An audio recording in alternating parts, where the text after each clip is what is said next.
again, everyone, and welcome again to Union University basketball. It is the final regular season home game as the Lady Bulldogs and Bulldogs are taking on West Alabama. And Coach Mark Campbell joins us again on Senior Day, and we're going to be talking to him about that. In fact, let's get right into that, Mark. Every year, it's somewhat of a nostalgic and emotional time at this point in the season where we are having the final regular season opportunity to see our seniors, and now we also point to graduate students. Walk us through what your seniors and grad students have meant to this team. Yeah, it's a by far a diverse group. We've gotten all three are transfers. First of all, we have three people that are graduating and leaving. To be honest with you, as I think right now, I'm not even sure that if we would have so many seniors tonight if there wasn't that COVID year. But we also wouldn't have any of the three that we have this year without COVID. And so, Samaria, she's been with us. This is her second year, just full of life. She's one of those personalities that you come by once every 20 years. That's true with my team. That's just enjoyable, a lot of fun, a lot of laughs, and really has got this year has been something of a consistent player, which last year I would have doubted. She's almost shooting 50% from the field and 50% for the year. That's a really difficult thing to do at a guard position. And so for me, I just look at the maturity and I'm just really proud of her. Two transfers that are 1 year, Leah Church and Naomi Van Ness, who both played at North Carolina and both came to us from different places and both chose to come back after being out of basketball for a year and then another one for over 2 years, that have added a depth and maturity to us that I've really enjoyed coaching two adult women that are mature, have good perspective. It's been a different experience for them being in D2 compared to a Power 5. And so just really thankful for the people that I get to coach and for them to be able to give up freedom and enter back into the collegiate life, and me to see how God has really transformed them. And they're both a big part of our maturity as a team this year. And I've had an opportunity to visit with all three of them, and I second all of your emotions on that. And to hear Leah Church's story was just amazing to be able to share that with our viewers, and also Naomi this season, because of the fact that she actually has lived over here on this side of the Atlantic for 13 years, and that's something that a lot of people perhaps did not know. Still got a touch of that British accent in her. But yeah. Mark, let's talk about this West Alabama team, a team that you met before Christmas. Tell us what they bring to the table, and especially how they may have evolved since you played them. Well, Rusty's a really good coach and even a better man. So it's nice when you coach against people that you respect, both on the floor, but especially off it. And so they play extremely hard, and he is very strategic as a coach. He has probably the best athlete at the 4 position in the league. He has a point guard who's a very good decision maker and is someone that has really grown each and every year.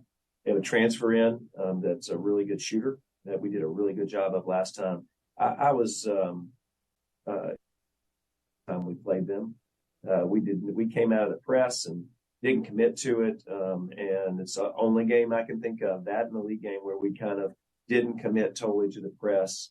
And if West Alabama would have made layups, they would have beaten us. And so bet that I won't be uncommitted when it comes to the press, and we'll just have to deal with some of the plays they make out of it, because he's going to be really well prepared. Final thing to talk about here. You have said to us before, and particularly before the Valdosta State and the West Florida games, and you said, trust the press, almost like it's a hashtag. For viewers who may not quite understand that, when you tell your players trust the press, what do you mean by that? Well, I mean, when you're pressing and you're all in, you're You've just extended the floor half again as much as you have been, and there's more.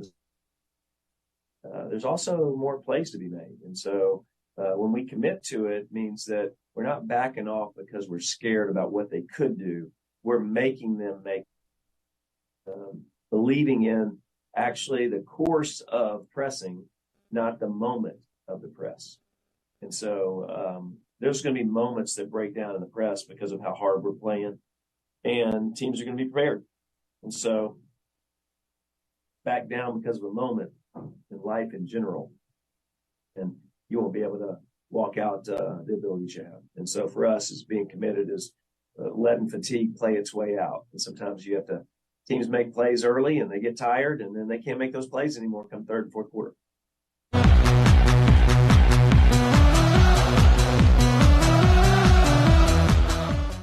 It's Saturday afternoon, and welcome into the Fred DeLay Gymnasium. I'm Alexander Bitterling, filling in for Steve Beverly today on the call, and the Bulldogs, coming off a big win on Thursday night, are ready to go right back onto the court this afternoon. The Bulldogs on a 9-game win streak, and we're going to go ahead right into today's starters for this game. The Bulldogs, of course, it is a regular cast. We'll talk about that in just a moment. But for West Alabama, Bria Dent is one of the biggest players, one of the best players in the Gulf South Conference. She leads the conference in scoring nearly 19 points per game. And check this out, as a guard, nearly 11 rebounds averaged per game. She is just going crazy, and she's going to be a handful for the Bulldogs today. You've also got Jayla Williamson, the guard, who will be there as well. Number 12, Marianne Logsden as well. And number 22, Alayla Dade.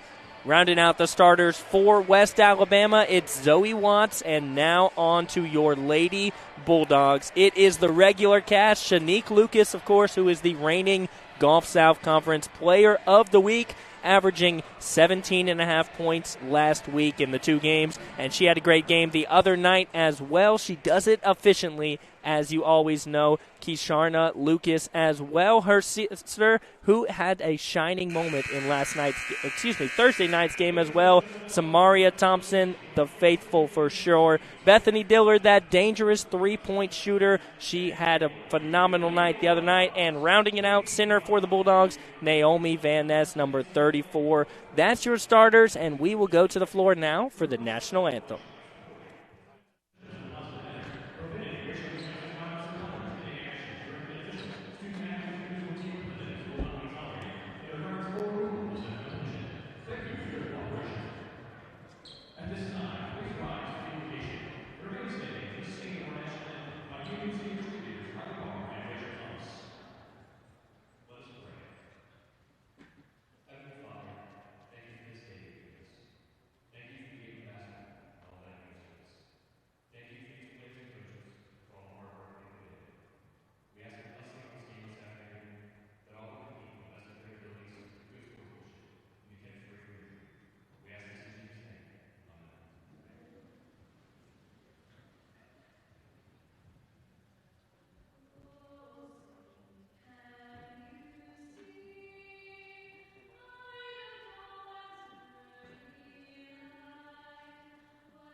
We are just moments away from tip-off here at the Fred DeLay Gymnasium. It's senior night here at Union University and the last regular season home game for the Bulldogs. The Bulldogs looking to finish out their win streak tonight, continue it on, and make it a 10-game win streak. Now, the Bulldogs did face West Alabama back on December 31st. Last year, they defeated them 58-53, a small margin of victory, just 5. Here's the starters for West Alabama right now, about to take the court, and the Bulldogs in just a moment.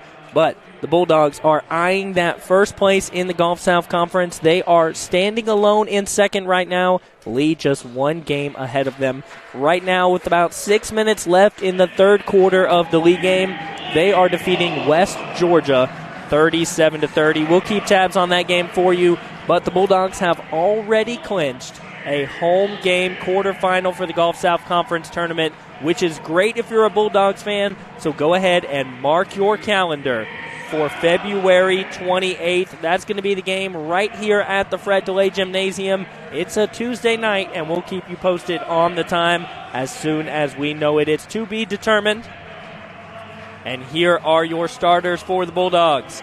Samaria Thompson already introduced. It's Kisharna Lucas starting, as well as her older sister, Shanique Lucas. We've also got Bethany Dillard out there and Naomi Van Ness. So that is your 5 starters for the Bulldogs, and we are moments away from tip-off. There you see the team getting together in the huddle, eyeing that 10th straight victory. Now, West Alabama has had a little bit of a good streak of their own. They've won 2 in a row and 3 of the last 5, including, get this, a big victory. They beat Lee University by 5 points recently and a commanding win on Thursday night over Christian Brothers. So a hot streak right now for West Alabama. This one was a close game back on December 31st. So the Bulldogs may have their hands full tonight, but they do have home court advantage, and they are unstoppable right now. 9 victories in a row. It's going to be Van Ness jumping here, and the Bulldogs will win the tip.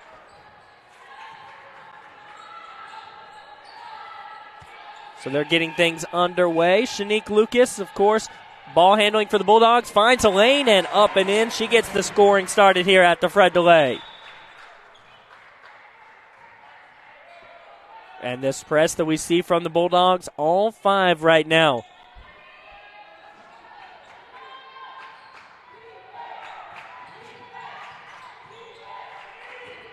Here comes West Alabama now.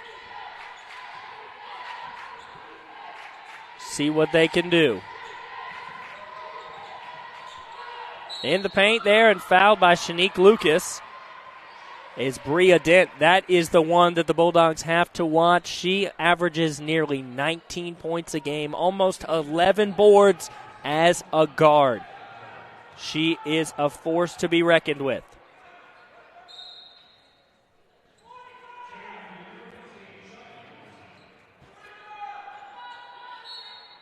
Samaria Thompson will check out. The corner 3 up and in. Ring it up for Marianne Logsden. West Alabama leads now as Logsden 3 is good. Shanique Lucas working, spinning into the paint. Good move and up and in. Shanique Lucas once again getting it done. Almost a steal for the Bulldogs. It will be. Thrown up by Kisharna Lucas. No good. And West Alabama able to get the ball back. A turnover again. It's Bethany Dillard over to Kisharna. A 3 for Dillard. Just off. Last touched, I believe, by the Bulldogs. Oh, excuse me, it'll be last touched by West Alabama. So West Alabama will have to play defense against the Bulldogs. So they reset it at the top of the key with Shanique. Shanique driving in on the Tigers. Fouled on the drive, but the shot way off the mark.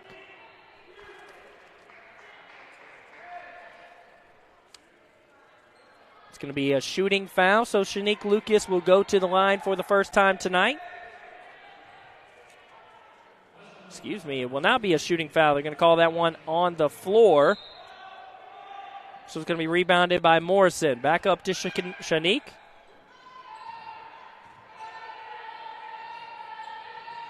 Dillard into Van Ness. Van Ness off the rim, no good. Tipped away by Lucas and right to Van Ness to put it back up and in. Great job by Kisharna Lucas to save that one. The Bulldogs up 3.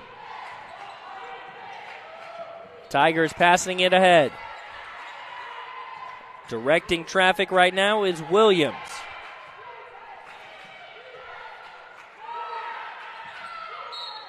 It's going to be a kick ball off the Bulldogs, I believe. Kisharna Lucas.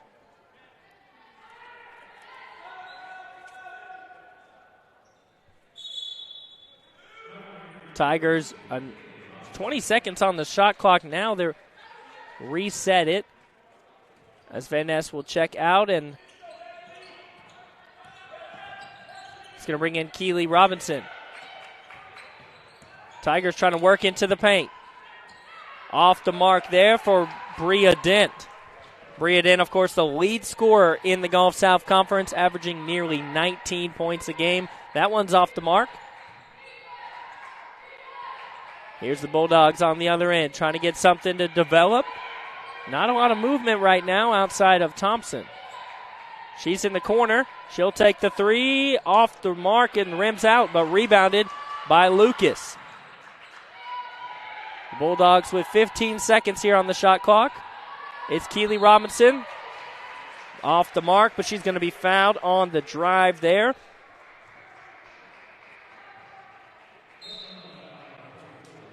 And several substitutions now for the Bulldogs. That's going to bring in Leah Cobble. It's also going to bring in Leah Church, who had a great night the other night. And Lauren West, who had just a phenomenal night for the Bulldogs. First one is off the mark for Keely Robinson. Lauren West was in double figures the other night, and she had 6 of her last 7 games with double figures. She averaging over 13 points in those games. The drive is up and in for the Tigers. That was Logsdon. So a 1-point ball game here. It was a close one when these two teams faced off on December 31st. Last year, the Bulldogs did win it. West separation, the 3 almost in, but just rims out. Tigers trying to rush it ahead. And swatted away there by the Bulldogs. A big block from Leah Church.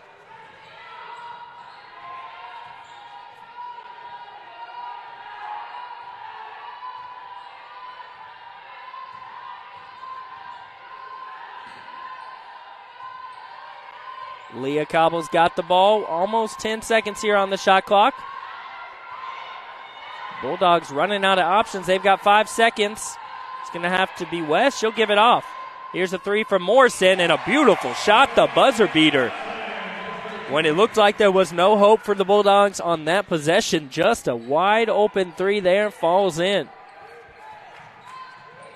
Bulldogs up 4. The Tigers find an opening in the press, but it's not going to develop easily for them.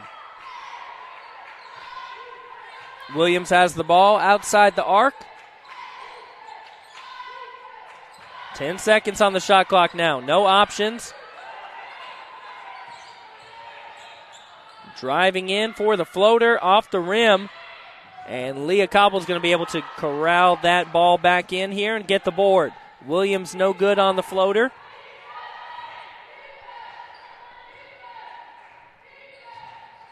The Bulldogs trying to work here on the possession.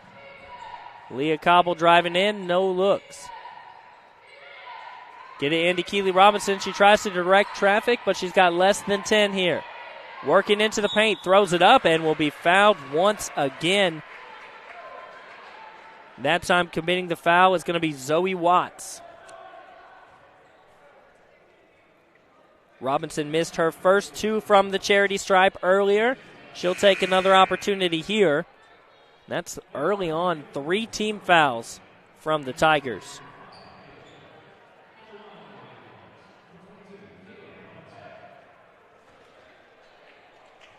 So Keeley here from the line. That one's good. 1 for 3 for Keeley.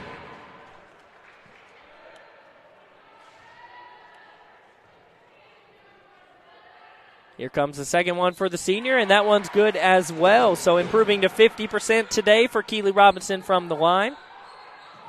She averages just over 50% on the season. Here the Bulldogs rushing it back. Finding an opening is the Tigers. And Logston's got 7 points. All 7 points for the Tigers. She's been the problem. The Bulldogs expected it to be Dent, but so far not much from her.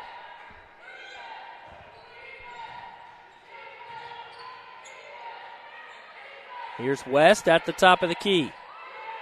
Gives it right back to Thompson.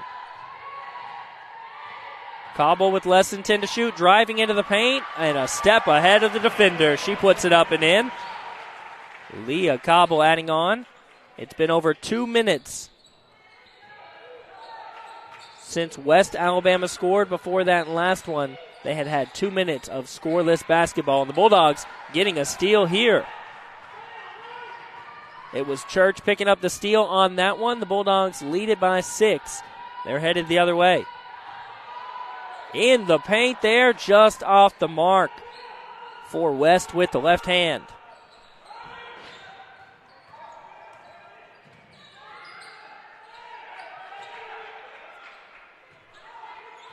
See what the Tigers do here. Turned it over on the last possession. Logston's got the ball. She's been the hot hand for the Tigers. They get it into Dent. They have to throw it out for 3 right before the shot clock expired. Won't go, but the pass by Keeley Robinson Thompson was not ready for it, and a turnover for the Bulldogs. So another chance here on this side of the floor for the Tigers. Tried to get it into Dent, but swatted by Thompson. Excuse me, not Thompson, Robinson. And another opportunity for the Tigers. They get another opportunity down here off a big rebound there. Clark was the one that rebounded it for the Tigers. Dent gets it in the paint. That's going to be a blocking foul charged on Keeley Robinson. The hometown fans do not like that. But Keeley Robinson's going to be called for it regardless. Less than 3 minutes here. It's a media timeout. We'll take a quick break here at BallGame Blitz and be right back. The BallGame Blitz Sports Network by Worthy Road Studios. With over 750,000 views in 2022, we are where you need to advertise. Please subscribe to our Worthy Road Studios YouTube channel and join the other 4,000 subscribers watching local sports, including Union University, USJ, TCA, Jackson Christian, and Peabody. Our multi-camera broadcasts include slow-motion instant replay, on-screen scoreboard and graphics, and professional announcers. Thanks to our sponsors who make it all possible. BallGame Blitz Sports Network by Worthy Road Studios, the premier sports broadcast network in West Tennessee. The Bulldogs lead it by 6 here at the Fred DeLay Gymnasium, the last home game of the regular season. Senior night as well, and multiple seniors for the Lady Bulldogs. They will be honored at halftime of the men's game, but we'll run down them real quickly. It's Naomi Van Ness, the grad transfer, of course, as well as Leah Church, also a grad transfer, and then Samaria Thompson, who, of course, has just been a force to be reckoned with for the Bulldogs. Over 1,000 career points for her, and that is just an incredible feat. So some great players are seniors and graduating this season, but we will miss them. The Bulldogs have not finished their season. We will see more from all of these Lady Bulldogs and the seniors as well. The Bulldogs have already clinched a spot in the Gulf South Conference Tournament and a quarterfinal home game right here at the Fred DeLay Gymnasium. That'll be on February 28th. So go ahead and mark that on your calendars. And the Bulldogs are chasing that first place spot in the conference. They are trailing Lee by 1 game. And an update on the Lee game, nearing the end of the third quarter, they lead West Georgia by 6. So Bulldogs are still hoping for a Lee loss. Ball inbounded for the Tigers. Logsdon has it up near the logo. 10 seconds on the shot clock. Clark with the ball. A three, a deep three at that, off the mark and rebounded by Shanique Lucas. Here comes Samaria Thompson trying to rush it ahead in the corner for Bethany Dillard. And the Tigers able to get back. Bulldogs going to lose it to the other side. Over and back will be called. Lucas able to chase it down, though, and prevent an easy layup that Dent could have had for the Tigers, but a turnover for the Bulldogs. Nonetheless, 2 minutes of scoreless basketball for both teams. Tigers looking to put an end to that here as they trail by 6 with a little more than 2 to play in the first quarter. Here's a three from Clark. Not a three, excuse me, a 2, but off the mark. Either way, Shanique Lucas picks it up. Dillard, the three off the behind-the-back pass, just off the mark. That would have been a highlight reel-worthy play there. Ball knocked loose from the Tigers. And Coach is frustrated by that one, of course. Mark Campbell wanted Van Ness to grab that loose ball. She did not. So it's going to be the Tigers' ball. The Bulldogs could have picked it up fairly easily and headed down the other end of the floor. Tipped up by Lucas and grabbed by Thompson. Here they come again. Thompson has a step. She's going to go into the paint. Whistle was a late call there, but there was indeed a foul. We'll see who it's called on. And if it's a shooting foul, it's not going to be a shooting foul.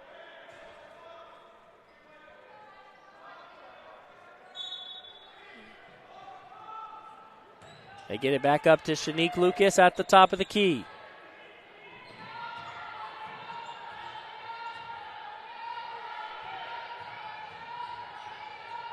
Yes, there was no foul called as Shanique Lucas throws that one up. It's in. 6 points for Lucas now. There was no foul called. The ball went out of bounds off the Tigers. The Bulldogs steal it here. And that's what that press does so well for the Lady Bulldogs. Forcing turnovers. They've already forced 6 turnovers here in the first quarter from the Tigers. Into Van Ness, an easy layup for her. Her height advantage is just so difficult for teams. The Bulldogs lead it by 10 and a timeout for the Tigers with a little more than a minute to go. We'll take a quick break. We realize you have a busy lifestyle, and at the Bank of Jackson, we're here to help you fulfill all of your financial needs, personal and business loans, mortgages, online banking and bill pay, and so much more. Serving the Jackson area for 25 years. The Bank of Jackson, your down-home community bank. You belong here. Member FDIC, Equal Housing Lender. The Bulldogs out to a 10-point lead. They're on a 6-point run here against West Alabama. The Bulldogs at home today, their last home game of the regular season. They're putting on a show already here in this one. 1 minute and 7 seconds to go here in the first quarter. The Bulldogs playing defense here. Dent will inbound it for the Tigers. We have not seen much from her, but we expected her to have a good game. Of course, lots of basketball left to be played. Here she's going to drive into the paint, loses control of it.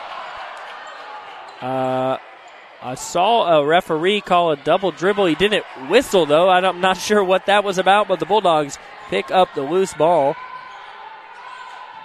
Shanique Lucas thought about the three. She'll give it off to her sister. Back to Shanique. 15 here on the shot clock. Into Van Ness again, and an easy layup for her once again. The Tigers do not have an answer for her right now. 6 points for Van Ness off those easy layups in the paint. 20 seconds to play here in the first quarter, and it looks like the Tigers are going to have the last possession.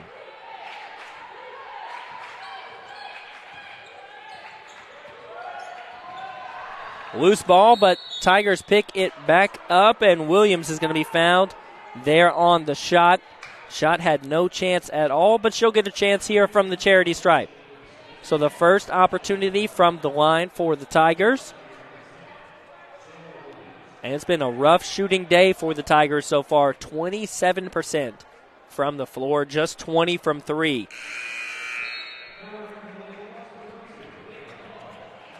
Substitutions. Leah Cobble's going to come in for the Bulldogs, and Shanique Lucas will take a break on the bench.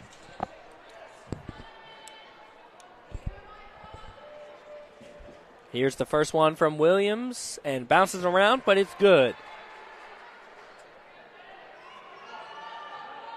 Lee jumping out to a big lead right now over West Georgia, so any hope for the Bulldogs to tie that first place position today may be dead. They're up 13 points against West Georgia with 9 minutes to play.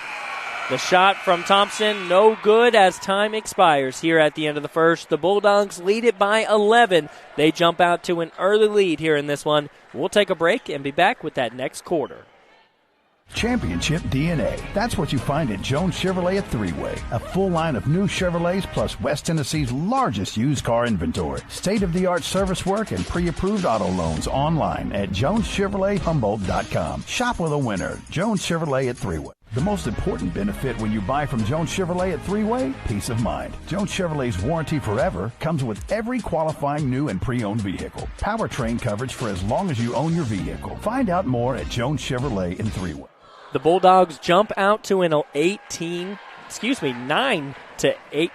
My numbers are all off right now. 19 to 8 lead. I was mixing up numbers. They're on a 13 to 3 run here in the last 7 minutes. And interestingly enough, back on December 31st, when these two teams faced off, the Bulldogs did win it 58 to 53. But at the end of the first, West Alabama led it 14 to 10. And the tables have turned tonight, 19 to 8. The Bulldogs, of course, on a big 9-game win streak, but don't count West Alabama out. In the last week, they've beaten Lee University in a big game. On Thursday night, they won against Christian Brothers. And 2 games in a row for them and some hefty opponents. Now, for me, I want to brag a little bit for all those UT fans out there. My Cats got it done today after a big week of bragging from the Vols fans. The number 10 team falls by 12 points to my Wildcats from UK, and congratulations to them. And sorry for all of you UT fans out there, but hey, you're probably joining us now and watching this Union game. And the Union Bulldogs, if you're a fan of them, looks like they're going to get it done for you here today. And that's early to call it, but they are up by 11 and just commanding this game right now. Almost a lost ball there for the Tigers. Williams has possession of it. She's going to back it out to the logo. Tigers are going to have a good quarter in this one. And that one off the mark as well. Rough round of shooting right now for the Tigers. 3 for 12. And look at that drive from Thompson. Just too strong on the shot. But she got there quickly into the paint. Tigers trying to move the other way. Double team right now, and falling to the floor is Williams, but able to get the pass off just in time. Thompson tries to get into the paint to Dent, but tipped away by Leah Cobble, and it's the Bulldogs basketball. Here they come. Whoa, way too aggressive on that pass there. West Alabama's coach caught the ball, jumped up immediately to coach his team up off the turnover for the Bulldogs. It's the third one.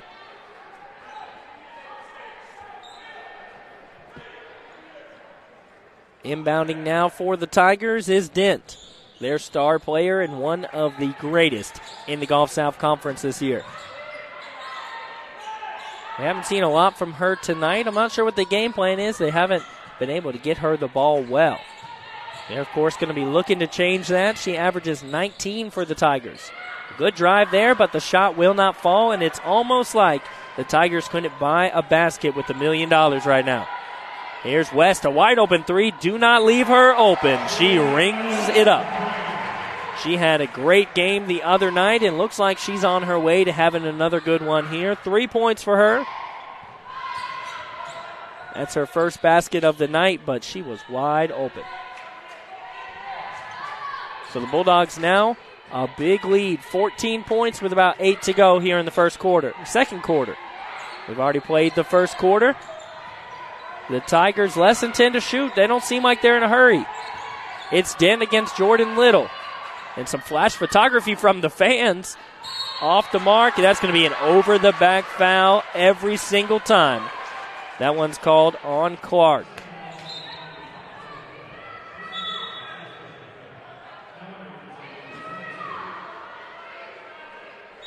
West will inbound it for the Bulldogs. It's going to be headed into Morrison, and no pressure on the press from West Alabama. They're going to leave that to the Bulldogs, but the Bulldogs run that press to perfection as they tire out their opponents over and over again. Inbound from West, and the Bulldogs are headed down the floor.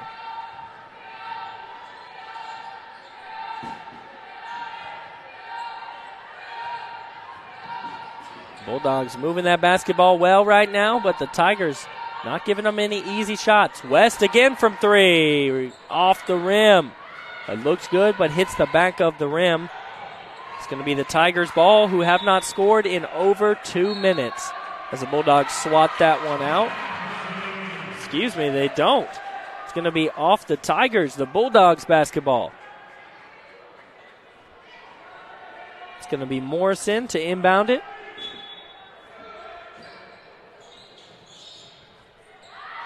Jordan Little's got the basketball.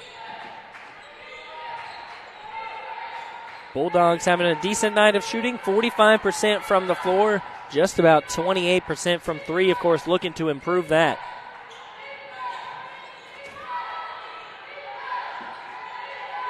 Ten to shoot. Morrison's holding the basketball, trying to direct the Bulldogs around. It's Jordan Little with 5 to shoot. Into the paint. Fouled. She'll go to the line. The Bulldogs 2 for 4. This is the first Bulldog at the line besides Keely Robinson.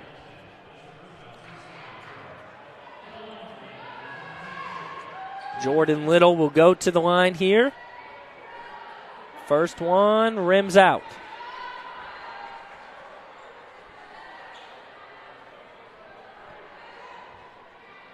So the Bulldogs shooting less than 50% from the charity stripe. A rough day right now from the free throw line, but it has not mattered. The Bulldogs out to a big lead here.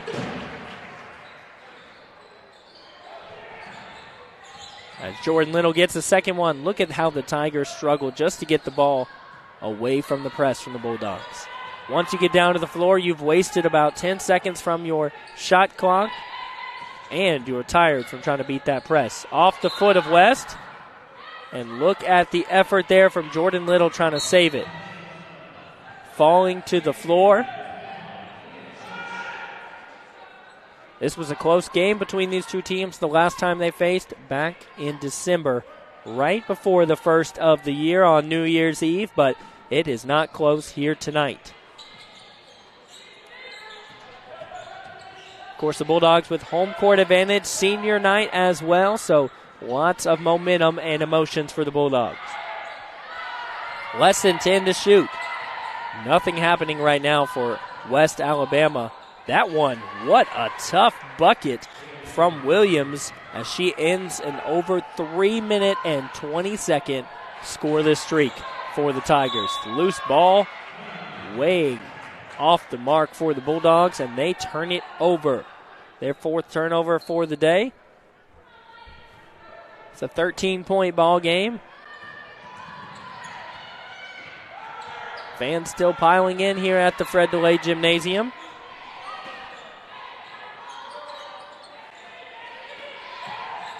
They get it into Dent. Dent's first bucket of the ball game there. The Bulldogs looking to end a 4-0 run right now from West Alabama, which does not sound significant, but they've struggled today at shooting, so putting together a 4-0 run is a start. As Morrison is fouled on that one. Foul's going to be called on Williams. Williams' first personal foul. That's 4 team fouls for the Tigers versus 0 for the Bulldogs.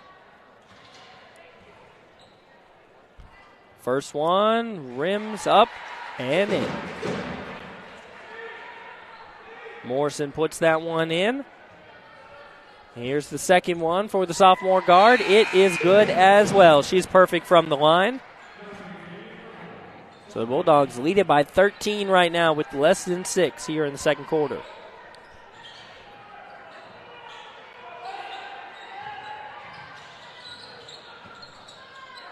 Tigers getting it across here. A three. Why not? You're open. Rims out. Rebounded by Thompson. Look at how quickly the Bulldogs get down the floor. Here's a three. Yes, ring it up for Church. Church's first shot of the ball game, and it's a beauty. Bulldogs, a huge lead. That one's tipped away. Naomi Van Ness able to get it over to Thompson. Thompson, the layup off the mark. Rebounded by Van Ness, and she draws the foul. Van Ness has such a size advantage against this team right now. Van Ness, the graduate transfer, she'll be honored today at halftime for the men's game. She's going to go to the line for the first time. The Bulldogs as a team shooting 62.5% from the line, 5 for 8 on the day. And here comes the first one. That one is perfect, right in. And the Bulldogs right now have a 17-point lead. And that one bounces out. Here come the Tigers. About halfway through the second quarter. The fan over there has her flash on her phone recording a video. That's got to be distracting for the players. Dent no good, but gets her own miss and puts it up.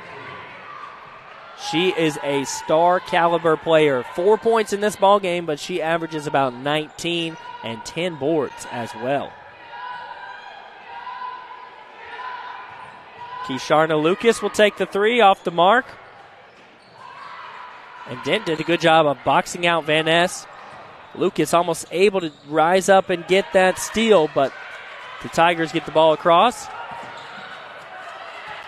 Here's Clark driving in on Thompson and the travel. Great defense from Thompson. Clark had a size advantage on her, but Thompson did a great job of defending without fouling. It's going to be a timeout as the Bulldogs lead this one by 15. We'll be right back. Stay with us. Are you looking for a Christian college or are starting the college search process? I want to take a second to tell you about my school, Union University in Jackson, Tennessee. Union is a private 4-year university known for its rigorous academics, Christ-centered community, and the success of its graduates. My favorite part about Union is the faculty. The professors here are so intentional about helping students grow not only academically, but also spiritually. You should check out Union for yourself. Come for a visit. I know you'll love it. At Union University, you'll be transformed. The Bulldogs jump out so quickly here against the Tigers. They're leading by 15. Now, unfortunately, it looks like Lee University is going to go on to beat West Georgia. They lead it by 21 points. A monster run from them here in the fourth quarter. A little more than 2 to play, and they lead at 69-48. So the Bulldogs will not be able to tie up Lee University for the first spot in the Gulf South Conference, but good news, the Bulldogs have already clinched a playoff game here at the Fred DeLay Gymnasium, and they head out to play Lee, which could be the game that could get them tied up for the first spot against the Flames. They play them on the 25th. They play them on Thursday, the 23rd. Then they go down to Shorter on Saturday, the 25th. The Bulldogs have the basketball here.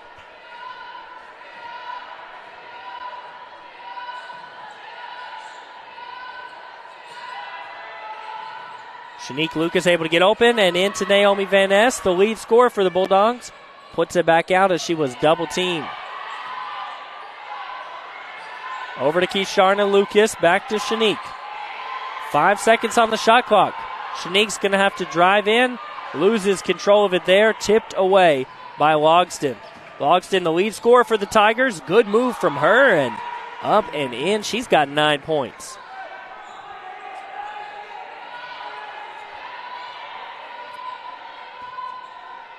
Bulldogs, another opportunity here. They still lead it by 13. A three is up, off the mark. The Bulldogs have struggled from outside the arc, shooting an even 30%. 3 for 10. Foul is called there, and it's going to be the Tigers' ball. Bria Dent will inbound it.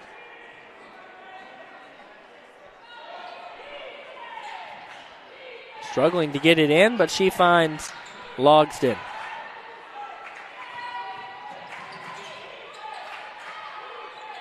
Shanique Lucas goes right up to guard Williams.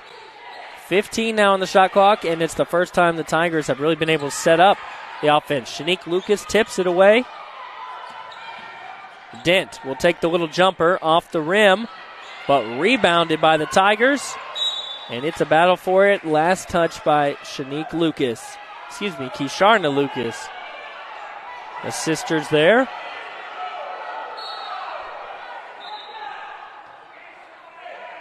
Leah Cobble's going to check in for Shanique.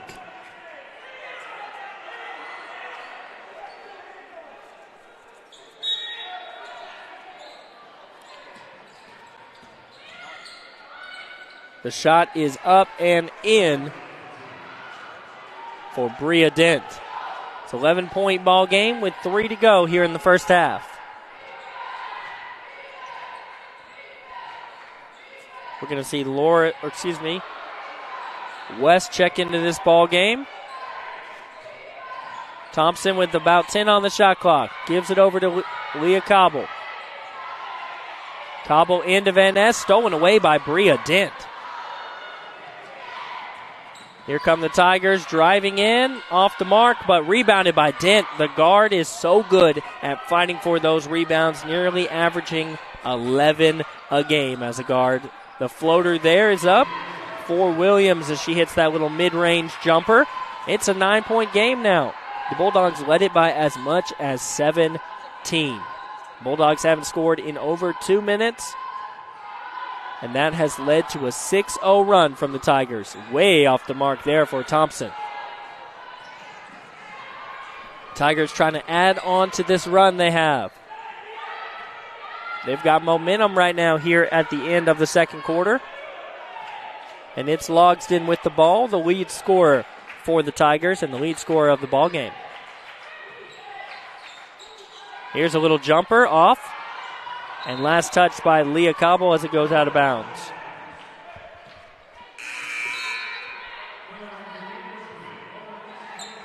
Thompson will check out. West is going to come in for Van Ness. And Morrison will check back in as well.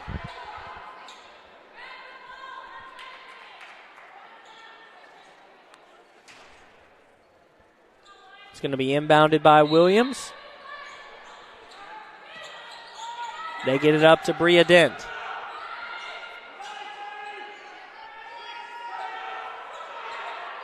Taking their time right now for the Tigers. Logsdon at the top of the key with less than 10. Less than 3 to shoot. They're in no rush as they throw one up there off the mark and rebounded by the Bulldogs. Morrison able to get that one in. Little more than a minute to play. The Bulldogs haven't scored in several minutes. West, the 3 off the mark. The woes from outside the arc continue for the Bulldogs. 27% from the 3. And an easy one there in the paint. Bulldogs give it up. Coach Campbell wants to talk that over as an easy layup for McAllister gets the Tigers within 7. We'll take a break and be back in a moment.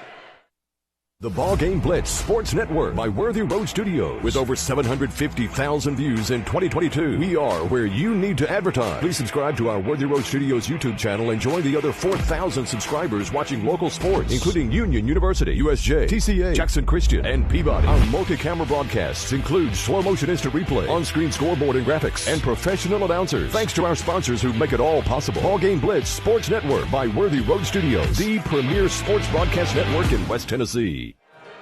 Back here, the Bulldogs struggling a little bit in the last few moments. A 10-0 run in the last 4 minutes for the Tigers, and the Bulldogs have not scored in the last 4 minutes and 20 seconds. So the Bulldogs an opportunity here, but it's less than a minute before halftime. They were up by 17 at one point.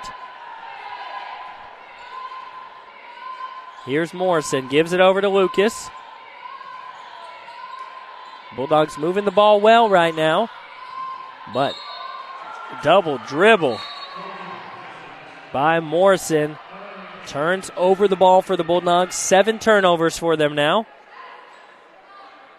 And the Tigers, another opportunity to add on. Keely Robinson's going to check in the ball game for Keysharna Lucas.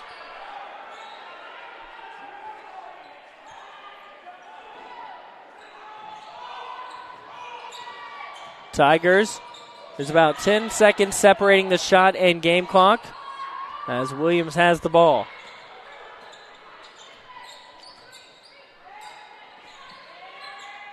$15 now on the shot clock. Bulldogs trying to get a stop here into Bria Dent. And just off the mark, but she gets the rebound from the floor, and she is so good at getting those rebounds. That is her 5th of the ball game. So the final chance opportunity is going to go to the Tigers here. Driving in and drawing the foul is Williams. 1.9 on the clock. She will go to the free throw line.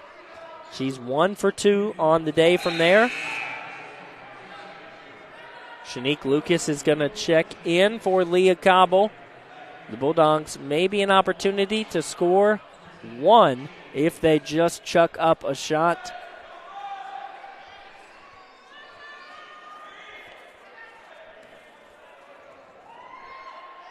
That one up and in for Williams. 2 for 3 from the line now. And 2 for 3 for the Tigers overall.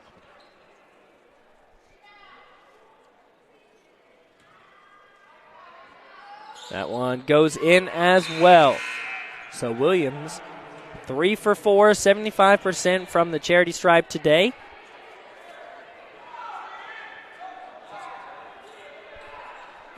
Bulldogs inbound it. Shanique Lucas throws up a shot. It was on the line.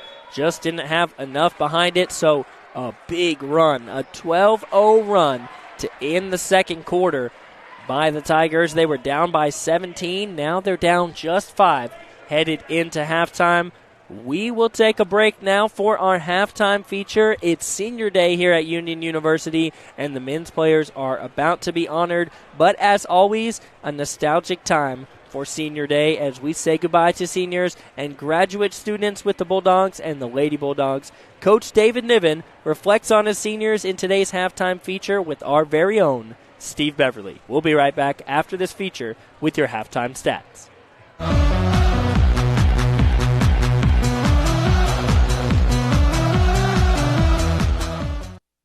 Hello again, everyone, and it's the final regular season game and also the time that seniors are honored at Union University, and you're going to be seeing a lot of that during the course of our activities today. It's great to have Coach Dave Niven with us again to talk maybe about some of his seniors on this ball club, but also to prepare us for what we're going to see this afternoon in about 27 minutes after the women's game is over with.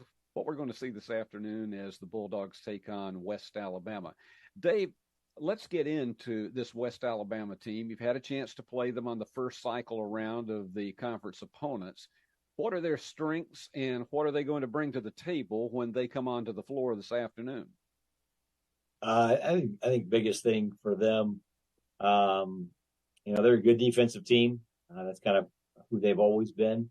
They don't shoot it great. Their offensive field goal percentage is not great, but they're still pretty efficient offensively because they really do an excellent job on the offensive glass, and they really get the free throw line, and so that overcomes some of their shooting deficiencies. So they're tough to defend, tough to score against, tough to defend.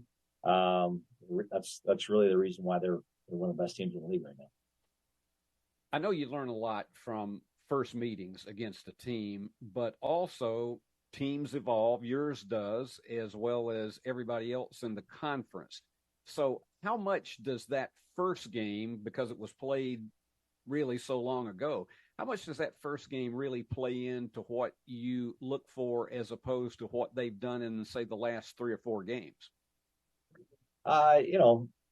there's certainly you can see matchups and things like that you might be able to take advantage of. But basketball, as much as any game, is a game of nights, and we played poorly. I think it was New Year's Eve last time we played them at their place, and we played poorly on really both sides of the basketball, and so it wasn't a good night for us. We'll see what Saturday afternoon holds. We need to play better. We need to take care of the basketball better.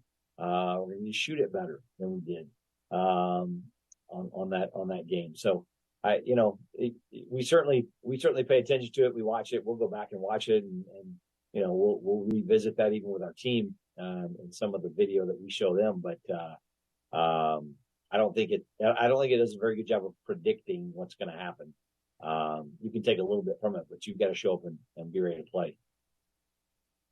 With this final regular season game at home, I want you to walk us through the seniors that you have and what they have meant to this ball club and just any special things about them.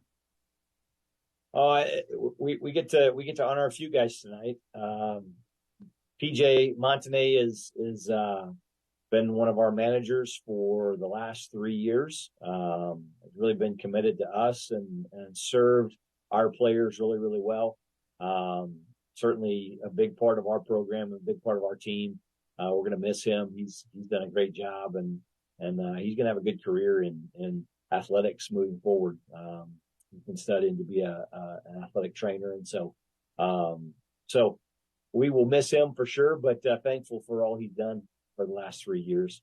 Bo Gidgel is a 2-year player for us. That he'll be honored today as well. He has been a guy that's had tremendous growth during his time here.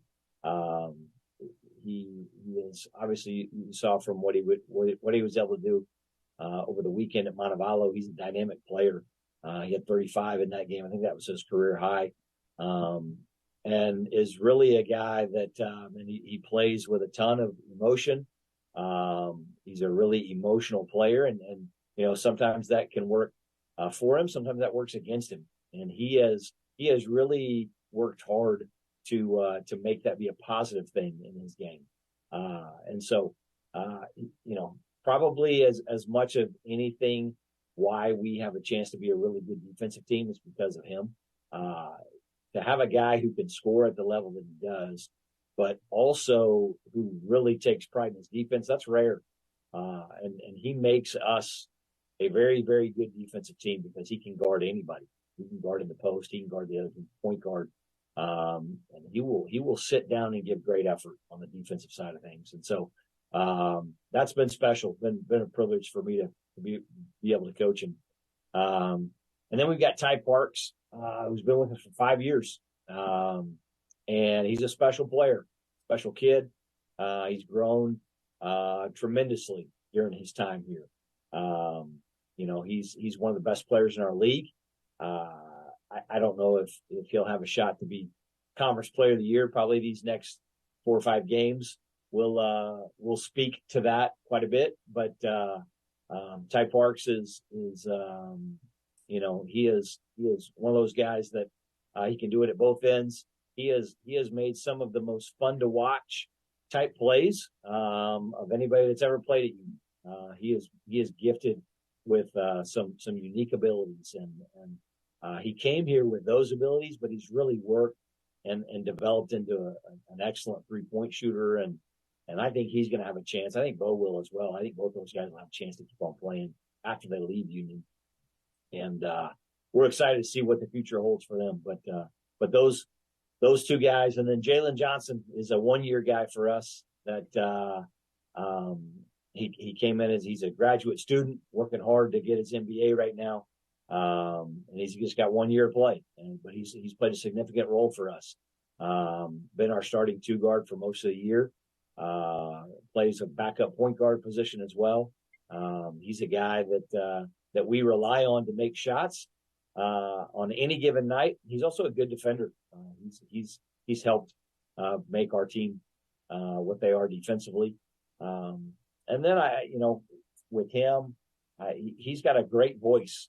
To be a guy who's his first year in our program, he was voted team captain along with Ty Parks by his teammates, and that's primarily because he's got such a tremendous voice. He really can really set the tone for practice and bring guys together. So those 4 guys are the guys that we get to honor on Saturday, and we'll miss each of them.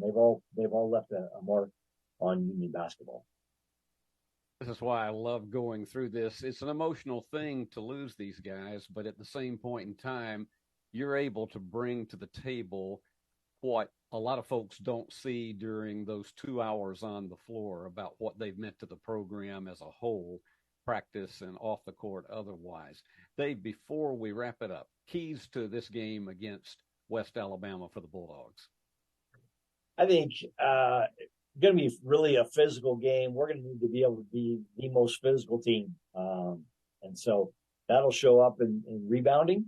Like I said, West Alabama does a great job on the offensive glass. And so we're going to need to be really, really physical. I am confident that we will hold them to a low percentage shooting for their first shot. Now the question is, can we limit them to that first shot on each possession, or will they get 2 or 3 shots? Because every attempt they get on the possession after that first one, the percentage goes up. It's usually a better and better and better shot, and closer and closer and closer to the basket. And so that'll be really key. We need to be able to defend them without fouling. They do a great job of getting to the free throw line. And then we're going to need to take care of the basketball and be ready to make shots. So, no real big secrets here on what's going to be required for us on the offensive side. It's limiting our turnovers and having guys ready to step up and make some shots. That's going to be key for us. Well, Dave, win or lose all season long, this has been a fun team to watch, and they've been very enjoyable, and it's been enjoyable for me to be behind the mic. And so I wish you a lot of good success this afternoon on this final regular season Saturday. All right. Thank you, Steve. We appreciate all you've done to broadcast for us this year. It means a lot to everybody. My pleasure. And so let's get ready to go back down to the court. Alexander Bitterling will have all of your halftime statistics, and we'll have the second half of the Lady Bulldogs against West Alabama. I almost said Alabama Huntsville, but West Alabama. Stay with us.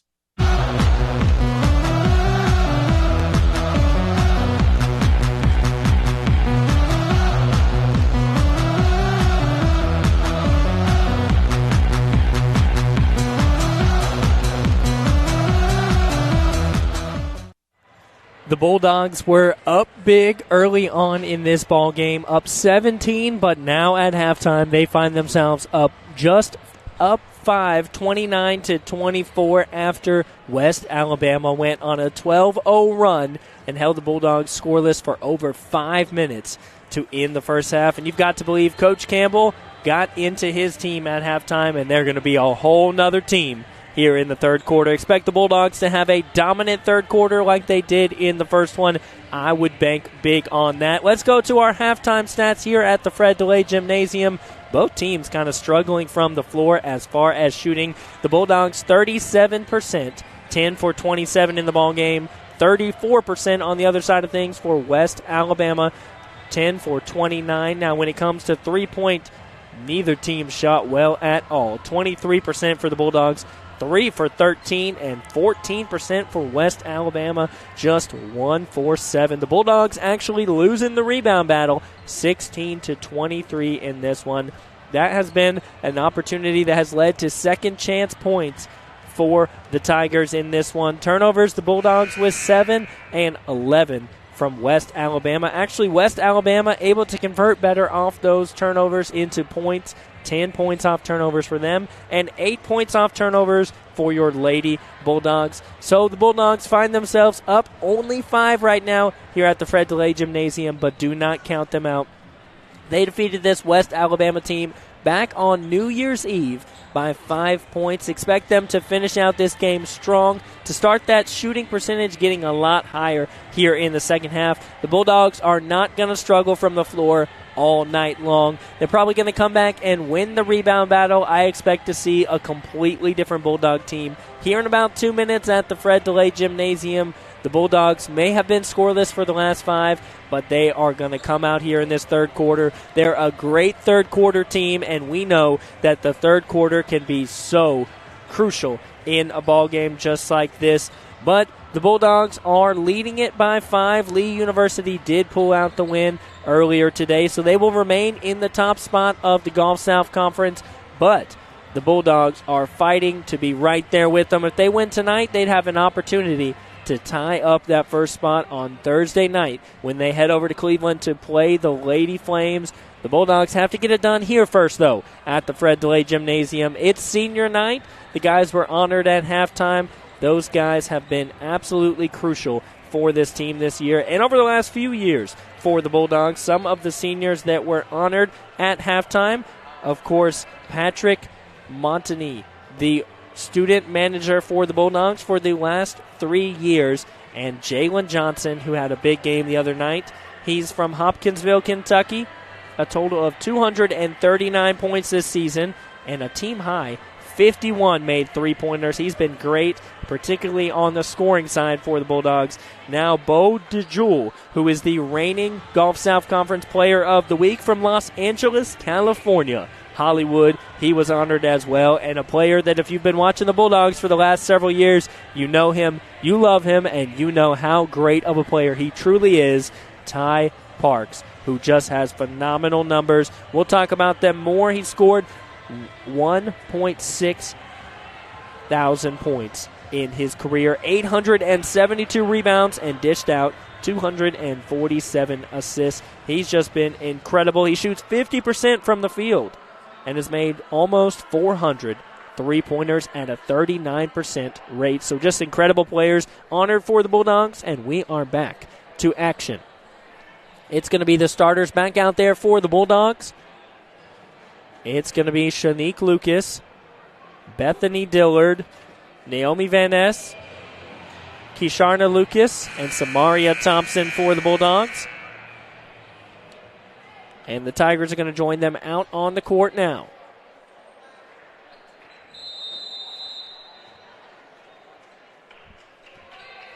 Samaria Thompson will start it for the Bulldogs.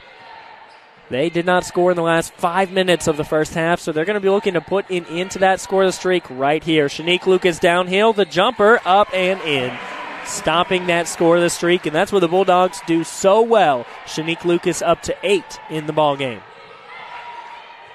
She, of course, the reigning Gulf South Conference Player of the Week, off the mark there for Bethany Dent. Bria Dent. In the corner for Shanique Lucas.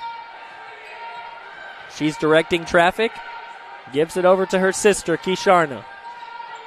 Bulldogs moving the ball well into Naomi Van Ness, but tipped away by Williams. She picks it up and heads the other way. In the paint, off the mark. Tipped up and to the hands of Kisharna Lucas. So the Bulldogs pick up off the turnover for the Tigers. Bethany Dillard, a three, off the mark. And rebounded by Dent. She's always in the right place to grab those boards. She averages nearly 11, 6 here tonight, with a lot of basketball left to play.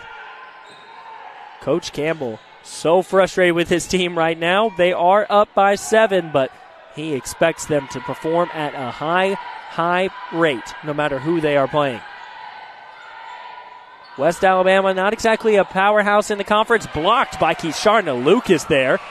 And time will run out on the shot clock. A turnover for the Tigers and the Bulldogs ball. Some great defense there from the Tigers. West Alabama, 6th in the conference. They actually have a losing record, 10-11 on the season, but performing well against the Bulldogs, who are 2nd in the Gulf South Conference here today. 18 minutes of basketball left. A great pass from Thompson right to Shanique Lucas, and Shanique Lucas, just like that, adding on again for the Bulldogs.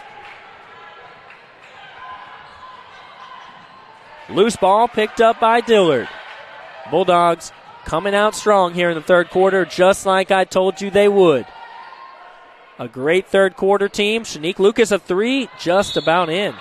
Reach over foul on Van Ness. And picking up the foul is going to be Zoe Watts.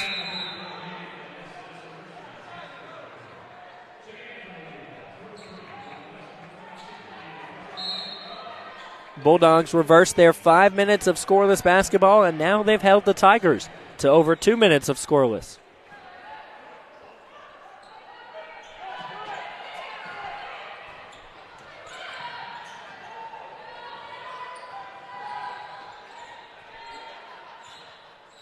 Tigers trying to make something happen here with Williams. Williams give it over to the center, Zoe Watts. She's tied up there at the top of the key. 10 to shoot. It's Williams right now. No shot, but she'll take one herself off the front of the rim. Rebounded by Clark and tied up by Church. It's going to be a jump ball. Actually, the first jump ball of this basketball game. It's been a really clean game from both teams.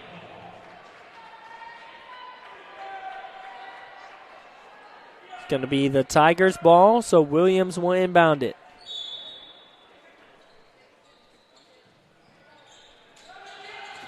Give it up to the top of the key to Logsdon. Logsdon, of course, the lead scorer right now for the Tigers with 9. And off the foot of Robinson. So it's going to be the Tigers' ball.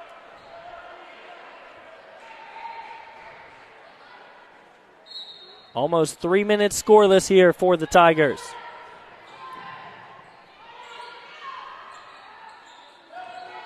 It's Dent. Dent is the lead scorer for this team typically, but not so much tonight. She's got 6. Way off the mark there. Here's Dent with the board, drives in, too strong, comes down with the rebound. Oh my goodness, you've got to commend the athleticism and the effort from Dent, who's a guard, but averages nearly 11 rebounds a game. She's fouled on that one, so she'll go to the line. It's her first look from the line tonight. The team for the Tigers shooting 75%, just 3 for 4. That one rims out.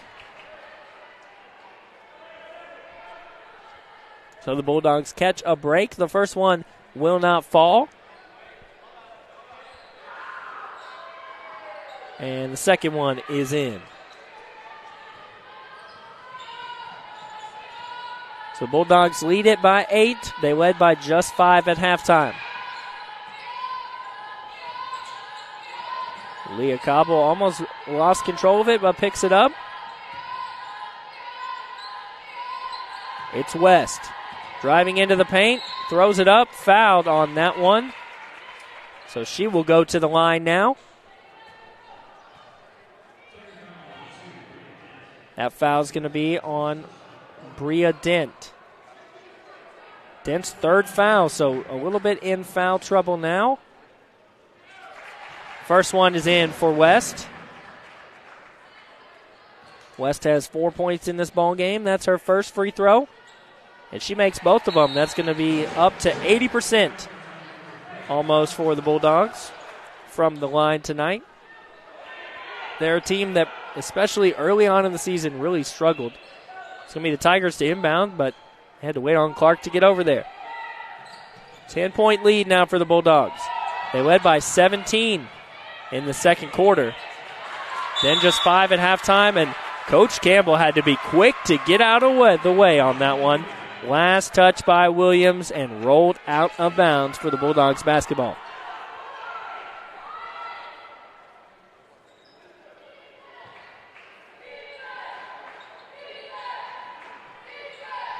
Tigers, a team that plays fairly well on the road. 6-5 is their record on the road. But the Bulldogs play at home 12-1. They've lost just one game here at the Fred DeLay all season long. And look at that from Robinson. A little too short, but a good move there in the post. It's Williams trying to rush it down. She's been the lead ball handler for the Tigers in this one. 20 to shoot for the Tigers. Williams trying to drive into the paint, double teamed, falling away, and just fell out. Unkind on that one. Here comes Lauren West. West will take a three, just off the rim. West has shot 1 for 5 from outside the arc tonight. Shot very well from the three-point line. The and one. Excuse me, not the and one, the charge call. Call on the charge is going to be called on Logsdon.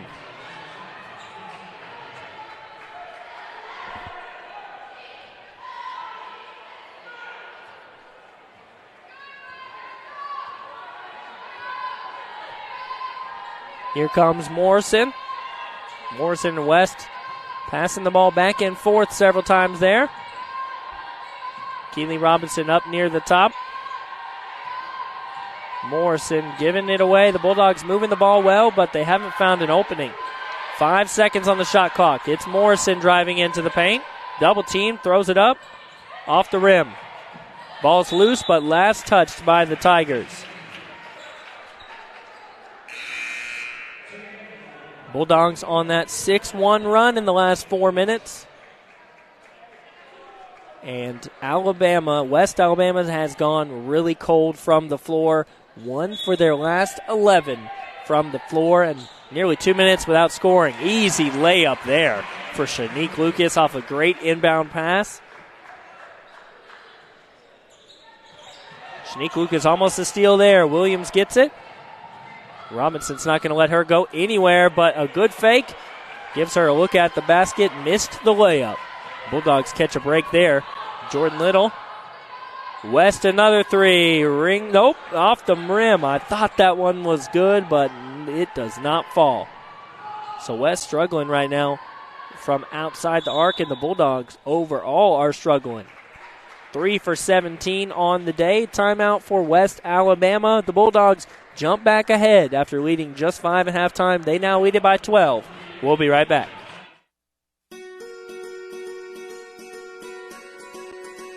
Buying a home is a major milestone, and at the Bank of Jackson, we want to help you achieve it.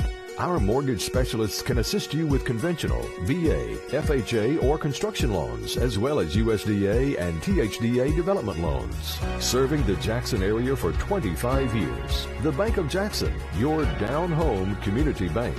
You belong here. Member FDIC, Equal Housing Lender. The Bulldogs showing out here in the third quarter so far. They're on an 8-1 run here in this quarter. The Bulldogs doing a great job of making sure that they came out dominant here in the third quarter. I don't know what Coach Campbell said in the locker room, but you best believe he was not exactly thrilled with the way that his team ended that second quarter. If you missed it, they were scoreless for over 5 minutes, and they let a big run from the Tigers put the Tigers back within reach. They were down 5 points. The Bulldogs have extended it back to a 12-point lead here in the third quarter. It's been over 2 minutes since the Tigers have scored.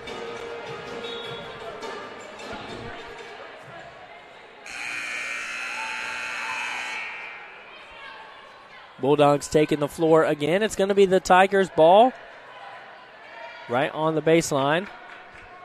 And over there, Logsdon is trying to tell the referee something about the rules, but that doesn't really work out too well typically.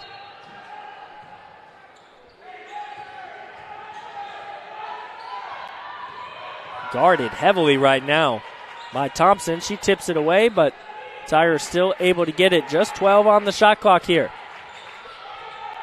Shanique Lucas is guarding.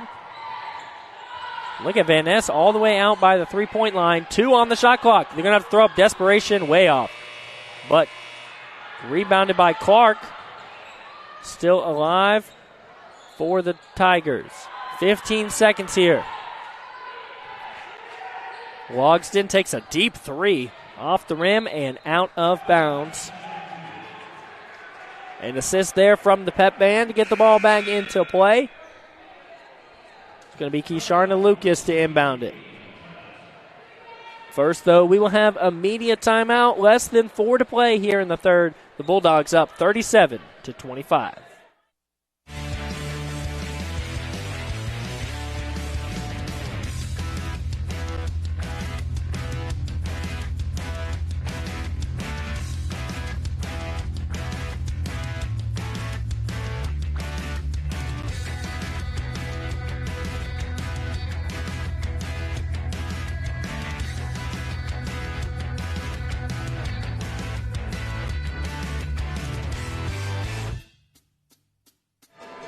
The Bulldogs up by 12 right now. The media timeout as two teams will talk it over.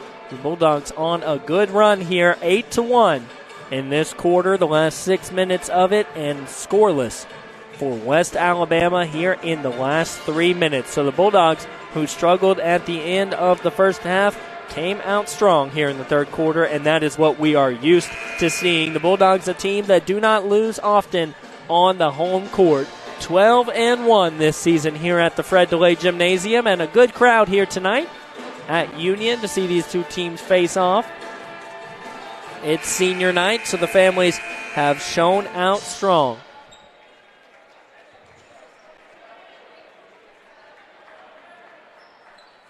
Bulldogs ball. Keisharna Lucas in to Thompson.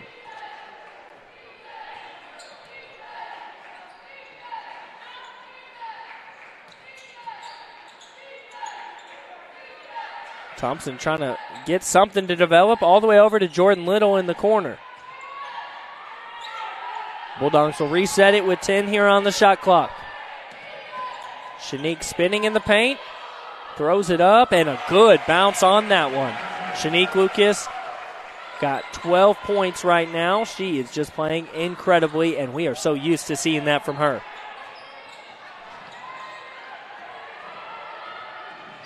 Tigers struggling right now. The Bulldogs press leads to a turnover into Shanique. The sister connection. Shanique right back to her sister, and Keisharna up and in. Look at this team basketball right now from the Bulldogs. A 16-point lead.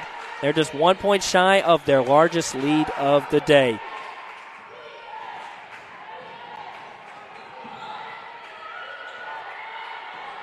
Williams trying to get something to happen. Double teamed and jump ball. Keisharna Lucas smart to put her hands on that one. It's going to be the Bulldogs basketball. Great job there by Lucas.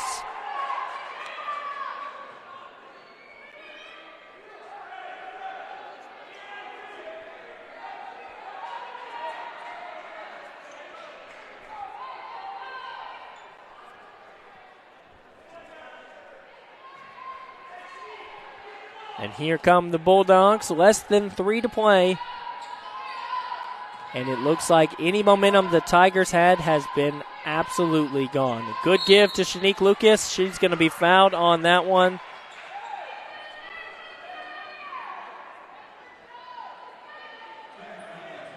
Ayla Dade is arguing the call, but her arm was all over Shanique Lucas. That's absolutely a reach-in foul. They get it back to Shanique at the top of the key. Jordan Little takes a three off the mark, but right into the hands of Van Ness. Van Ness gets a good bounce on that one. 9 points for Van Ness. She is 4 for 5, doing it with 80% shooting from the floor. Triple team by Bulldogs, and they get it the other way. Logsdon was trying to force something. She falls to the floor on that one. 18 turnovers in the ball game for the Tigers. Just 8 for the Bulldogs. A 3 for Jordan Little. Off the mark. The 3 has not been available for the Bulldogs tonight. 15 for 39. And another turnover. The Bulldogs head the other way. The Bulldogs just 1 turnover here in the third quarter, and 7 for the Tigers. Tigers have scored 1 point in this. A 3 off the mark again for Samaria Thompson.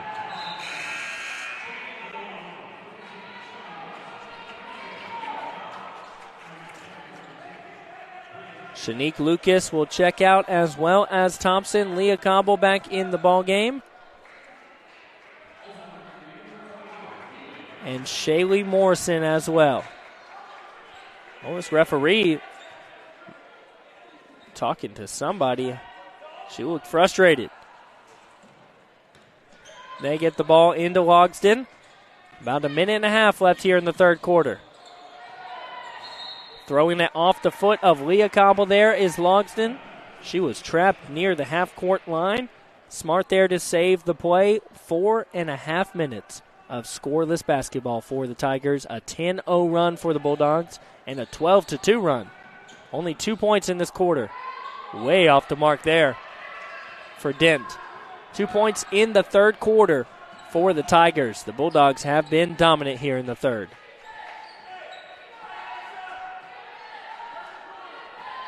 Morrison with the ball. 15 seconds on the shot clock for the Bulldogs. Keysharna Lucas takes a three. Off the mark. Two Bulldogs fight for it. Morrison able to get the rebound. Jordan Little driving in. And she gets it to Keely Robinson. Keely called for a travel. They're going to say she slid her pivot foot there. So a turnover for the Bulldogs, just their second of this third quarter. Bria Dent's going to inbound it. We'll get this pressure from the Bulldogs. Bulldogs, of course, run that full court press so well. Forces so many turnovers for them. 15 seconds on the game clock. On the shot clock, just about 30 on the game clock. They'll take a shot here. The three is good. Zoe Watts, the center, takes a three. She gets it to go. Her first points of the ball game, and that ends 6 scoreless minutes for the Tigers. So not exactly momentum, but it does stop the scoreless streak. They've scored just 5 here in the half. 5 seconds to shoot. Jordan Little driving. She's going to be fouled, and it's going to be shots on the way. Foul's going to be called on number 5, Camille Clark. Bulldogs with their largest lead of the ball game, 18 points.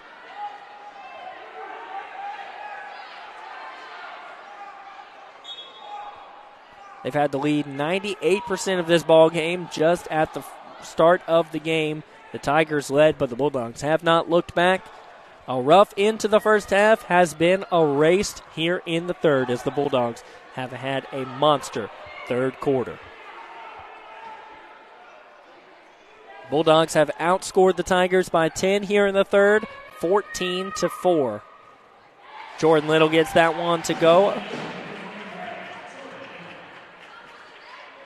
Bulldogs have struggled from the line a little bit tonight, 9 for 13. That one's going to be off the mark as well. Rebounded by Dent. 1 second, able to get a shot up. It off the mark completely. So 44-28 your score at the end of the third. The Bulldogs outscore the Tigers 15-4. They've got themselves a 16-point lead. We'll take a break and be back with the final 10 minutes of basketball. The BallGame Blitz Sports Network by Worthy Road Studios. With over 750,000 views in 2022, we are where you need to advertise. Please subscribe to our Worthy Road Studios YouTube channel and join the other 4,000 subscribers watching local sports, including Union University, USJ, TCA, Jackson Christian, and Peabody. Our multi-camera broadcasts include slow motion instant replay, on-screen scoreboard and graphics, and professional announcers. Thanks to our sponsors who make it all possible. BallGame Blitz Sports Network by Worthy Road Studios, the premier sports broadcast network in West Tennessee. The Bulldogs a dominant third quarter as they outscore the Tigers 15-4, puts them back on top, double digits. The Tigers clawed back and they were down just 5 at halftime, but I predicted it. You can rewind it. You can go back and watch the archives over on Worthy Road Studios and see that I, Alexander Bitterling, said the Bulldogs would have a big third quarter, and that they did. Now, they are still struggling shooting tonight, 37% from the floor. Bulldogs usually average better than that, and only 15% from the three-point line. So not a good day of shooting for the Bulldogs, 64% from the free throw line. But if they go on to win, a win is a win. It would be the 10th in the row for the Bulldogs, and luckily for them, a worse day of shooting for the Tigers, 26% from the floor. That is a difficult number to win a basketball game. 18% from the three-point line. A little better than the Bulldogs, but not good enough. And 18 turnovers for the Tigers, including 7 right there in that third quarter. Here's the last 10 minutes of action starting right now. They're going to throw it ahead, and an easy layup there. Zoe Watts able to get it up and in. 5 points for her.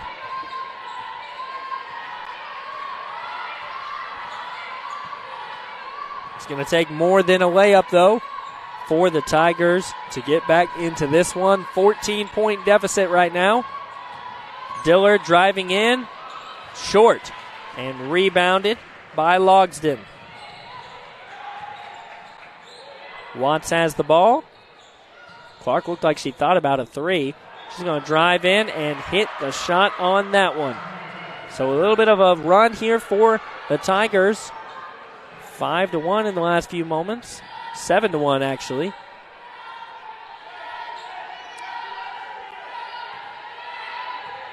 Nine minutes, one has ticked away here in the fourth. Morrison picks up the ball and gives it to Leah Koppel. Just 10 on the shot clock. Bulldogs not finding any openings right now. Dillard's going to take a three. Off the front of the rim, gets her own rebound, but it's loose ball, and Williams able to get it. Dillard never actually gained control of it. A turnover here as Church picks up the ball. Dillard driving right in, short again, but fouled. I believe that foul is going to be called on Williams. It's not. It's going to be called on Bria Dent, her fourth of the ball game.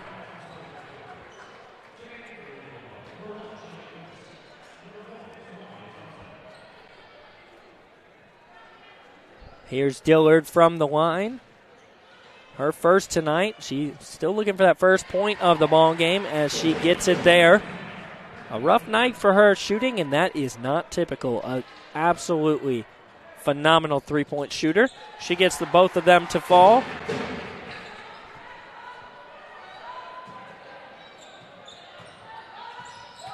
The Tigers are going to have to act fast. They're going to have to dominate this fourth quarter to get back in the ball game. Bria Dent dishes it over to Watts. Watts spinning up and off. Church gets the board. Here comes Samaria Thompson driving in on Williams.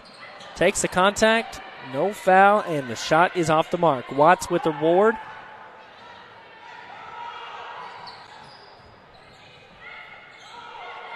Two minutes have gone away here in the fourth.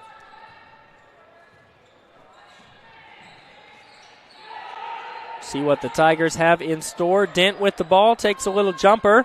Ring it up for her, 9 points, but she averages nearly 19. She's the lead average scorer for the Gulf South Conference, and we have not seen a lot of that tonight. Just 9 points the Bulldogs have held her to, and she's the lead scorer for the Tigers. Robinson has the ball, 15 on the shot clock. Out to three for Thompson. Thompson puts on the floor. Blocking foul will be called on Williams. Williams' second foul of the ball game. And a random trainer or assistant coach from over there at West Alabama said push off. I'm not sure that's what I would say that I saw, and it's definitely not what the referee saw, so the play will stand no matter what. A foul on Williams. Thompson will inbound it back up to the top of the key for Shanique Lucas. That has worked every single time. Shanique Lucas with 12 points. And West driving in, too strong on the right hand. And Watts is going to wrestle free, but they're going to say jump ball. Or not. They were going to call a foul on that one. Foul's going to be on West. She looks like she's in a little bit of pain.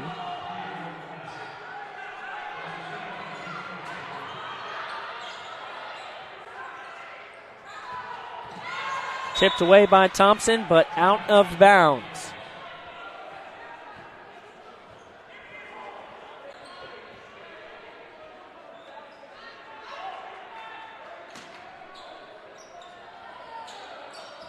Inbounding it for the Tigers. They get it in.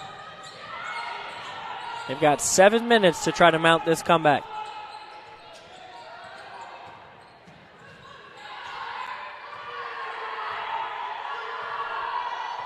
Logsden is directing traffic. Only 10 on the shot clock.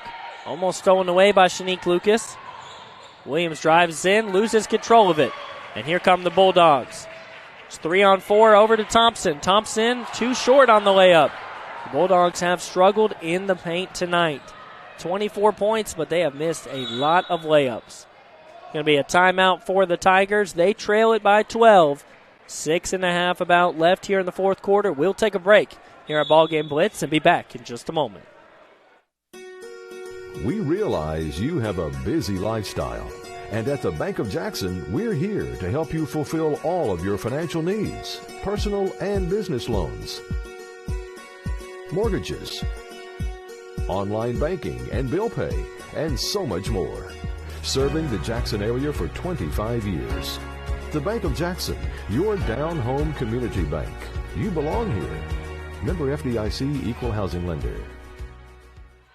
46-34 as Dent drives in and off the mark on that one. She's had an off game tonight here at the Fred DeLay Gymnasium. Out of bounds, and it's going to remain in the Tigers' possession. Thompson will check out. Morrison will come in. Logsdon will inbound it. Goes right to Dent.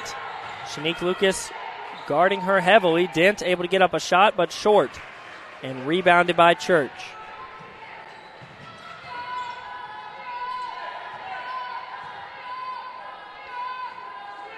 About 2 minutes of scoreless basketball for the Bulldogs, but they are in the lead by 12 points, so they're not exactly in a hurry. They would like to add on to that lead for sure.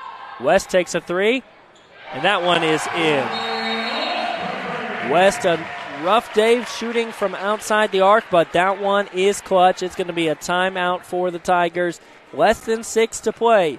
15-point lead for the Union Bulldogs. Keep it right here. Championship DNA. That's what you find at Jones Chevrolet at Three-Way. A full line of new Chevrolets plus West Tennessee's largest used car inventory. State-of-the-art service work and pre-approved auto loans online at JonesChevroletHumboldt.com. Shop with a winner. Jones Chevrolet at Three-Way. The most important benefit when you buy from Jones Chevrolet at Three-Way? Peace of mind. Jones Chevrolet's warranty forever comes with every qualifying new and pre-owned vehicle. Powertrain coverage for as long as you own your vehicle. Find out more at Jones Chevrolet in Three-Way. A big three there from Lauren West. Just her second of the ball game, but it was a huge one. The Bulldogs lead at 49-34, and they have really come out strong here in the second half. After a tough few moments in the second quarter, it was 5 minutes of scoreless basketball for the Bulldogs, very uncharacteristic of them, but they maintained the lead at halftime by 5. Right now they're up 15 with just 6 to play. Despite struggling shooting from the floor tonight, particularly outside the arc, the Bulldogs are looking like they're on their way to the 10th straight win and their 13th win here on the home court. 13-1 is what they would move to at the Fred DeLay Gymnasium. Dent will inbound it for the Tigers. She's got 10 rebounds in this one. She averages 11 rebounds as a guard, but she was held to just 9 points so far. She averages about 19.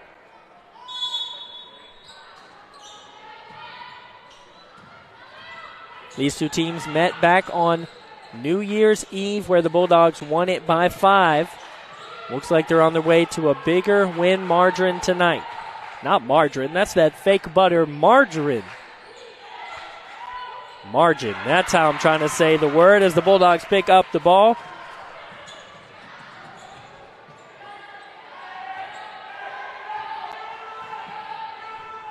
Morrison has the ball up at the logo. The Bulldogs, of course, content to let time run off the clock as they lead this one 49-34. West drives into the paint. Too strong on the way up. Off the mark. Alabama trying to rush it on the other end.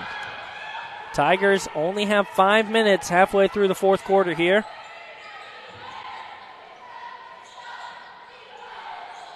That one is off the mark as it rims out. And Church picks it up for the Bulldogs. A three for Church. Ring it up, a deep three.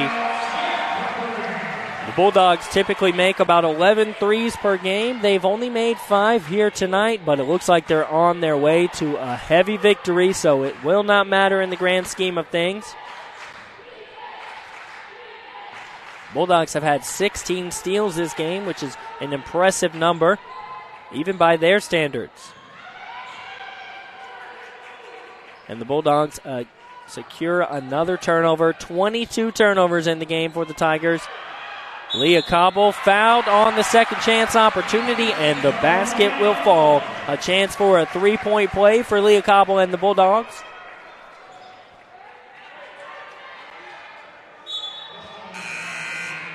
Bulldogs typically score about 78 points a game. Only 54 so far here tonight, but they are looking strong in this fourth quarter. Still 4 minutes left to go. The Bulldogs have outscored the Tigers 25-10 here in the second half. It was a 5-point game at halftime. Look, now it's a 20-point game. The largest lead of the game for the Bulldogs, and a chance to add on here for Cobble. Bounces off, and that's going to be a foul. Reach-in foul called on Morrison, and the ball's headed the Tigers' way.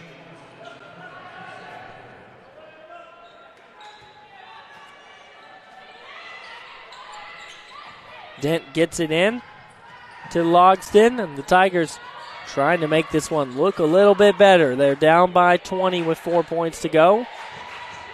It would take just an incredible 4 minutes of basketball for them to get back into this ball game. That one thrown away, and it's the Bulldogs' ball. Another turnover for the Tigers, who have not scored in 4 minutes of basketball.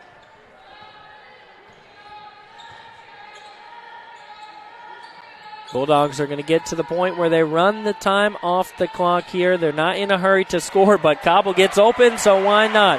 As she lays it up and in. An easy layup there off a great pass. 6 points for Cobble. The Bulldogs pouring it on here in the second half. And great teams adjust so well. Another turnover for the Tigers. The Bulldogs were up just 5. Rough 5 minutes of basketball to end the second quarter.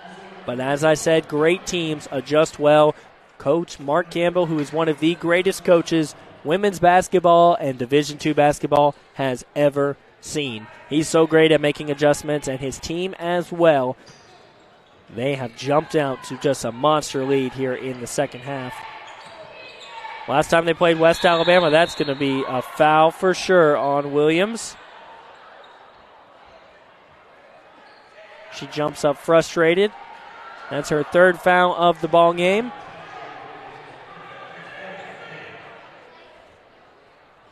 But the Bulldogs only beat West Alabama by 5 last time these two teams played down in Alabama. But today at the Fred DeLay Gymnasium, they lead it by 22. 3 minutes away from a victory for the Bulldogs. Lucas gives it over to Cobble. 10 seconds on the shot clock. Bulldogs probably have to settle for a 3 or a jumper. And look at that, driving right into the paint. But off the mark for Thompson. Bria Dent chases that one down. She's going to be fouled.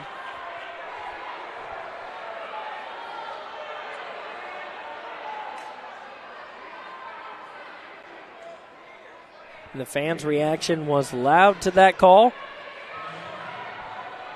Not a bad foul, though. The Bulldogs have several to give and probably prevented a bucket. They get it over to Bria Dent.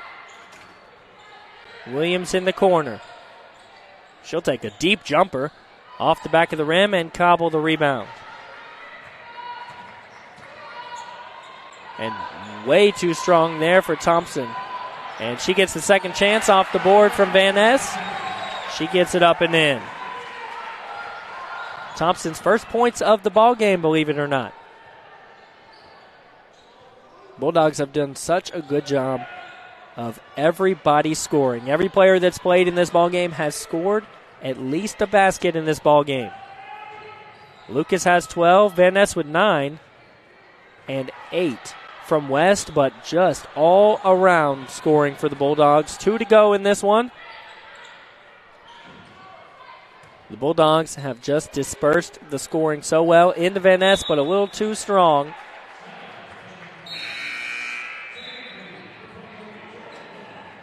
Jordan Little's going to check in the ball game, and Leah Cobble will go take a seat.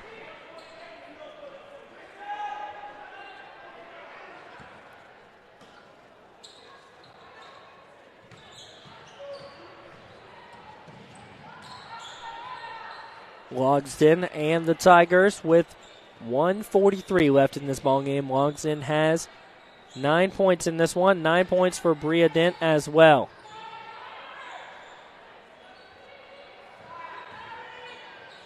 A deep two off the mark and rebounded by Thompson.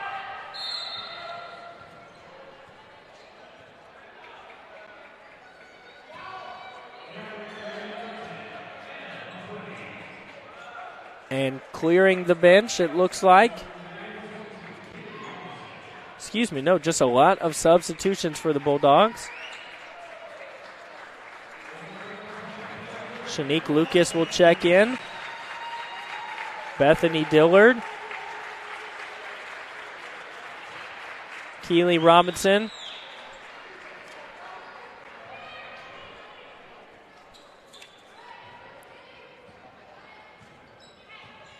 As well as Anna McCready. So all the seniors in for the Bulldogs. 1:10 left on the clock.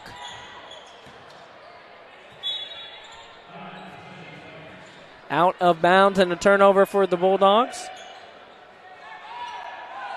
Once again, West Alabama not really sending anybody to inbound the pass. They've done this multiple times today. 24-point lead for the Bulldogs, 1 to play.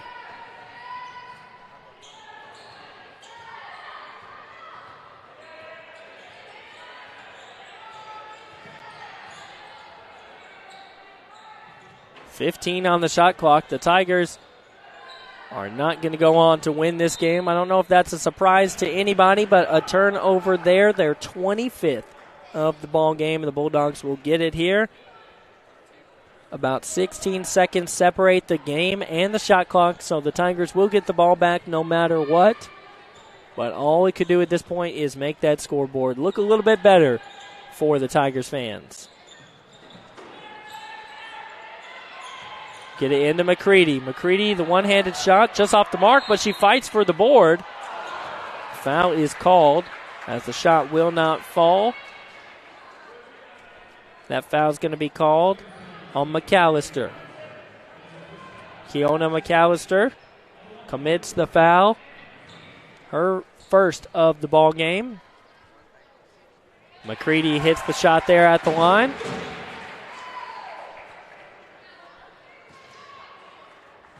McCready's first point of the ball game, and she gets the second one to fall as well. So the Bulldogs lead this one by 26. Their largest lead of the ball game, and that is going to do it here. The Tigers have one more opportunity. No shot clock because the game clock is shorter. A three here, off the mark, rebounded by Jordan Little, and you'll think that one will wrap it up. And Coach Campbell says no shot. They're just going to dribble out the time here as the Bulldogs are on their way. 8 seconds away, the fans rise to their feet. 10 straight wins for your Lady Bulldogs. They improve to 13-1 on the home court and 19-3 on the season. They've got a big game on the road on Thursday as they will take on Lee University. We are just about to wrap up this game here, and the Bulldogs bounced back really great here in the second half. They were leading at halftime by 5, but they really began to pour it on here in the second half. We will take a quick break and be back with your post-game stats and your player of the game. Are you looking for a Christian college or starting the college search process? I want to take a second to tell you about my school, Union University in Jackson, Tennessee. Union is a private 4-year university known for its rigorous academics, Christ-centered community, and the success of its graduates. My favorite part about Union is the faculty. The professors here are so intentional about helping students grow not only academically, but also spiritually. You should check out Union for yourself. Come for a visit. I know you'll love it. At Union University, you'll be transformed. The BallGame Blitz Sports Network by Worthy Road Studios. With over 750,000 views in 2022, we are where you need to advertise. Please subscribe to our Worthy Road Studios YouTube channel and join the other 4,000 subscribers watching local sports, including Union University, USJ, TCA, Jackson Christian, and Peabody. Our multi-camera broadcasts include slow motion instant replay, on-screen scoreboard and graphics, and professional announcers. Thanks to our sponsors who make it all possible. BallGame Blitz Sports Network by Worthy Road Studios, the premier sports broadcast network in West Tennessee. Buying a home is a major milestone, and at the Bank of Jackson, we want to help you achieve it. Our mortgage specialists can assist you with conventional, VA, FHA, or construction loans, as well as USDA and THDA development loans. Serving the Jackson area for 25 years. The Bank of Jackson, your down-home community bank. You belong here. Member FDIC, Equal Housing Lender.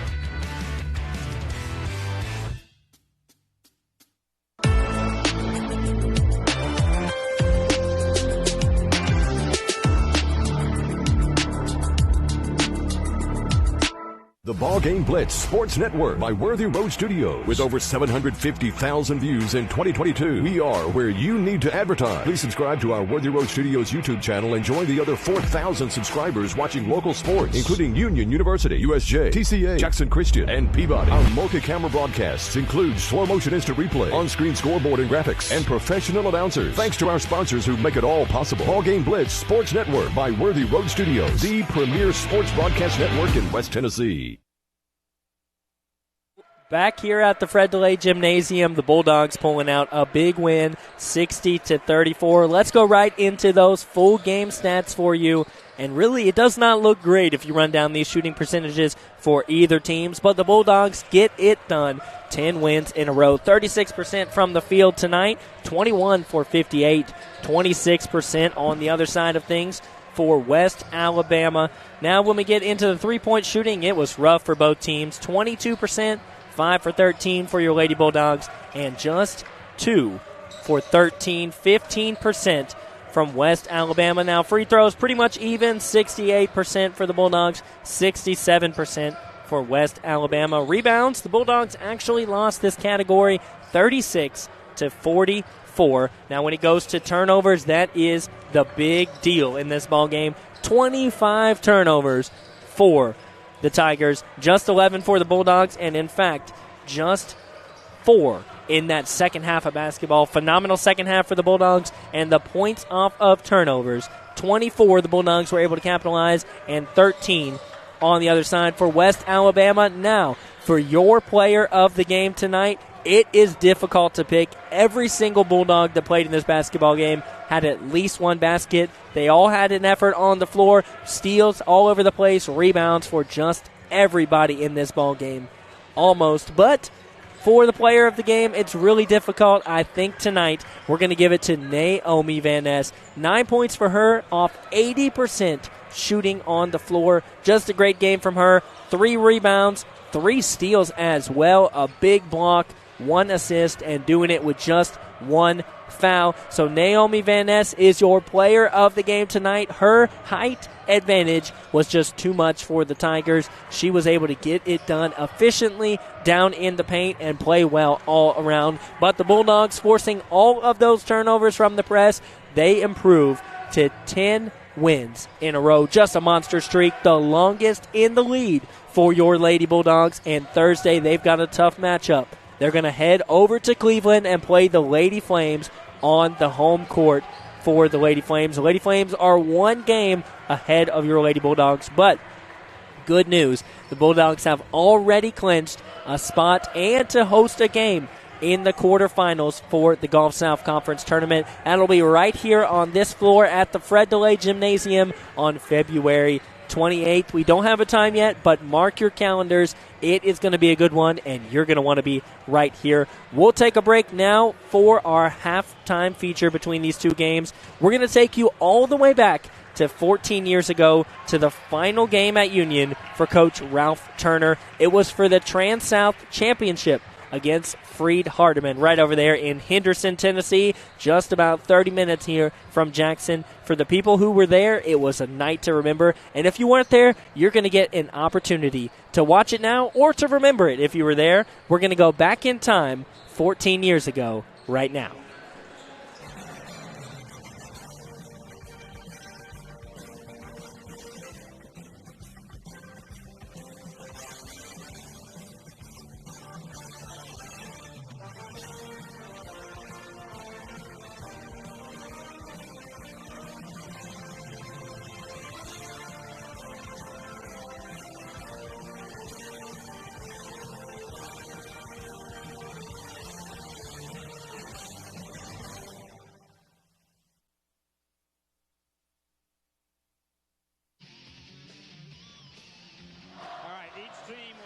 Technicals. So here is Neville with Union up by 23. He'll have two, and then they'll go back down to the opposite end. The technical on Greg Trevilian will only be his third foul. 87-63. Now they'll come back down to the Freed end and shoot a couple. And I think these officials, one of the reasons for this was trying to keep this game from getting out of control. Well, Chris Smith took a little bit of a cheap shot on Brian Lake. Brian didn't really instigate that. He was just setting a pick, and Chris Smith just got frustrated and elbowed him to the back. Well, it's been a challenge for him. He's a tremendous player, Christopher Smith, and taking nothing away from him. But one of the reasons that you talked about earlier about why he has a difficult relationship with opposing fans, it's because he's had a hard time keeping himself under control. And we're going to have our media timeout now. I'll continue that thought in just a second. Are we going to take that? I think we are. All right. So 5:53 left to the championship. Kaufman scoreboard, Union 87, Freed Hardeman 65. There's nothing worse than not knowing who's handling your money. At First South Bank, our local roots enable us to have the authority to make in-house decisions on the spot. Our leadership and governance are all locally based individuals ready to serve you. You see, our people are here to serve you, and they're committed to exceeding your expectations. A local bank with local people that are able to do extraordinary things. That's what authority is all about. That's First South Bank. Member FDIC, Equal Housing Lender. Well, it's been a while since we've had action on the floor. They've been at the free throw line a long period to try to settle things down after the double technical was called. I think when we come back to action, Brian Lake is going to be on the free throw line. Yeah, that would be right because the first foul on Smith was his fourth, and that would be a double bonus foul. So Brian Lake, is out at the free throw line. He's going to shoot two. So 6 straight free throws, 2 for one team, 4 for the other. I guarantee you hadn't seen anything like this on American Idol tonight. So it is Lake at the line for 2. The score may not be close, but the game really hasn't disappointed in intensity at all. No, in this second half, it has been it's almost tense. And Lake now with 13. Neville the game leader with 34. He had 23 at halftime. Got it. Back to a 24-point margin for the Bulldogs. And again, Freed Hardeman trying to see if they can come up with any kind of a flurry late to at least threaten. They go to the inside, high off the glass. Hard to stop that one by Curtis Brown. You just tip your hat after that one. Tremendous drive, tremendous angle. And Ralph is telling Neville, get it across. He got it across with 1 to spare. He's directing traffic. Here's the classic. Yes, sir! He just pinned it right off that drive.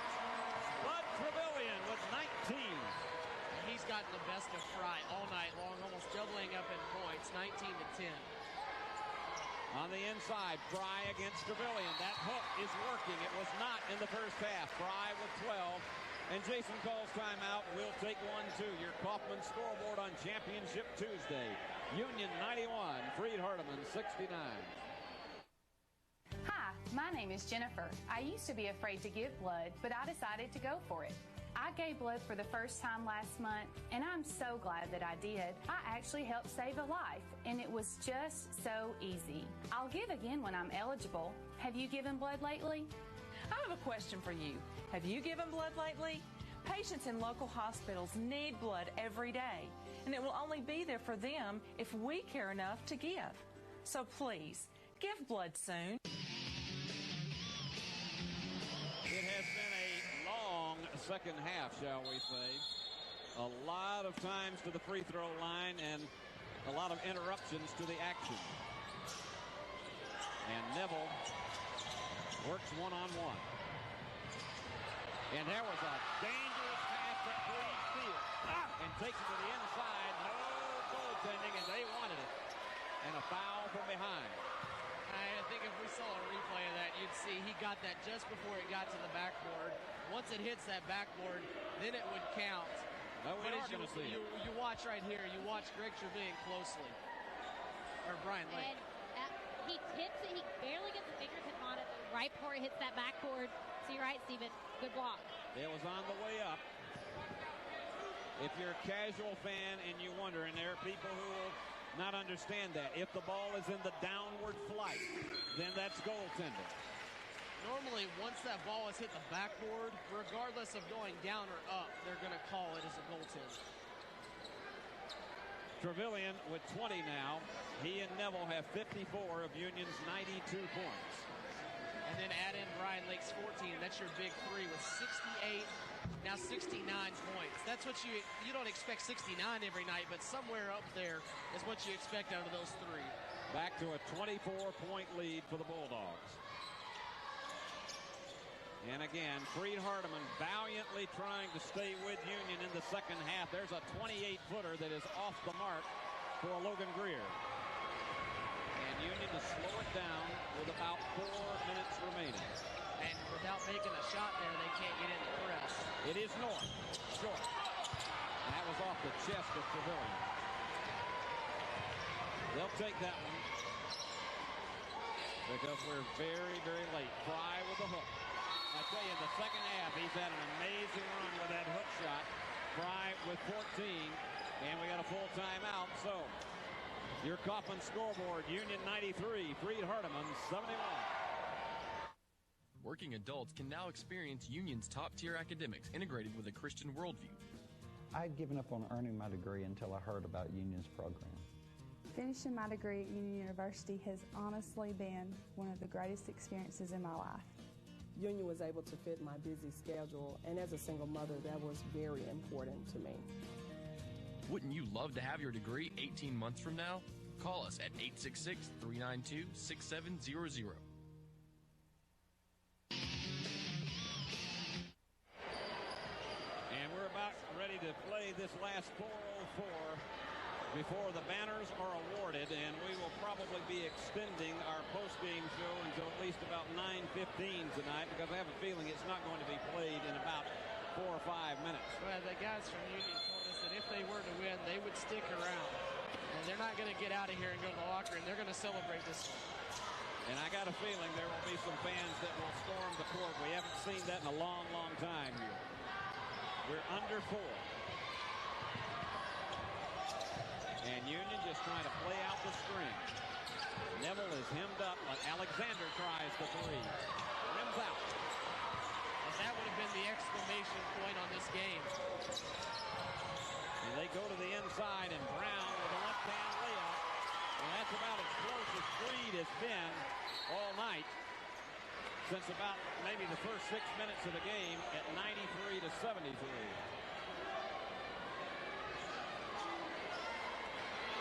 Has been, despite the fact that Union is led by as many as 32, it has been physical, it has been fast, it has been brutal. Union may need to just go back and try to score it because the slowing down's not working well.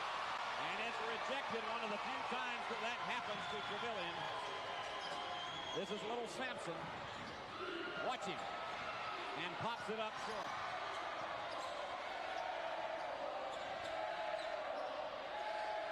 They're way out front, close to 3. In and out. And picked up this time by North. That's a huge rebound because that could have got it under 20 points. Ralph says bring it on down, and they do. The long one down court, and clobbered is Spud Trevelyan, and they get him up very, very quickly. Well, that's the way they say if you're going to have a hard foul, deny them that basket. Good sport by Wesley Mays. Went to help Greg get up. So at the line will be Trevelyan, who has 21. He has had so many games down the stretch in the 20s and 30s. For Union, this would be its 6th straight victory on the season. They had to win all 3 in the final week in order to guarantee home court advantage for this tournament. And they did it. Bing, bang, boom. And they have played with all of the aplomb that you would expect. They had one game in the semifinals that they had to do a come-from-behind job, and they did what they had to do. And tonight, they just put on a house of fire in the first half to lead 57-33. And Trevelyan with both of them to give him 23. If you had to pick one of the 3 games to win, this definitely is it. And that looks like what they've decided. And the big question is, will this earn Union a #1 seed in the NAIA National Tournament? Oh, I think absolutely to that one. No doubt in my mind whatsoever, especially given the 2, 3, and 4 teams in the nation who failed to win their conference titles. Union should go into Kansas City as #1. Also, number 2, Oklahoma Baptist, they lost their final game before the tournament, so they've lost twice since that hold has come out. Neville will go to the line for 2. And that is the 4th foul on Cedric Austin. Brian Lake a double-double tonight with 14 points and 11 rebounds. Union a 47-35 edge on the boards. Neville's had a problem, and he's really frustrated with himself not connecting on those first of 2. But I want to send a big salute to both schools for their tremendous support of this game tonight. We have at times this season questioned the intensity of the Union fans because the student section has not been terribly filled for many games this season. They made it tonight for the big one. The Freed-Hardeman fans with so many that have come this way from Henderson tonight, and despite the fact that it is not going to end in a championship, you got to hand it to them. They gave their team everything they needed as far as support. And the 3 is off the mark, and North the rebound with 2 minutes to go. And it's celebration time now for this Union Bulldogs and the Union student section. And you got to see it. They are shaking their keys over on the other side. And the foul is on.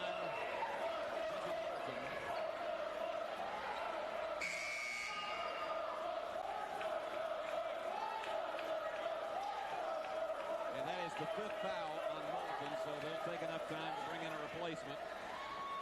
They get 60 seconds, so. Yeah, at one point they cut that back down to 30, but now they have a full minute again. And so Union ever closer to the century mark in this game, but it doesn't matter. They will hang their 6th Trans-South Conference Championship banner and do so in decisive fashion.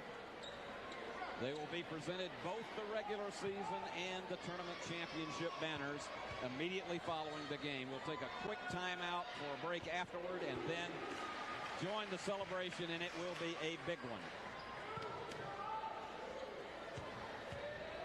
And now Ralph Turner will empty the bench. Alante McLemore will get into the ball game. And I don't think we mentioned him. He made the All-Trans-South freshman team.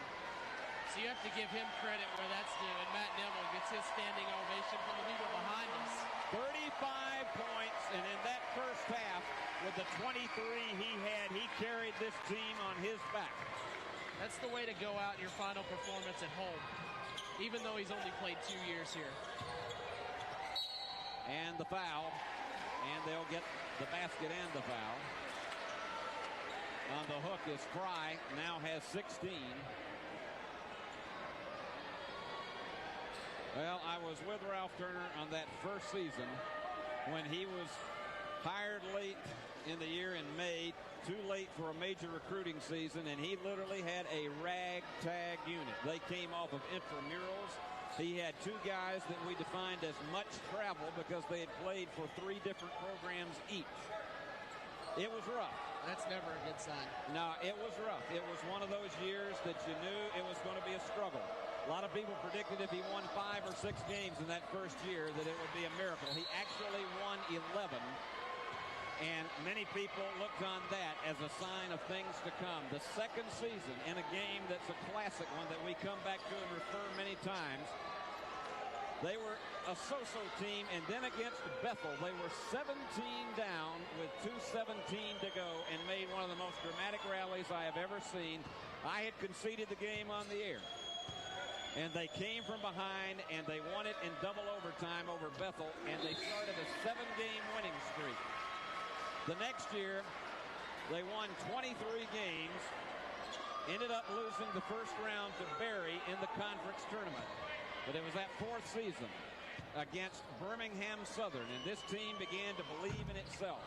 And this university began to believe it was among the elite in men's basketball. And that's when Union turned it around in 1998, went to the throne room for the first of what will be tonight the 6th Trans-South Conference Championship in tournament play for Ralph Turner.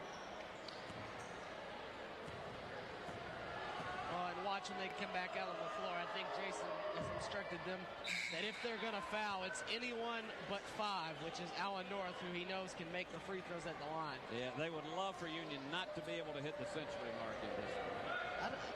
Coming into that, I'd like to know if anybody in this building that really knew much about the two teams would have said that Union would have got to 100. I would have figured this would have probably been a game in the 70s. You just think that it sticks, games stick normally to the way they've been played in previous meetings, and it just didn't happen in this one. Well, Ralph Turner has been a great friend of mine personally, and I've enjoyed the mutual respect that we've had, both of us as faculty members, and that foul sending Alexander almost into the stands.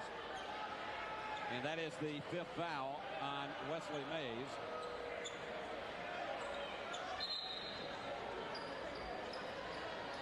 So he will sit down, and that will give Alexander an opportunity, 2 tries, to put them to the century mark.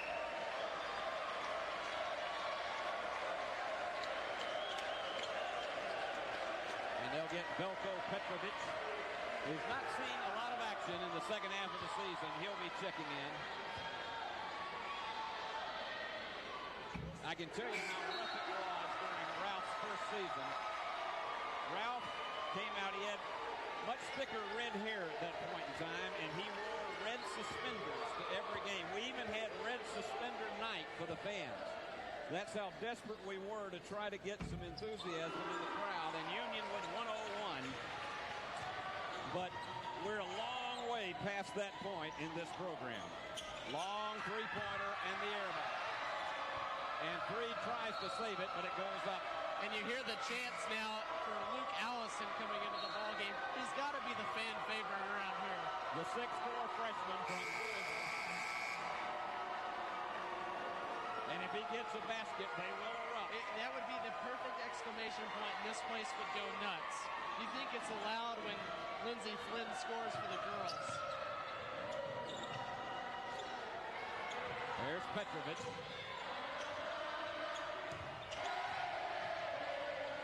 And the long one to Banoro. Yes, sir. He just reached around. And it has been the most dominant performance of the season against a quality team. And these Street-Ornament Lions, they have the ability to challenge you in the national tournament. Do not be fooled by this final score.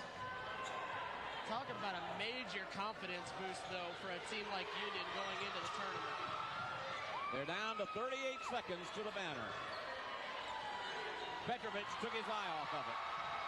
This is Austin taking it all the way and couldn't let it fall. But they get the fall away by a little Sampson. And the Union crowd's excited about it. I tell you, they love to watch him. And he's a local guy from right here in Jackson. That was the first thing both of these teams have agreed on.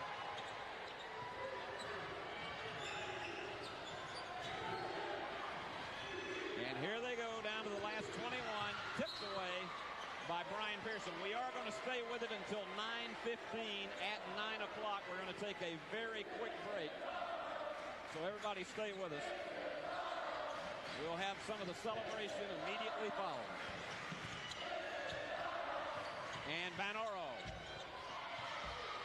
It is Petrovic drawing the foul. It'd be nice to see him get into the scoring column, although Ralph just wants this one to end. Yeah, I think Ralph is worn out with how this one has just gone on and on. Veljko Petrovic from Serbia, a sophomore.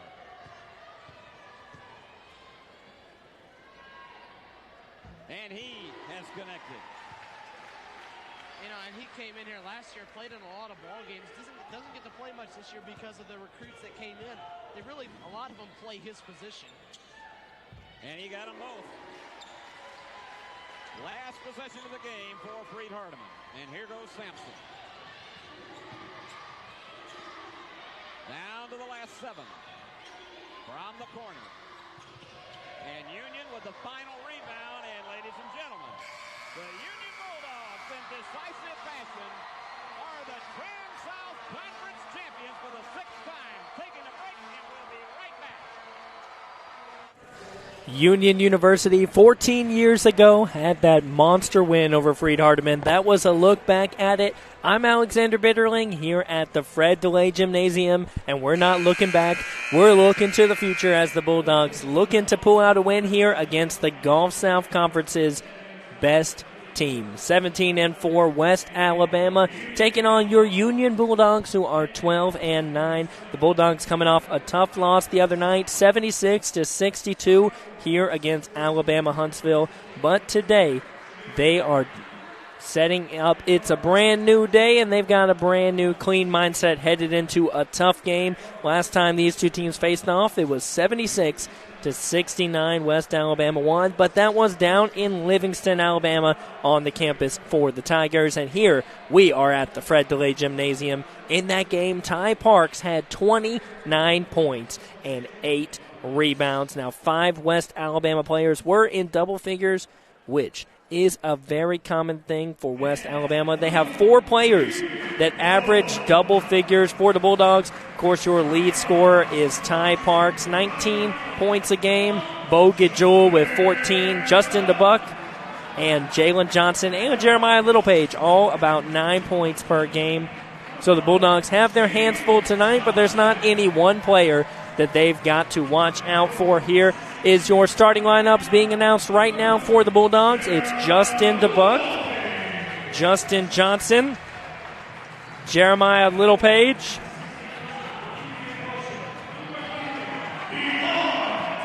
Yvonne Prug, the freshman who is the reigning freshman Gulf South Conference Player of the Week for the second time this season. He had 22 points at Alabama Montgomery about a week ago. And Ty Parks, one of the seniors honored today, rounding out your starting lineup. He's the lead scorer for the Bulldogs, and he is ready to play in the last home game of the season for the Bulldogs. Now, even though they lost yesterday, they were able to secure a spot into the Gulf South Conference tournament because of the loss from West Florida. So the Bulldogs are in the tournament. They are looking, though, to improve their seeding, and they are looking to do that right here tonight. We're just a few seconds away from the first half of action, and it got real quiet here at the Fred DeLay Gymnasium. The fans are here. They're ready to see a good Union team face off a really great team from West Alabama. West Alabama, of course, is entering today 18th in the coaches' poll. That one, volleyball tipped away, and West Alabama gets it to start. It's Williams with the ball. Gives it over to Durham.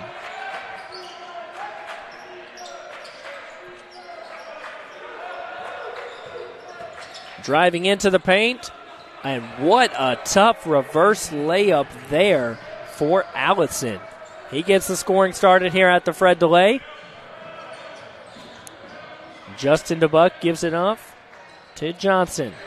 Back to DeBuck. It's into Jeremiah Littlepage in the paint. He's going to try to work. A tough try, and the floater is there for Jeremiah Littlepage. He gets a tough bucket there. Johnson meeting Williams right at the half-court line. Defense chance from the Bulldogs bench. And they're going to need defense tonight to beat a tough team from West Alabama. Rims out and fighting for the board. The Bulldogs able to secure it there. DeBuck pushes it way ahead to Ty Parks. Over the corner for Johnson into Jeremiah Littlepage, who's met in the paint. Short, but gets his own miss. Short again. And West Alabama's going to pick up on that one. Melton able to secure the rebound.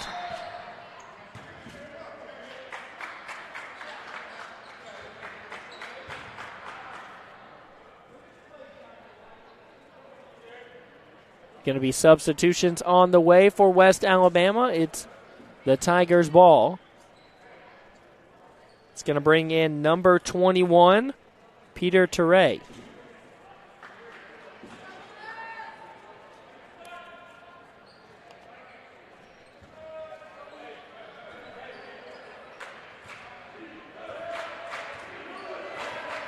Here come the Tigers. It's a 2-2 ball game. Johnson falls to the ground. Here's a little jumper and up and in for Thaddeus Williams. His first two of the ball game.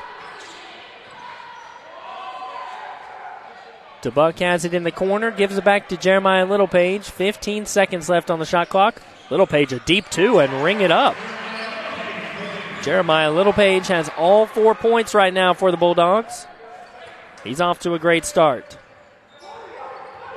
Littlepage is the junior. He's from Alabama himself, so definitely knew of the school, but he chose to commit here to Union, and we are lucky to have him. Rebounded there by Johnson.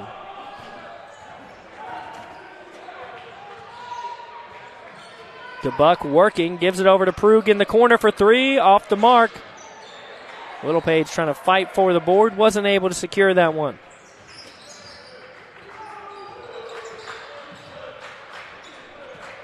A three is up, off the rim. Jeremiah Littlepage gets it, but last touched by Allen. So it's the Bulldogs basketball.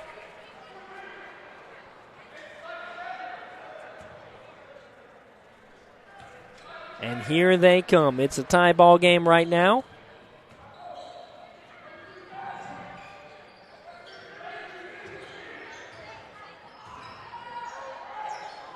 Justin DeBuck here in the corner.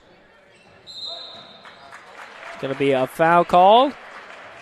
See who that is on. It's on the Tigers. It's going to be on number 2, Justin Allison. So his first foul of the ball game.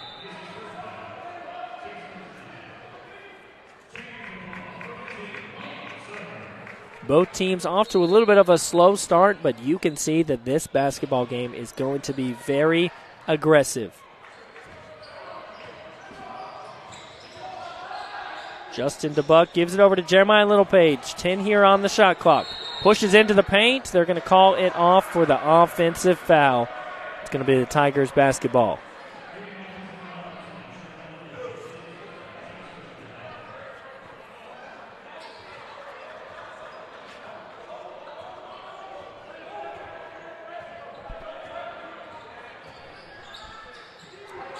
Bulldogs doing a good job on defense so far.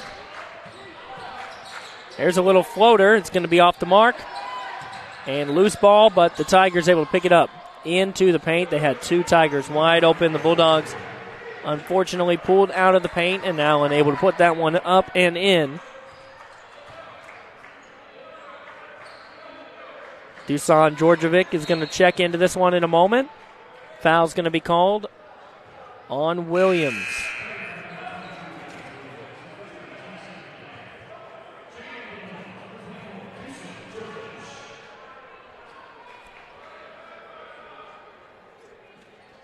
Doosan will check in.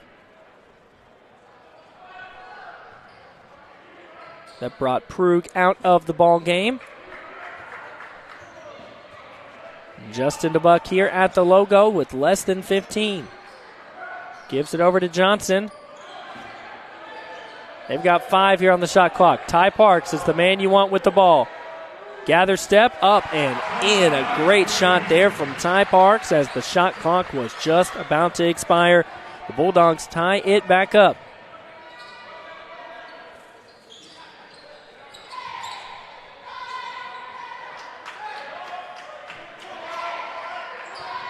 Tigers taking their time, trying to direct traffic here.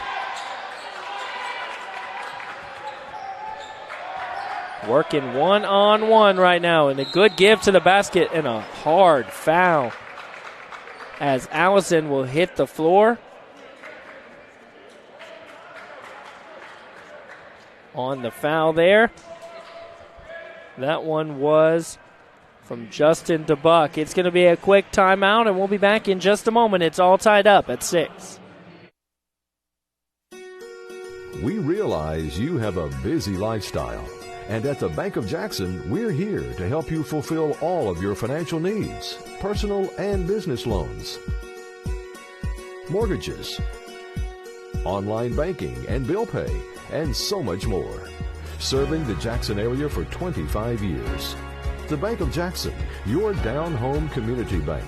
You belong here. Member FDIC Equal Housing Lender. It's all tied up at 6 here at the Fred DeLay Gymnasium. The Bulldogs taking on a tough team in West Alabama. Holding their own so far, though. The Bulldogs winning the rebound battle 4-2. It's all tied up. Both teams shooting 40% from the floor and 0% from 3. 1 turnover for the Bulldogs, 0 for the Tigers so far. A decent crowd here at the Fred DeLay Gymnasium for a Saturday afternoon. It is senior night, and it is the last regular season home game for the Bulldogs. Potentially the last home game of the season for your Bulldogs. A little more than 15 to go here in the first half. And we're going to be here at the line. Allison was fouled right before the break, and he's going to take a chance from the charity stripe, the first one for both teams so far. And that one is beautifully up and in.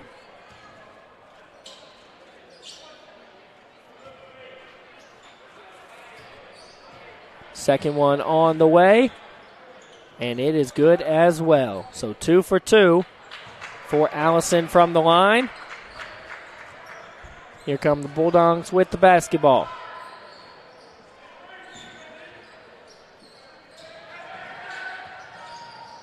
Almost a steal. DeBuck able to pick it back up. Ty Parks now in the corner. Driving down the baseline. And loses control of it out of bounds. He had some contact there. Wanted the foul call, but did not get it.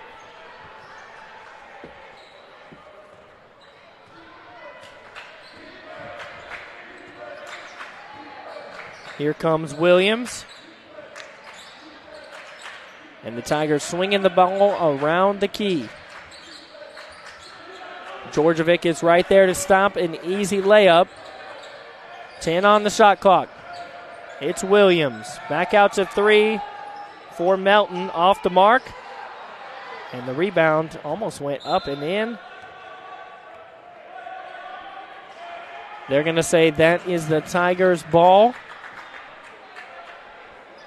And it was, I believe, last touch by Georgievic. There's a big Ty Parks head cut out there in the crowd section tonight. I saw some custom Ty Parks t-shirts in between the two games. We'll try to get you a shot of those here tonight to see how the fans have showed out for senior night. It's 8-6 right now. The Bulldogs, Johnson driving in, and no opportunity there, so they'll reset it back out.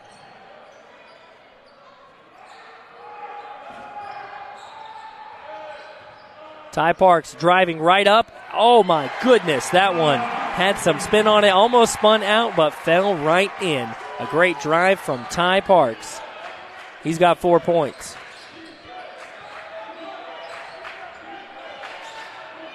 Defense chants from the Bulldogs and their fans. 15 seconds on the shot clock. Off the mark on the layup. Georgievic with the rebound. The Bulldogs a chance to take the lead. They haven't had the lead in this game yet. Ball falls out of Ty Park's hands, and it's 3 against 1 for the Tigers. Good defense from the Bulldogs, and oh my goodness, they're able to get the ball right back. Sarver picked it up. They're calling that shot off, and the foul is on the floor. Johnson draws the foul, and Williams will commit it. Great defense on the end to prevent the bucket from Sarver. DeBuck able to get the board and rush it down. So now it's the Bulldogs basketball. Another chance for them to take the lead. Justin DeBuck will check out. Georgievic as well. Brings in Littlepage again, and Gidjul. Johnson gives it in to Jeremiah Littlepage. Tips it out for Sarver for 3. Too strong. Tigers headed down the other way. In. And the layup off the mark. Second chance, no good, but the foul on Gidjul. Struggling from shooting right now for the Tigers. They're having a rough time from the floor. 27% shooting right now. Here's Allen from the line. His first look at it. That one up and in. The backspin on the ball. This team, the Tigers, shoots about 75% from the line as a team, shooting 103 for 3 right now. That one good as well. So 100%, 4 for 4. The Tigers back up by 2. Ty Parks will inbound it. We've got a one-player pressure from Garner. And he falls back a little bit. Gidjul gives it up to Jeremiah Littlepage at the top of the key. Here it is for Ty Parks. Backing in. Tried to give it up for Jeremiah Littlepage, but they weren't on the same wavelength.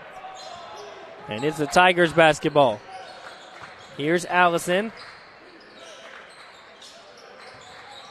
Melton now working against Gidjul. And an offensive foul. That's going to be called on Allison, I believe. Under the basket. Reach around foul. Not on Allison. That's going to be called on Allen, excuse me. So 4 team fouls early on for the Tigers.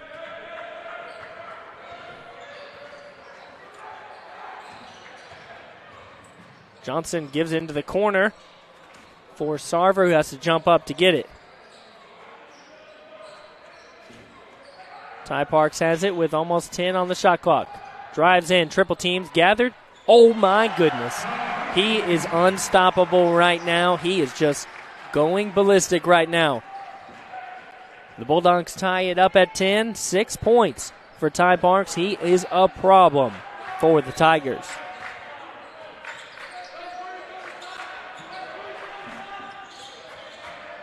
Allison has the ball. 15 now on the shot clock.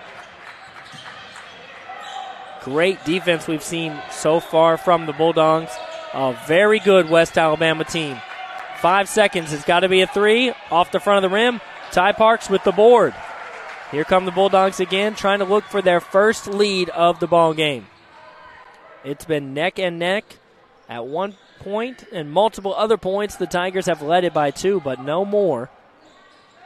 Bulldogs looking for their first lead. Sarver in the corner. 10 seconds on the shot clock. He goes up against 4 Tigers and off the mark. Here comes Allison. Going to drive in. No foul call and no good on the shot. The Bulldogs pick it up. Sarver has a chance, but he's going to back out. A wide open 3. Off the side of the rim and rebounded by Allen.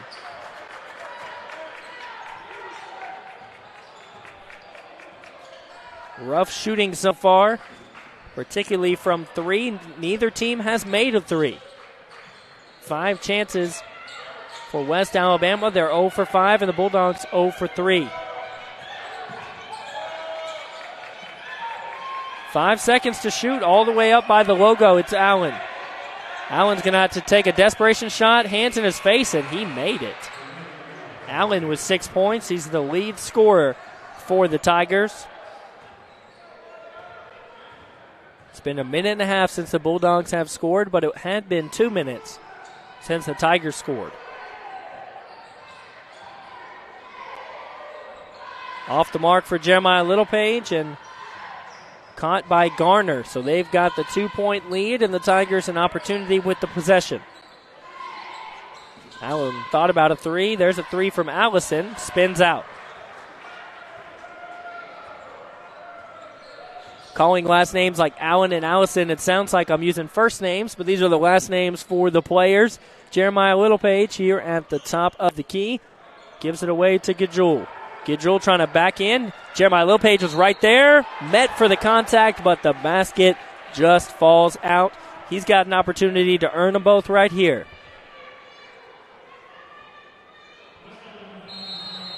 He shoots 64% from the charity stripe. It's going to be a quick break here at the Fred DeLay Gymnasium. 9.5 to go here in the first half. It's 12-10. Stay with us. Championship DNA. That's what you find at Jones Chevrolet at Three-Way. A full line of new Chevrolets plus West Tennessee's largest used car inventory. State-of-the-art service work and pre-approved auto loans online at JonesChevroletHumboldt.com. Shop with a winner. Jones Chevrolet at Three-Way. The most important benefit when you buy from Jones Chevrolet at Three-Way? Peace of mind. Jones Chevrolet's warranty forever comes with every qualifying new and pre-owned vehicle. Powertrain coverage for as long as you own your vehicle. Find out more at Jones Chevrolet in Three-Way. Here at the Fred DeLay Gymnasium, Jeremiah Littlepage is headed to the line as the fans try to get the crowd into it. The Bulldogs doing a good job of hanging with the best team in the conference. It's 12-10.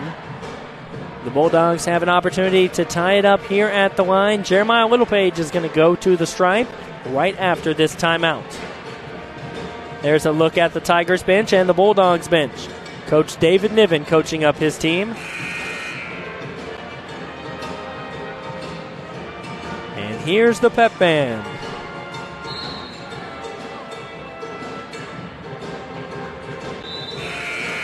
The Bulldogs ready to take the floor down just 2 to the best team in the conference and one of the best Division II basketball teams in the country. Bulldogs have their hands full tonight, but rising up to the challenge right now. Jeremiah Littlepage, the junior, will take his chances here. He is from Alabama, down in Birmingham.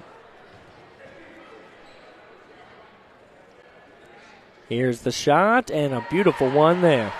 The Bulldogs' first free throw of the ball game is in. Here comes the other one right now. That one good as well. 2 for 2 for Jeremiah Littlepage from the line. Clutch.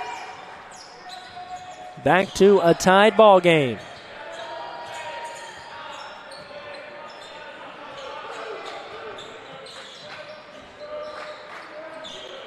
Good ball movement right now from the Tigers, but the Bulldogs have not left anything open. Prug back in the ball game, the freshman of the week in the Gulf South Conference. A foul is going to be called on that one. That's going to bring Williams to the line. It's going to be on number 15, Lane Sarver. His first of the ball game.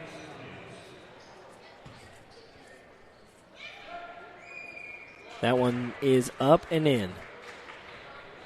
Williams makes his first free throw, and 100% right now for the Tigers from the line. Williams is an 83% free throw shooter, and he gets both of them. Back to that 2-point lead for the Tigers, but the Bulldogs have always kept it within 2. Still looking for their first lead of the ball game, but they haven't let this game slip away at all. No more than a possession at any time. In the corner for Sarver.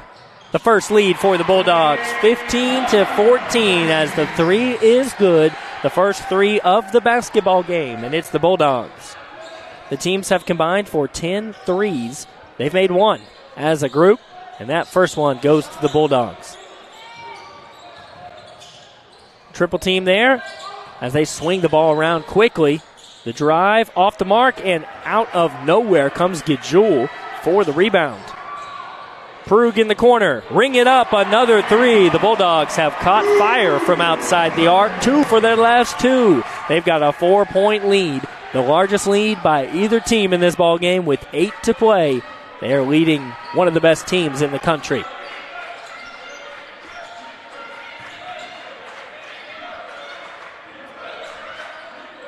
$12 to shoot. This defense from the Bulldogs has been phenomenal so far.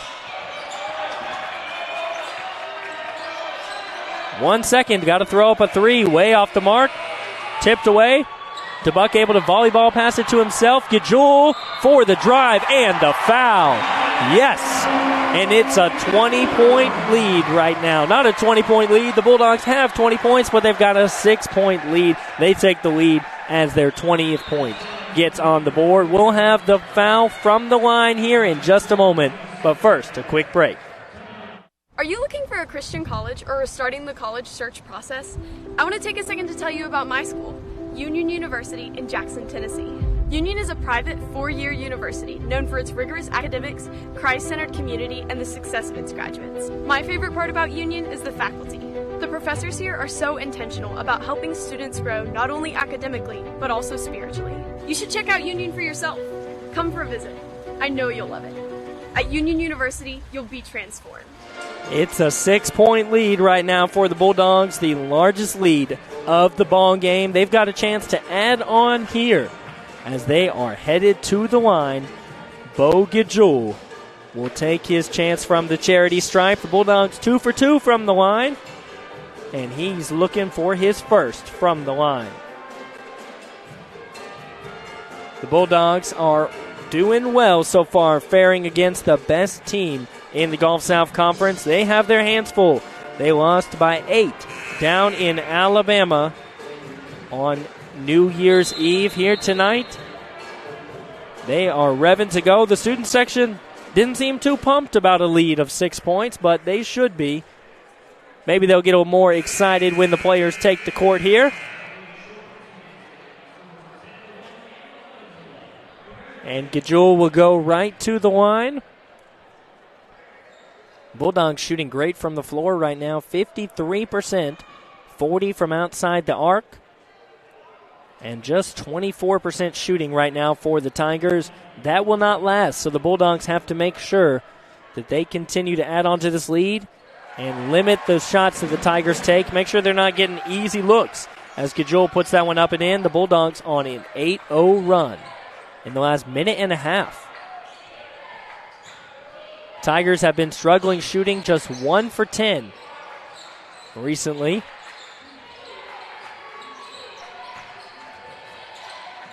They get it over to 3 for Allison. That's off the rim, and Gejul gets the board.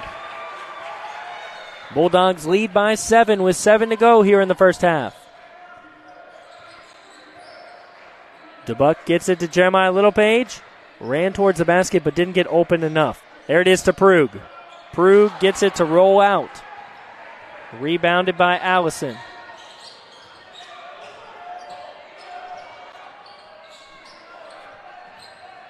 Allison drives in against all the Bulldogs, and a foul's called.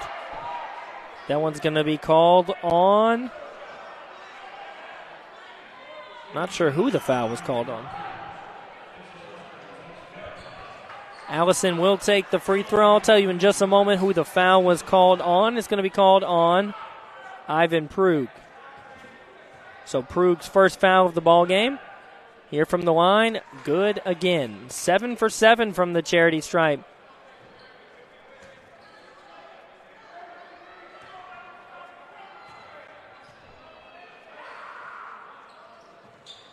Allison misses the first one. The first miss of the ball game there from the charity stripe for either team. Bulldogs still with the 6-point lead. DeBuck double teamed at the top of the key. Bulldogs not getting open to help DeBuck. Jeremiah Littlepage with less than 10 to shoot. Gajul up to Jeremiah Littlepage, who's fouled, and the bucket.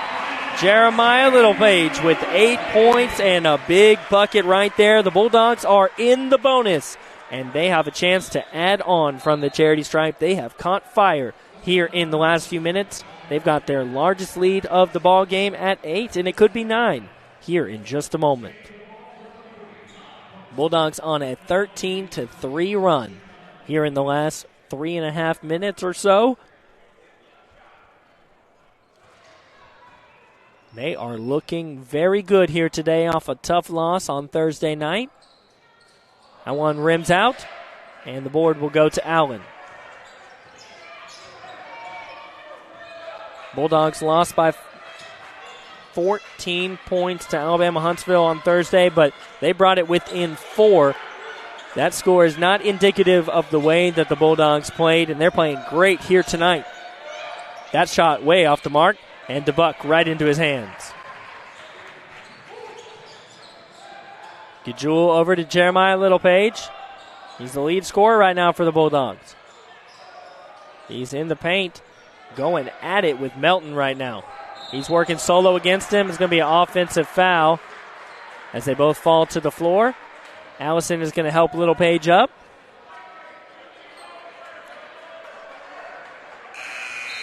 That's going to be Jeremiah Littlepage's first foul of the ball game. Both teams now in the bonus with a little less than 6 to go.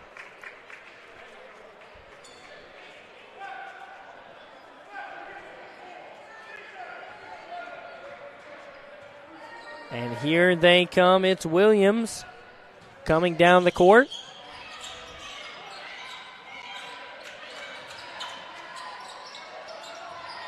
Look at the way the Bulldogs have been playing defense. Jeremiah Littlepage wrestles it free, and last touched by the Lions. It's Garner who touched it as it was going out of bounds. The effort from Ty Parks. I believe I said Jeremiah Littlepage a moment ago. I meant Ty Parks, and he is playing phenomenally as always. He's got 6 points, doing it off 3 for 3 shooting, perfect shooting, 2 boards for him as well, and that right there forcing the turnover for the Tigers. Prug gives it over to Gajul. Gajul working on his own. Oh my goodness, a tough turnaround basket there, absorbing the contact from Melton. The Bulldogs have a 10-point lead. They did have an 11-point lead. Not to burst your bubble on Thursday night, they had a big lead about this time of the basketball game. And there's a steal from Gajul. He's going to rock the rim. And the fans are loving it here at the Fred DeLay. Timeout for the Tigers as the Bulldogs take a 12-point lead. They've got all the momentum right now. We'll take a break. Stay right with us. The BallGame Blitz Sports Network by Worthy Road Studios. With over 750,000 views in 2022, we are where you need to advertise. Please subscribe to our Worthy Road Studios YouTube channel and join the other 4,000 subscribers watching local sports, including Union University, USJ, TCA, Jackson Christian, and Peabody. Our multi-camera broadcasts include slow motion instant replay, on-screen scoreboard and graphics, and professional announcers. Thanks to our sponsors who make it all possible. BallGame Blitz Sports Network by Worthy Road Studios, the premier sports broadcast network in West Tennessee. The Bulldog chant from the Union crowd here tonight. They're chanting their Bulldogs fight theme song as they are up by 12 over the number 1 team in the Gulf South Conference. And it is the Tigers' ball. They have not scored in 2 minutes. The Bulldogs on a 17-3 run here in the last nearly 6 minutes.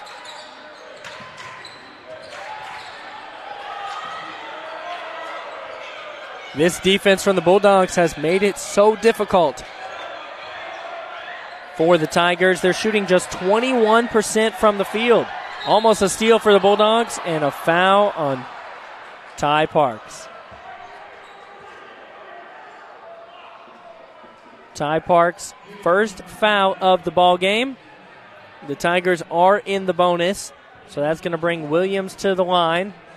Williams is 2 for 2 from the charity stripe. He's an 83% free throw shooter. Makes the first one.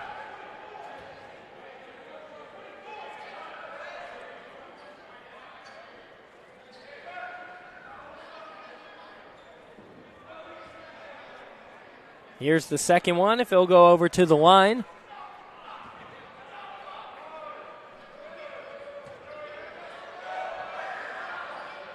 And that second one is in. The Bulldogs with a lead right now of 10.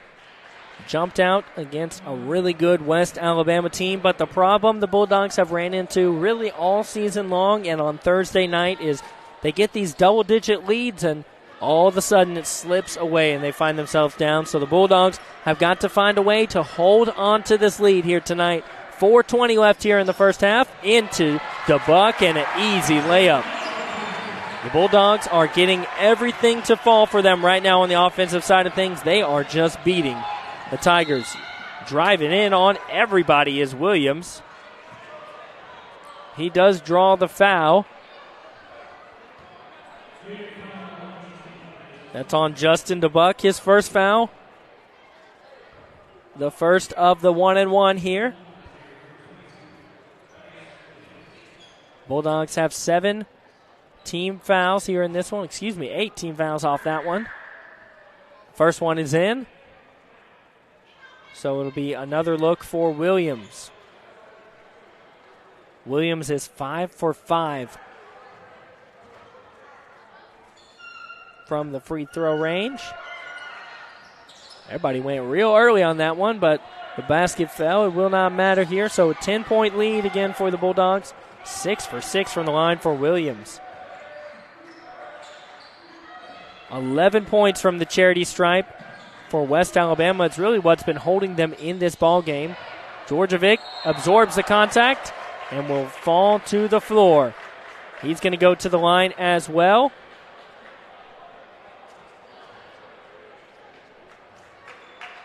Waiting for them to come over to the score table and tell us who committed the foul. It's going to be on Melton. Georgievic will go to the line right after this quick break.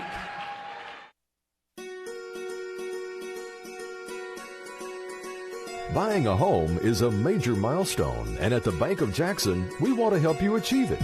Our mortgage specialists can assist you with conventional, VA, FHA, or construction loans, as well as USDA and THDA development loans. Serving the Jackson area for 25 years. The Bank of Jackson, your down-home community bank.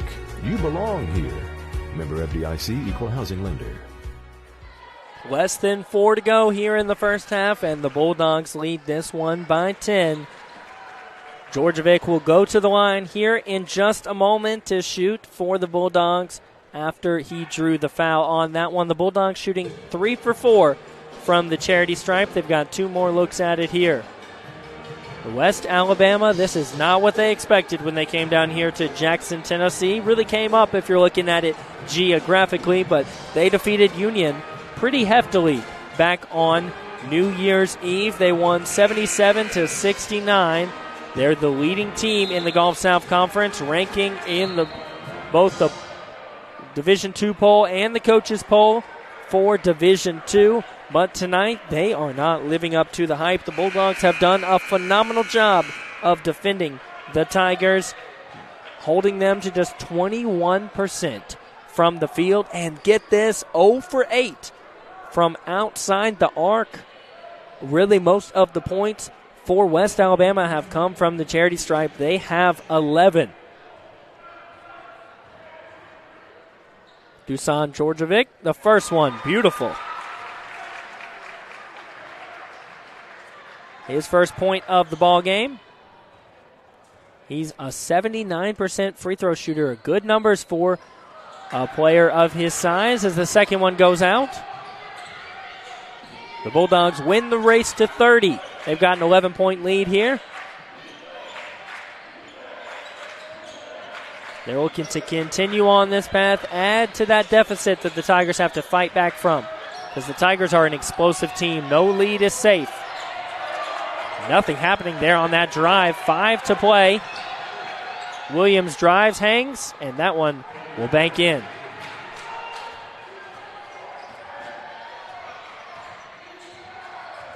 DeBuck here gives it off to Gajul. Ty Parks, the senior, had the ball there, and he is the one that they want to be shooting right now. He's got 6 points in today's game. 5 points. DeBuck will take a three. 5 seconds I'm in, and he makes the three. The Bulldogs doing a great job of shooting the rock 50% from the three-point line tonight. Compare that to 0 for 8, 0% from the Tigers. It's made a huge difference in this ball game.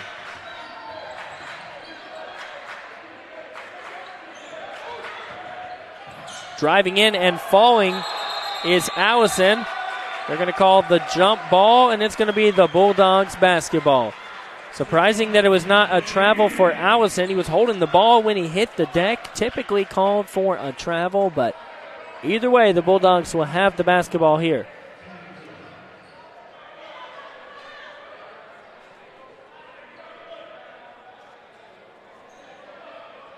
Bulldogs are going to be able to inbound it with ease. No pressure from the Tigers.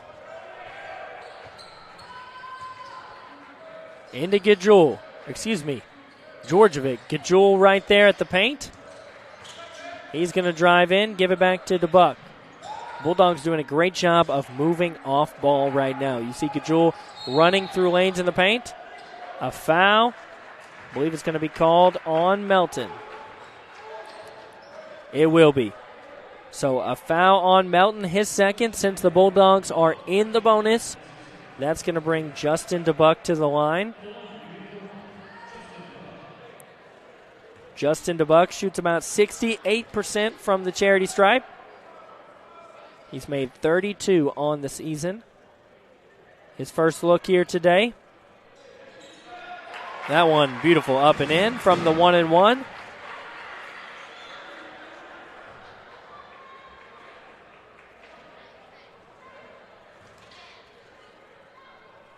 And here comes the second one.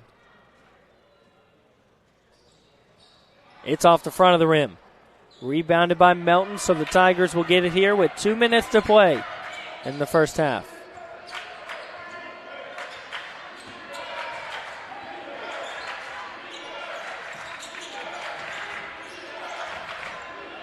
A lot of pressure there from Williams and Johnson. Ball is thrown away. It's going to be kicked by Johnson. So it'll still be in the hands of West Alabama.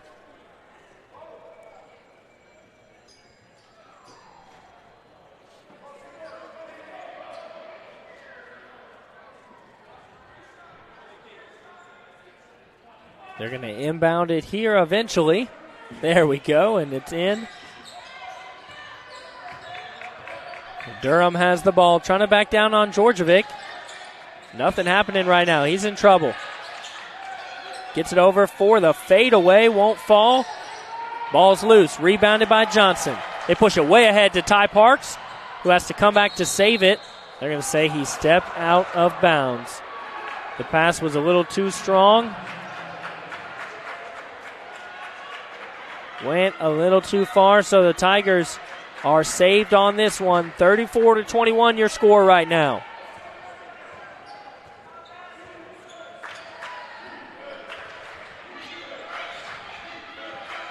Bulldogs are in the double bonus.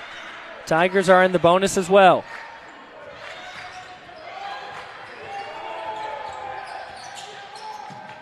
Tipped away, but the Tigers able to get it back. Allison chasing that one down. 1 second on the shot clock. They've got to throw it up. A fadeaway. Good shot. Will not go. Shot clock violation, and it's the Bulldogs' ball. Less than a minute here in the first half of things. The Bulldogs have come out strong and not what a lot of people expected from today's game. The best team in the conference, West Alabama. Now they are struggling to hold that top spot. Alabama Huntsville hunting for it. And it looks like Buster over there is offering advice for $5. As the ball is loose on the ground, jump ball, it'll be the Tigers' way. Buster might have some advice for you, so be wary. It could be good, could be bad, but if you've got $5, go grab you some advice from Buster. I don't know that mascots can ask for money like that. It's might be a violation of something. Surely he's not actually receiving any money. I don't think Buster has some good advice for anybody, but he's a great mascot here for the Bulldogs. 15 seconds on the shot clock. They're settled for a three. They still have not made one yet today. Second chance, no good. Out of bounds, off the Tigers. Allen, the last one to touch it. Bulldogs basketball. The shot clock will be off. 19 seconds to go here in the first half. We'll take a break as the teams talk it over right here on BallGame Blitz.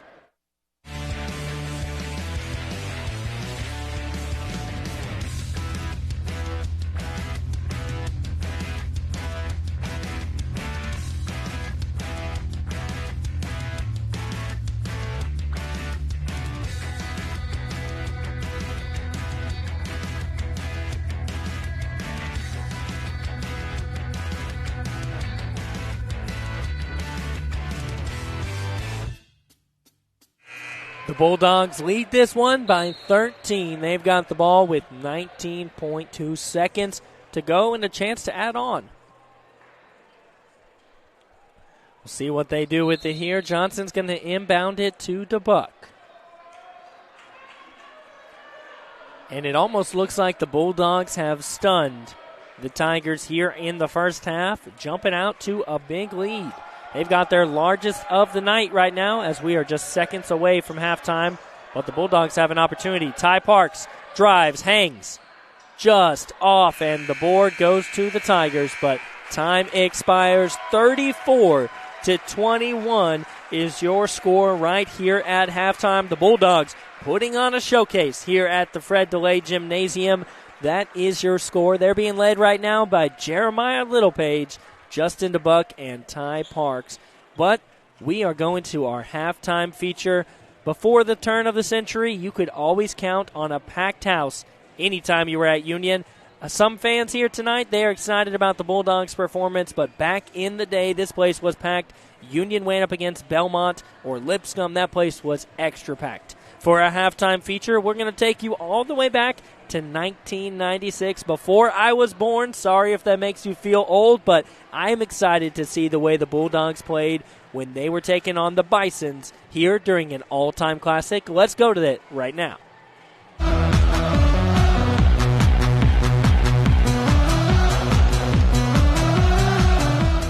It's going to get interesting. And it already has been. Barnes being worked on closely by Farmer. Good matchup here. Watch how Farmer never takes his eyes off of Barnes' eyes. They go for the alley-oop, and it was just too high, but the foul was called from behind. Boy, that is a gutsy call by Coach Turner to call the alley-oop, being only up one at the 2-minute mark, but tell you what, strong move that time to the basket by Gehring, and he goes up and draws the foul. Let's watch it again with 1:52. I think there's a very smart play by Coach Turner. Like we were talking about earlier, Pat Story was guarding him, who gives up probably a good 4 or 5 inches on Kurt Gehring, and not to mention the strength factor. But I think that was a good call. He saw the weakness, he made the call, and then went right at Pat Story. Gehring, in and out. Rebound comes off to Holt, but Union is up by 2. 65-63. Gehring with 25 now. Every possession is electrifying this crowd. Lipscomb also now playing with both Turner and Pastore having 4 fouls. You're going to see some timeouts in a moment, I'm sure. They go back across the defense, driving with it. Farmer was short. Holt lost the rebound, and it gets into the hands of Lee, and they say he double dribbled. Unbelievable call. Tell you what, we're courtside, and I didn't see that call. I did not see that at all. I don't know if his wife is watching the game, but honey, he just blew one. Well, and immediately the assistant coaches, Volbert and Sane, implored Jeff Lee, if you come down with the rebound, especially at this critical point in the game, hold the ball and get it in the hands of the experienced ball handlers. He is not that. Barnes and Davis definitely want to be the ones. The question is, does Meyer go for a three? Now, what's the call in the middle? On Oshing, and he'll be gone. 5 on Oshing. This has not been, wait a minute, let's don't have any discussion about it here. Oshing is out of there, and this has not been one of his particularly good nights. Comes out with 4 points and 1 rebound, but he's been in foul trouble much of the game. He just very frustrated with himself because he did not think that was a correct call, and Turner's arguing it a bit. Well, officials just standing there patiently. Well, I know he's got to be frustrated. I just don't see how they can continuously make that call on Elvis. He's just trying to gain position there. I don't think he's supposed to let John Holt just walk into the basket. He's got to be able to try to hold some position there, and the officials are not letting him do that. Well, Lee is back in with 4 fouls. Holt to the line. He is 2 for 5 in this half. He is 3 for 6. That makes it a 65-64 game. John Holt's a strong game, 15-point performance. I wouldn't at all be surprised if you see Lipscomb put a little bit more pressure on the ball coming down. Union has been a bit prone to the turnover, and Meyer's going to call a timeout, perhaps to discuss the defensive strategy. Quite frankly, the clock struck 12 for Cinderella for the Union Lady Bulldogs last night. Tonight, the chance for the Bulldogs to gain a measure of revenge for that one, and also to elevate themselves even higher in the prestige of this conference as Ralph Turner rebuilds this Bulldog team. Here's the thing. They're going to run a 1-3-1 to try to break the full court press, and Lipscomb, after contesting the inbound, will fall off of it. But we're getting very close. Watch the time in your lower right-hand corner of your screen. Hoover with it. 1 minute to go. Davis, or rather Lee. He's got the three! Wow. Jeff Lee giving Union a 3-point margin. It's 68-65. 50 seconds to go. What a time for a clutch shot from Lee.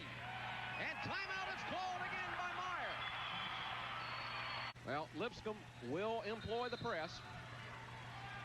And Barnes gets it into Davis. Oh, a dangerous pass because he was trying to get the breaker. We're at 27. Davis is fouled. Well, I don't know if that was by intent, but Meyer, and unfortunately for them, they put the guy on the line who has been the hottest for Union, and it also gives them 2 shots because it's the 10th foul. Yeah, I really don't think that was an intentional foul.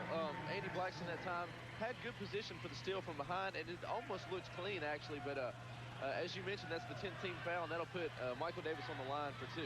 Davis, 20 of his last 21 in the last 3 games from the free throw line. 21 of 22. Clutch free throw that time on Michael Davis. Good job by the senior from Clinton, Kentucky. Put it up softly. It's 69-67. 27 seconds left. This is so important to keep Lipscomb, and he gets it 70-67. Timeout Union.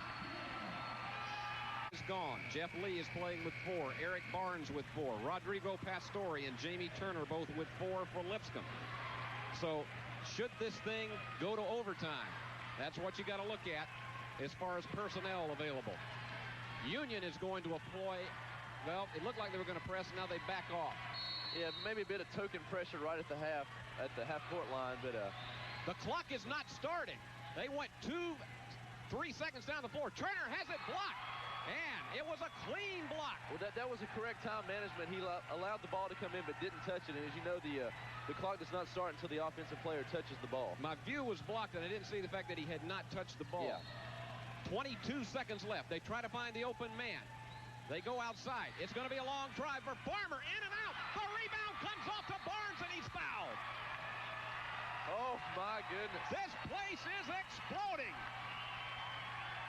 I would have bet the farm that shot was falling. It hit every part of the rim but the bottom. Good-looking shot that time, but a strong rebound by Eric Barnes, and he has a chance to really put this game out of reach. It's like a chapter out of a Max Lucado novel tonight, and this one could go on the side of Union if Barnes connects on one or both of these. Let's watch it. It's there.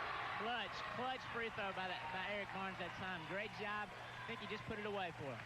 Eric Barnes, first point of the night. Watch it again.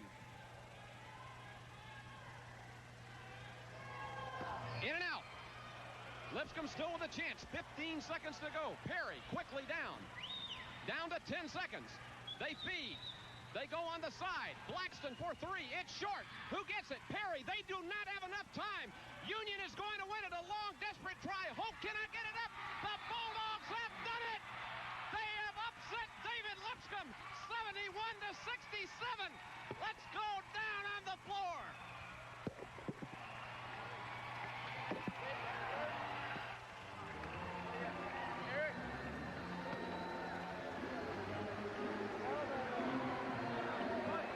I've got him right here.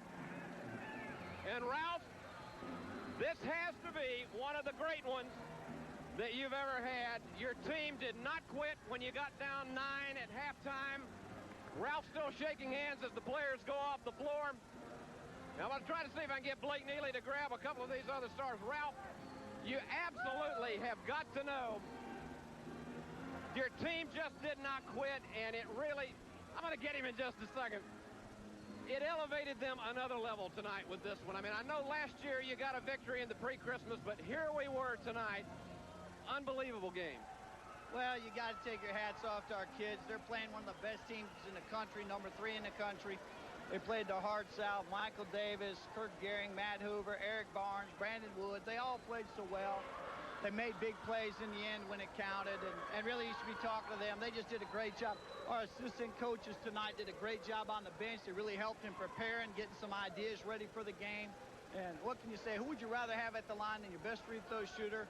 One of the best free throw shooters, a great senior leader. You got to be proud for that. We're happy. Well, I want you to hang with me while Blake gets a shot at Michael right here. Mike, 22 out of 23 your last free throws. I don't know if you're aware of that or not, but that's what you've hit. Earlier in the year, we deemed you Mr. Clutch. You come into the game, 6 points average, 15 tonight. What was the difference? What brought you out of your offensive shell? Basically, they were focusing more on Kurt and Matt, and I just feel I had a chance to make some shots, and luckily I did. That's just how it happened. All right. As a senior on this team, being the only senior, what more do you think that you can do as a senior and provide leadership to make the conference tournament stretch? Basically, we need to finish out strong within the year and win these next 3 home games. And hopefully we have all the momentum going into the conference tournament. That's what we want as a team. Outstanding game. Thanks for your time. Well, let me bring it back over here. Ralph is still shaking hands, but we're going to get it back one more time because I want to ask him a little something. What did you say to them at halftime when you were down by 9?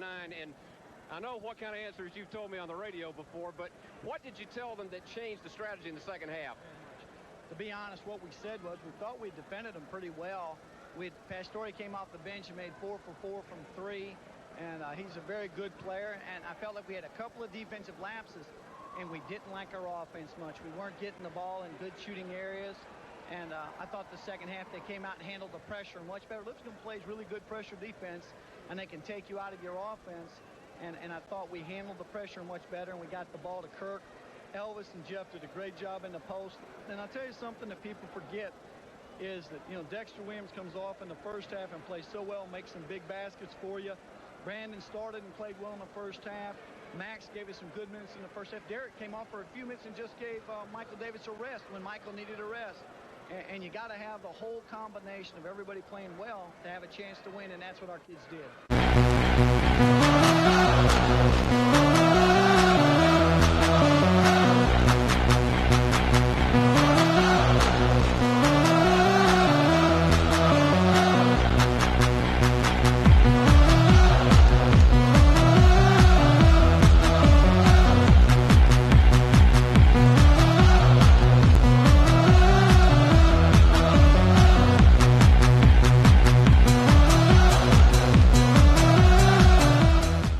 Back here at the Fred DeLay Gymnasium, you got to see a little bit of Steve Beverly, who is out tonight. The only difference, and he might hate me if he hears that I said this, that's Steve with hair. You're used to seeing Steve without hair. I'm Alexander Bitterling, filling in for Steve Beverly tonight, and the Bulldogs surprised us there in the first half, 34-21, the score against the best team in the Gulf South Conference. We've got your first half statistics for you right now here at BallGame Blitz. The Bulldogs shooting a great 59% from the floor tonight. Look at that 21% from the Tigers.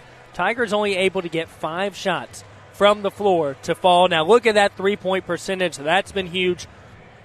Bulldogs went 3 for 6 for 15 points, 50% from the 3-point line. How about 0 for 9 from the Tigers? They have not been able to see one fall yet, but the free throws are what is holding the Tigers in this ball game.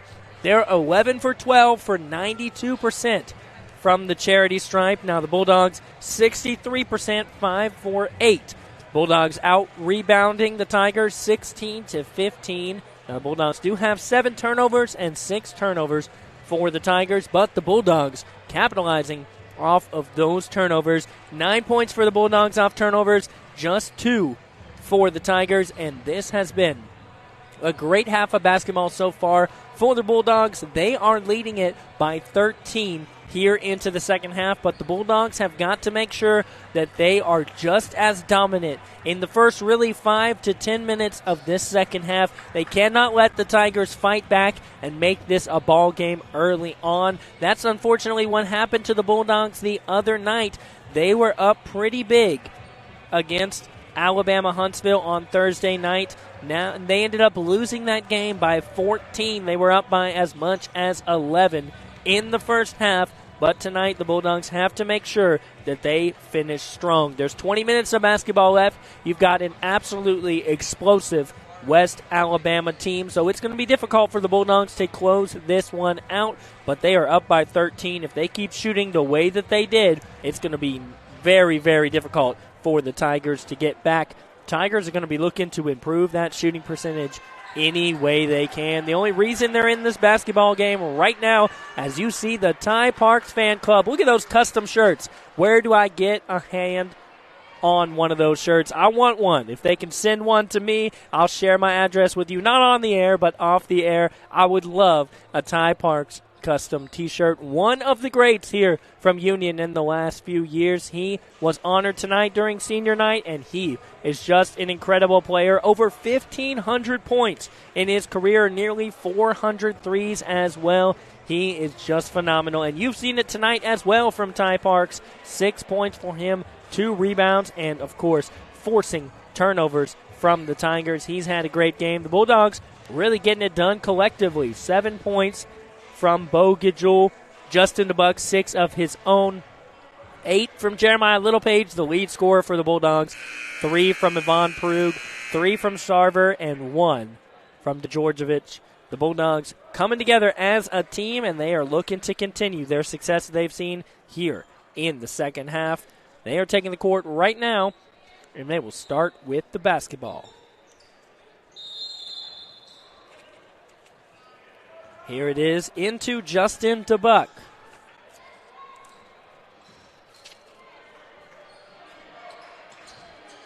Bulldogs are going to be really smart with the basketball. They lead by 13. Ty Parks trying to break into the paint. Didn't work. Prug's 3 is off the mark. So the Tigers a chance to get the scoring started here in the second half. It's been nearly 3 minutes of scoreless basketball for both teams. 3 minutes for the Bulldogs, over 4 minutes for the Tigers. Here's a 3 from Allison, way too strong, and last touched by the Tigers. Durham pushing that one out of bounds, and it's the Bulldogs basketball. Every second that ticks off the clock brings the Bulldogs closer to that victory, but they can't even think about that right now. They've got to think about the possession ahead of them. 19 minutes left to play. They do lead it by double digits, but like we've said, just a great team from West Alabama. You can't ever count them out. DeBuck drives into the paint, turns, fade away, a beauty. 8 points for DeBuck here in this ball game. Bulldogs now with that 15-point lead.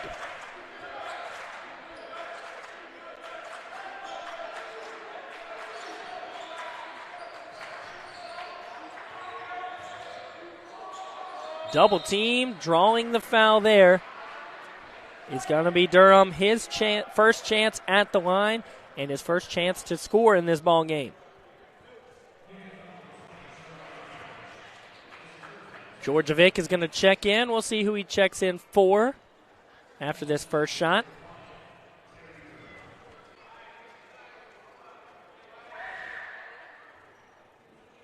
Lots of bounces on that one, but it's going to fall in for Terry Durham. The success from the charity stripe is continuing right now for the Tigers, 92% 12 for 13, the reason that they're in this ball game. That one rims out. Georgievic the rebound. It's always great when a player checks in and immediately makes an impact.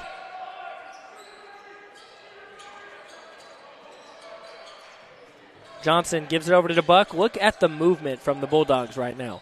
Cutting through the paint, moving all over the floor.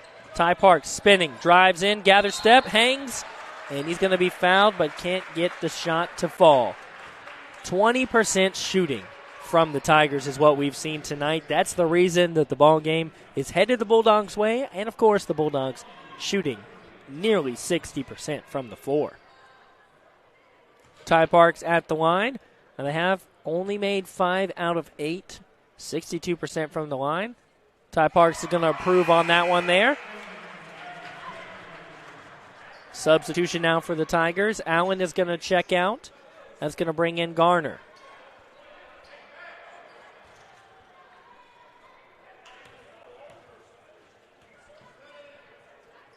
Second shot from Ty Parks, up and in. He goes 2 for 2 from the line. It's a 16-point lead, the largest of the ball game for the Bulldogs. They're on a 7-1 run.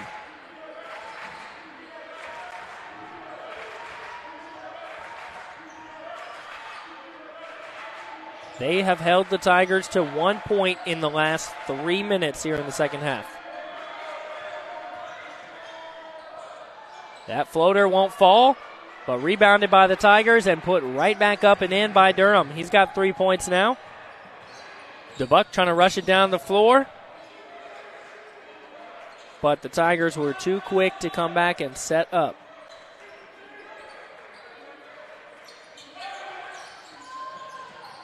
DeBuck falls to the floor but saves it, gets it over to Johnson.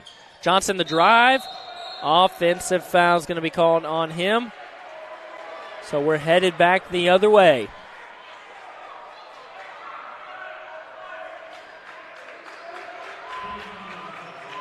We'll see what the strategy is moving forward for the Tigers. They've got 17 minutes, but they can't hardly buy a basket. At this point, I guess, with the way they're shooting from the charity stripe, 86%, you just got to drive in and hope that you get fouled. Shooting 0%, 0 for 10 from outside the arc. I wouldn't even take any more if I were the Tigers. Keep it in the paint. They're still only shooting 22% from the floor. This has got to be the worst night of shooting the Tigers have had all season long. I don't know that for sure, but I'd be willing to bet. Tipped away by DeBuck. Johnson falls to the floor. Called for a travel. Fans are jumping to their feet. His leg was being held, but called for the travel nonetheless. Johnson seems legitimately confused. I would be as well, but that was the call nonetheless. Allison will check in the ball.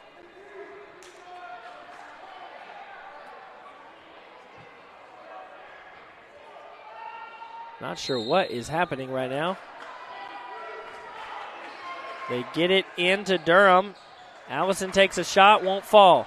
The shooting woes continue for the Tigers.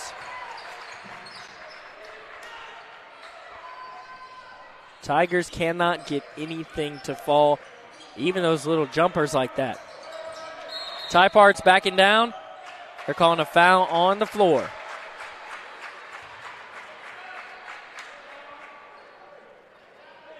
It's going to be a foul on Garner. Garner's second foul of the ball game.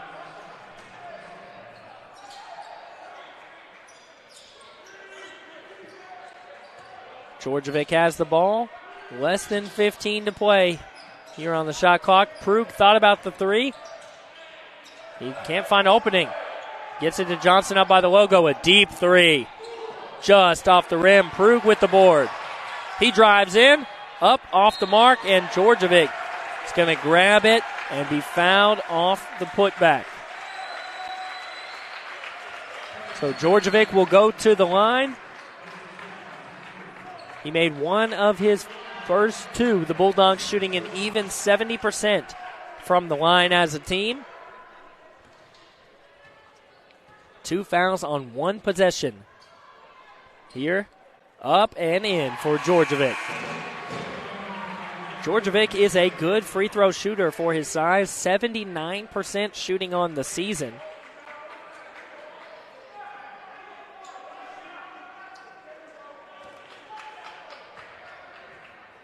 He's 2 for 3 today, looking for that third one. That one's going to rim out. On the ground, but the Tigers pick it up. Here they come. Bulldogs defense has just been great. Shot from the Tigers, they get one to fall. Garner puts it up and in, his first point of the ball game. He's 1 for 4 from the floor, and that's better than his team has been shooting as a whole. Djordjevic right to the basket. Nobody was going to guard him, so he'll take advantage of it. It's too easy right now for the Bulldogs. They lead it by 15. Here's a three. Could be the first one they made, and it is. The first point from the three-point line for the Bulldogs, or not the Bulldogs, the Tigers in this one. There's a timeout on the floor. 29-41 your score with a little more than 15 to go. Keep it right here.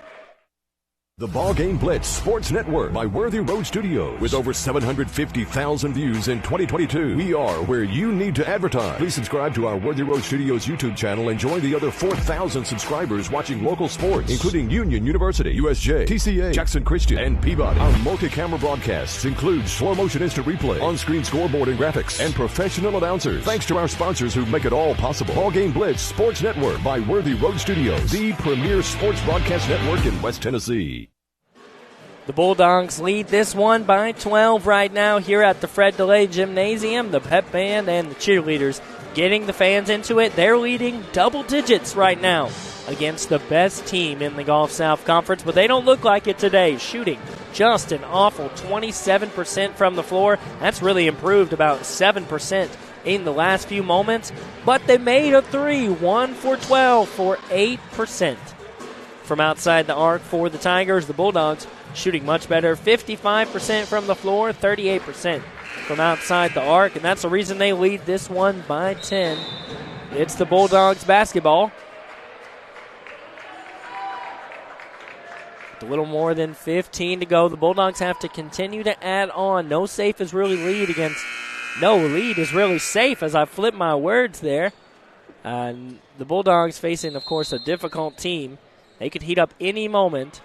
The game's not out of reach. You don't want to be too negative or pessimistic, but the Bulldogs do have to make sure they continue to play quality basketball, and it looks like they're going to. DeBuck at the logo. Into Djordjevic. Ty Parks will take a deep three. Just off. Djordjevic fighting for the board. Beats out 3 Tigers for it. 15 here on the shot clock. Johnson's going to reset it up by a half court. 5 on the shot clock. DeBuck into Djordjevic. Hangs but short.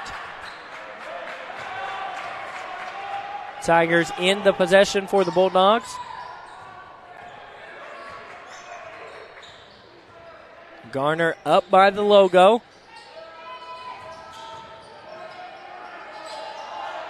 The one-handed with the left hand up and in for Williams. He's got 15 points, holding his team in the ball game right now.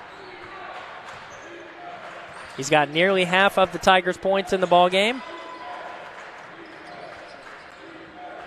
Gulf South Conference Freshman of the Week, Prug. And Djordjevic a three. Off the mark. Ty Parks gets it. Faces the contact. The shot won't go, but he gets the board. Up and in. Ty Parks never gives up on the basket and putting on a showcase right now at senior night. Double digits for Ty Parks. 10 points, 4 for 7. The Ty Parks fan club going crazy over there with Buster and Mop Man, as the fans friendly call him. Foul is called.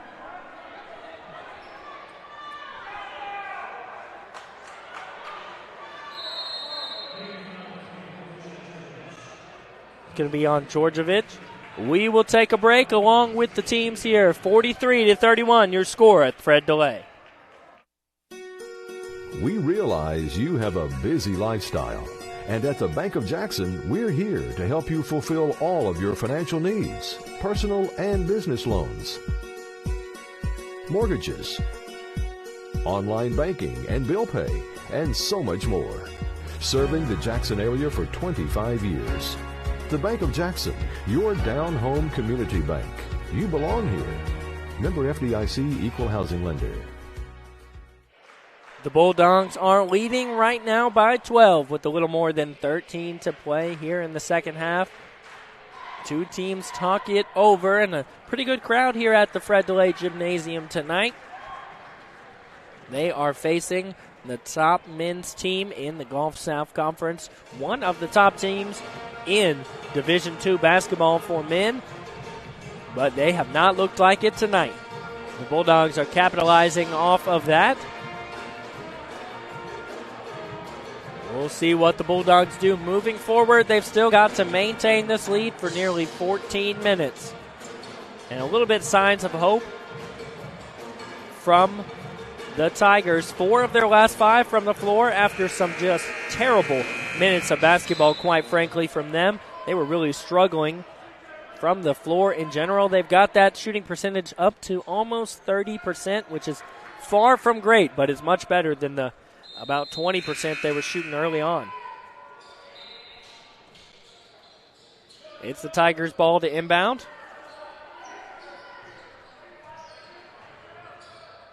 Ty Parks guarding right now against Allen. Allen gives it up, but Johnson picks it up for the steal.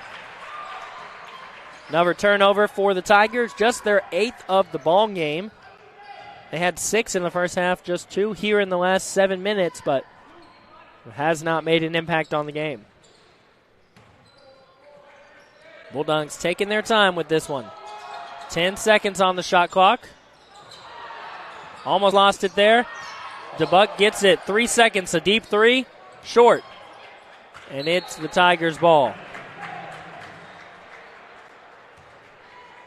Bulldogs want to use most of every shot clock they have to run time off the clock without giving the Tigers possession.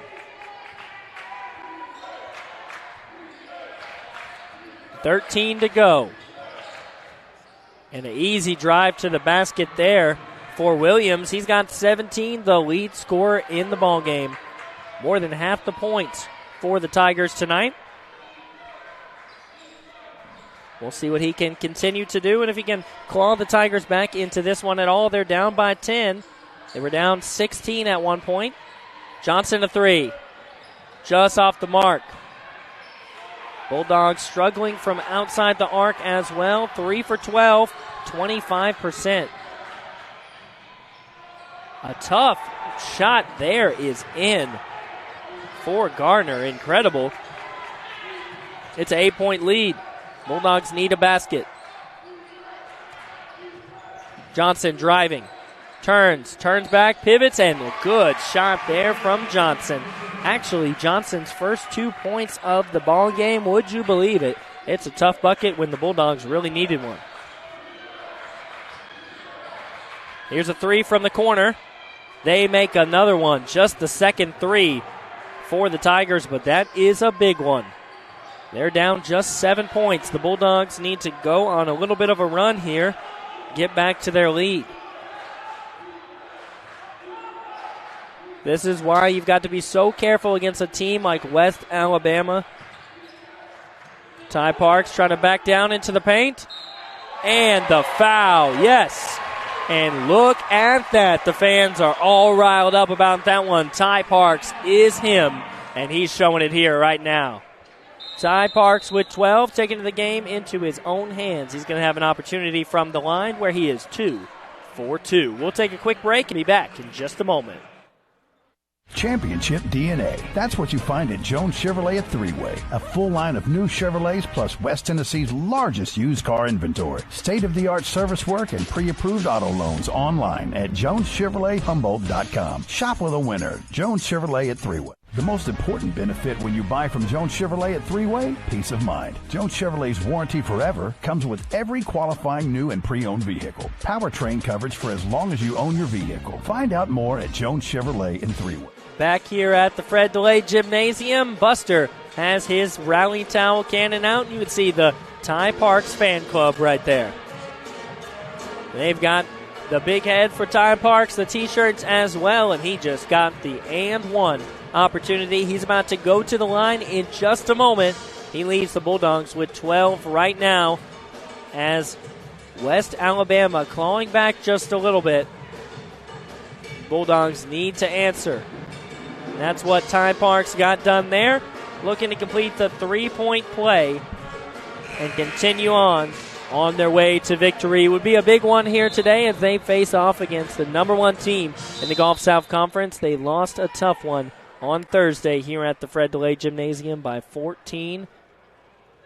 But they played very well, especially right after halftime. Ty Parks is going to go to the line now.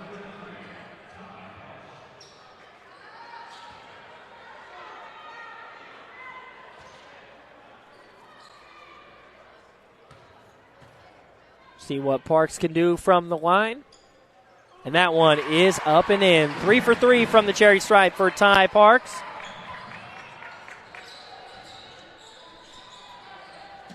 Tigers pushing it around quickly, moving that ball. Here's a three. Off the rim. DeBuck picks it up. He's going to push it ahead. They've got to reset it a little bit. The Bulldogs up 10 with 11 to go. Stolen away here by Allen. He's trying to rush it down. DeBuck stops him from the easy layup and steals it away. Look at DeBuck doing it on both ends of the floor right now.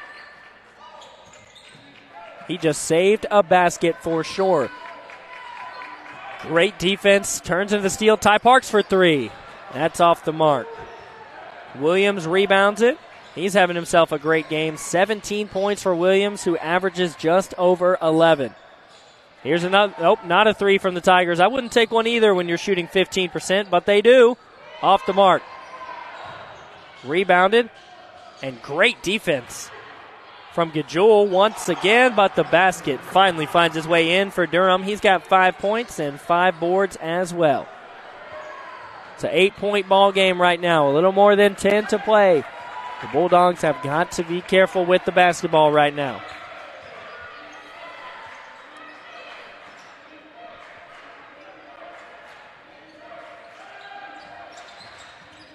Justin Buck driving into the paint, gets a step, and banks it in. Beautiful shot from DeBuck, who's in double digits now with 10.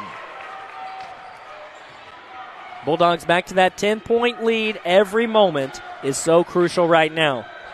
Williams, who is the hot hand for the Tigers, he's got the ball, and the Bulldogs have to make sure that he does not continue to impact this game and lead the Tigers. There's a two. Toe on the line, won't fall. DeBuck tried to save it, but unable to. It's going to be the Tigers' ball as Justin Allison's going to check back in. Jeremiah Littlepage, who led the Bulldogs early on, he's got 8 points. He's checking back in for Dusan Djordjevic. Justin Allen's going to inbound the pass. He gets it. Allison inbounded to Allen. These names are so similar. You get them tied up every once in a while. Allen trying to back into the paint. Swatted away by Jeremiah Littlepage. He gets the board. He's going to try and go again, and no. It didn't work the first time. It ain't going to work the second time. The Bulldogs playing some great defense right now. They've got to do it on the offensive side of things as well. They're up 10. Ty Parks working in isolation drives. He's going to be fouled on the drive. Fouled by Garner. That's Garner's 4th foul of the ball game. 5 team fouls in this half. Ty Parks is going to go to the line. Bulldogs shooting 69% from the line.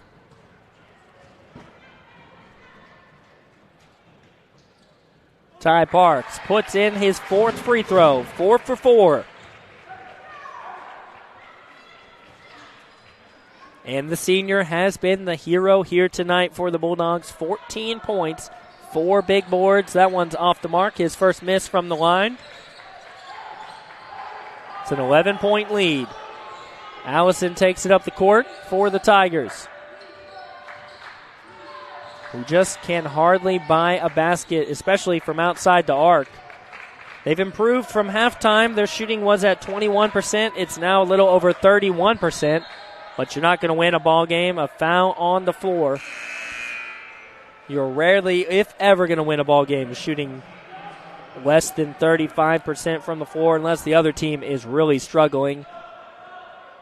Foul is going to make the ball be inbounded. Not a shooting foul, of course. The 4th team foul for the Bulldogs. That one gets into Durham. Durham trying to work against Jeremiah Littlepage. Battles for it, but it won't fall. And Gajul picks up the board. The Bulldogs get another big stop. Jeremiah Littlepage's defense right now is incredible. And the Bulldogs as a whole holding a great West Alabama team to 40 points right now. And a big 3.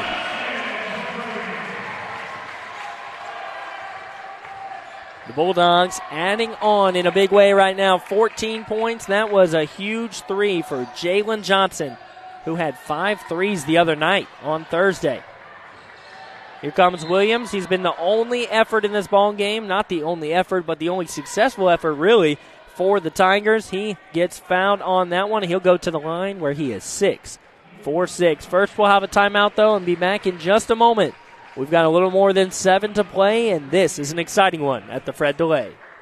Are you looking for a Christian college or starting the college search process? I want to take a second to tell you about my school, Union University in Jackson, Tennessee. Union is a private 4-year university known for its rigorous academics, Christ-centered community, and the success of its graduates. My favorite part about Union is the faculty. The professors here are so intentional about helping students grow not only academically, but also spiritually. You should check out Union for yourself. Come for a visit. I know you'll love it.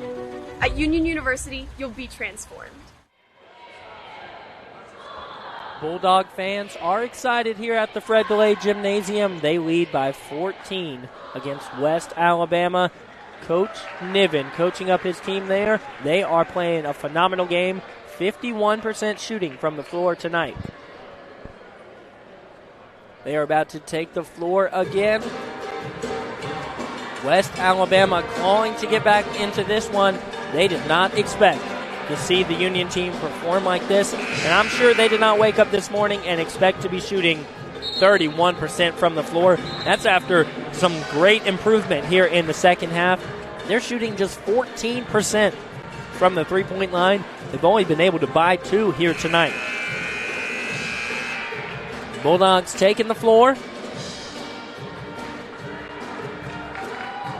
We've got foul shots for Williams on the way, who is perfect from the line. He's got 17 points. He's the lead scorer right now for the ball game.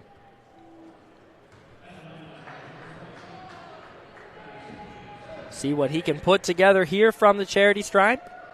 The team shooting 86%. Williams is perfect. Williams shoots about 83% from the line. You figure at some point he will miss. He's 7 for 7. He's been able to get to the line quite a bit tonight. He gets that one to fall in. And a whistle. I'm not sure what happened under the basket. We saw Gajul and Durham fall to the floor together in a little bit of a mix-up, but it's the Bulldogs basketball. Bulldogs lead it by 12, but still a good amount of basketball left. 7.5 to play. Look at how they're triple teaming Ty Parks. Up in the air for Gajul, who gets it for the easy layup. Great pass there from Ty Parks off the assist.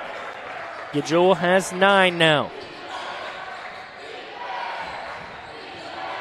Defense from the Bulldogs fans. They know this West Alabama team could explode at any moment. There is a good reverse layup from Allen. Timeout for West Alabama. 56-44, your score here on BallGame Blitz. We'll be back in just a moment. The BallGame Blitz Sports Network by Worthy Road Studios. With over 750,000 views in 2022, we are where you need to advertise. Please subscribe to our Worthy Road Studios YouTube channel and join the other 4,000 subscribers watching local sports, including Union University, USJ, TCA, Jackson Christian, and Peabody. Our multi-camera broadcasts include slow-motion instant replay, on-screen scoreboard and graphics, and professional announcers. Thanks to our sponsors who make it all possible. BallGame Blitz Sports Network by Worthy Road Studios, the premier sports broadcast network in West Tennessee. 56-44, your score here at the Fred DeLay Gymnasium. The Bulldogs holding on to this lead of 12 points. They've got the ball here. West Alabama heating up a little bit, but it could be too little, too late. They've improved their shooting percentage about 12 points since halftime, but they only have 7 minutes to continue this comeback, and the Bulldogs are playing well. They're playing team basketball, as they always do. Every Bulldog has at least 3 points in this ball game. Way into the corner, and look at Sarver going up to get that one. The floater, no good. Tipped by Gajul, the save to Ty Parks, and fouled off the floater. Tried a little bit of a sky hook almost on that one, but he's going to go to the line. He is 80% from the charity stripe tonight, 4 for 5. Here he goes again. He's showing out on the senior night. That one is in. Every point for the Bulldogs matters. They are up 13, but a lead is dangerous if it's not a huge lead against West Alabama. There's still almost 7 minutes left to play. That one's up and in. Ty Parks, beautiful on that one, and Gajul is going to be called for the foul as Durham falls to the floor.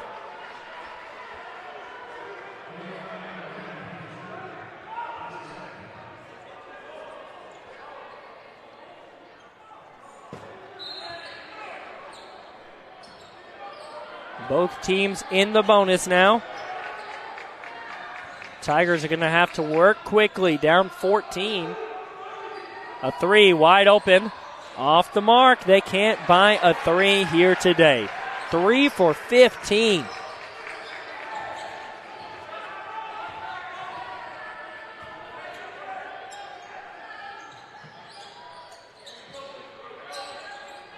.15 seconds left on the shot clock. Here's Gajul working one-on-one against Melton. Hangs off the mark, but right into the hands of Jeremiah Littlepage. He can't get that one to fall. A whistle. We'll see who it's on. Really could be a double foul. Could be on Durham and Gajul. I think it's going to be on Gajul, but Durham really pushed Gajul off after that one.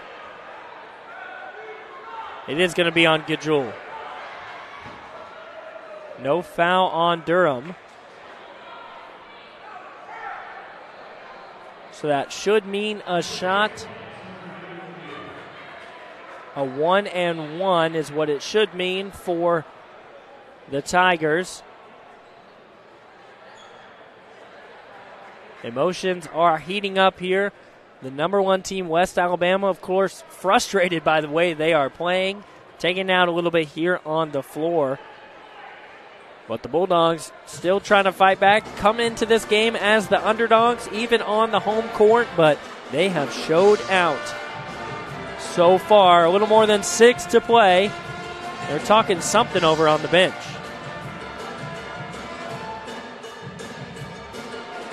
It almost looks like they're watching what happened on the play. I can't tell exactly what's going on at the score table.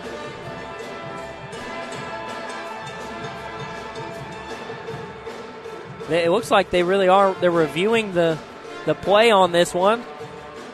And we'll see. It looks like you could call that foul on Gajul and then call a foul after that one. Maybe even a flagrant foul on Durham.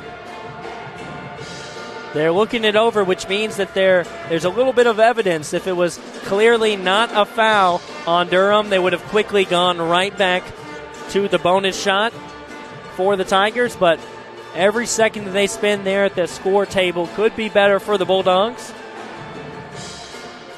We'll see what they come up with here in just a moment. Of course, both teams taking this advantage to coach up their teams. It's like a free timeout for them. It's going to be a little bit of a conference here for the officials in the middle of the court.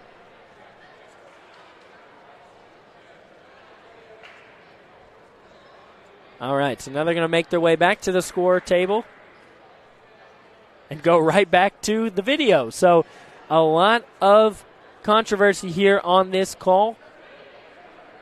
We'll see what they are finding here in this video in just a moment. I wish that we could see the replays that they're looking at, but unfortunately we cannot watch exactly what they're watching.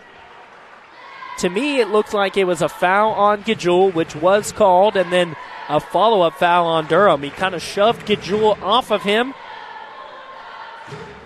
And a shove after the play like that could mean a technical foul. It could mean just a regular foul. It kind of depends on how the officials want to call this one, and they're taking their time with it.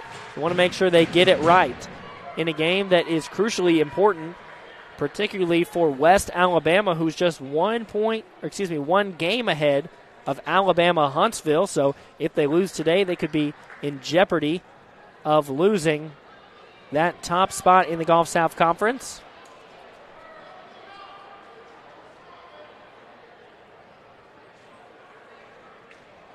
Looks like they're deliberating again after watching the video. And they're taking longer to decide on this one than a couple decides on where to eat dinner. They're taking their time here. A lot of discussion. They're thinking pretty hard with their hands on their chins there. Not to make light of the situation too much. It is an important call, but they are taking their sweet time with this one. Interestingly, Alabama Huntsville did win their game today. So, if West Alabama loses tonight against the Bulldogs, that would mean that top spot is a tie. So a big game, of course, for West Alabama, in jeopardy of losing the top spot in the Gulf South Conference. The Bulldogs right in the mix of everything in the Gulf South Conference. They've secured a place in the postseason, so they will be playing when the Gulf South Conference tournament starts on February 28th. But the question is, what seed will they be and who will they be playing? They've got 2 games on the road left. On Thursday, they're going to head over to Cleveland, Tennessee to take on Lee. Of course, always a difficult team. 15-6 for the Flames. And then they're going to finish out the regular season on Saturday down at Shorter. Shorter 2-20 on the record this year. So a really tough season for Shorter in the Gulf South Conference. And overall, they're just 4-22. They're going to go explain it to both of the coaches and the scorekeeper. Wish they would make their way upstairs and explain it to us here on air, but we'll figure out what plays out when they enter it into the scorebook. They took their time with that one.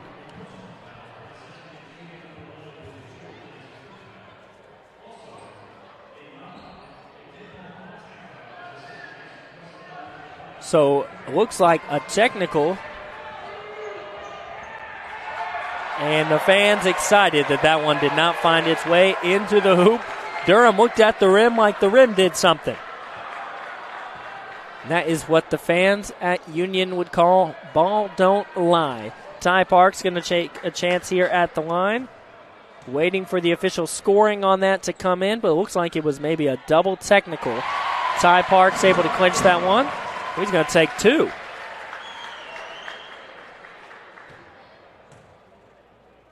As the Bulldogs in the bonus. And that one falls as well. So the Bulldogs able to add 2 off of whatever was called. And West Alabama not able to capitalize on it.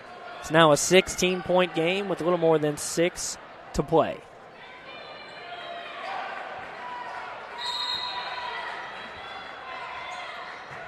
So they reversed it and they called the foul on Durham, it looks like. That one just short for Gajul.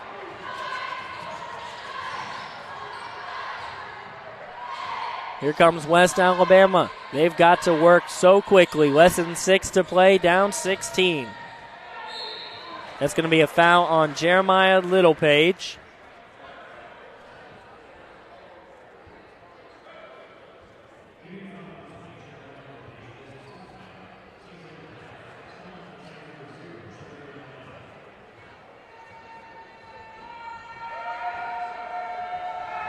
Here's Allen at the line, gets that one to fall. He's 3 for 3 from the charity stripe. And the free throws are what is holding West Alabama in this ball game. There's a pair of Damian Lillard shoes at the free throw line. That one good as well. 4 for 4 from the line for Allen and the team, going 16 for 19 from the charity stripe. So great shooting for there. Unfortunately for them, the rest of their shooting has been subpar at best. Jeremiah Littlepage, double teamed, gives it up to Ty Parks. 10 on the shot clock. They're going to call offensive foul on Ty Parks there. The charge as Allison able to draw the foul. Coach Niven coaching up his team.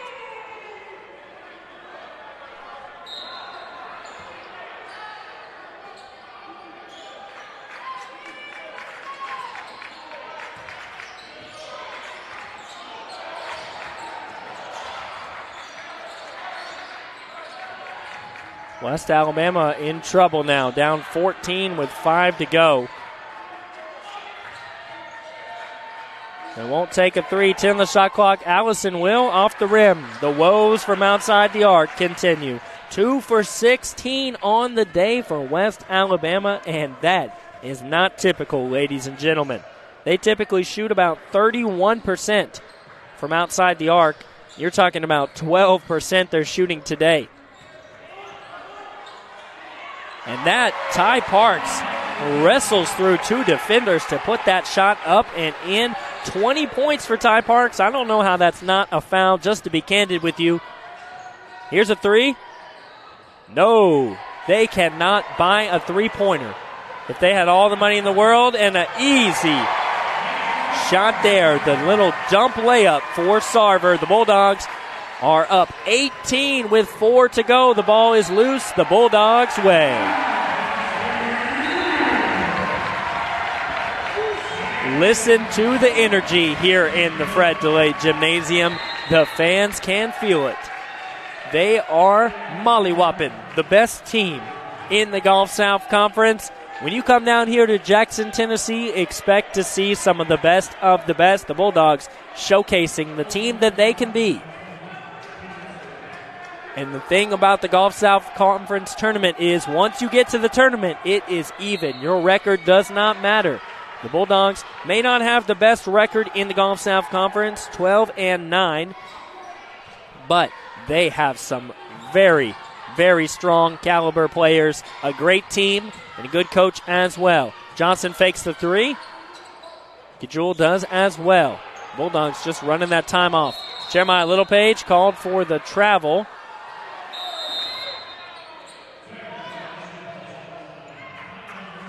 Going to be a media timeout here at the Fred DeLay Gymnasium as the Bulldogs have their largest lead of the ball game.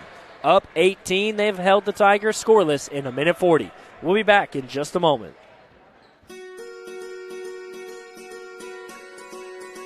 Buying a home is a major milestone, and at the Bank of Jackson, we want to help you achieve it.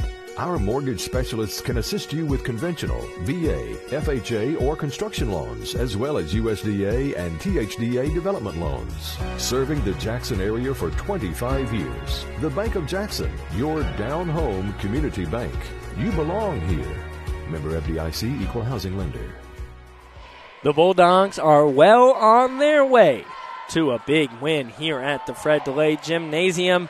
Number 1 team in the Gulf South Conference. I know if you ran a counter on how many times I've said that, it would be a whole lot, but it is so impressive that the Bulldogs have been able to battle their way to what looks like it's going to be a big victory here, barring something miraculous.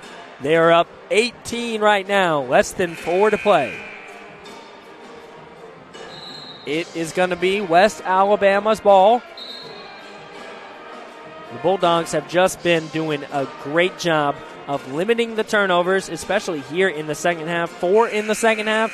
They're out-rebounding the Tigers by 4, and then when you hold the Tigers to the shooting percentage you're holding them to, 30% from the floor, about 12 from the three-point line, you are going to win basketball games. Now the one diamond in the rough for the Tigers is the free throw percentage, 16 for 19 for 84%.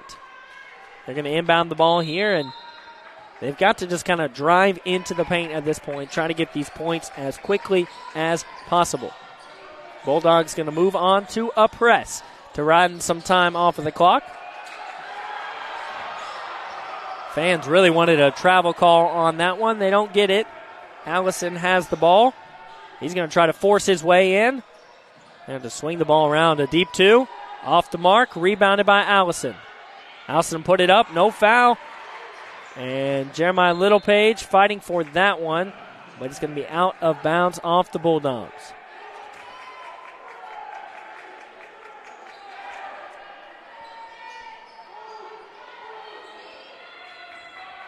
Less than 3 out of 10 shots from West Alabama have gone in. They're shooting less than 30%. That is so not typical of a team like this.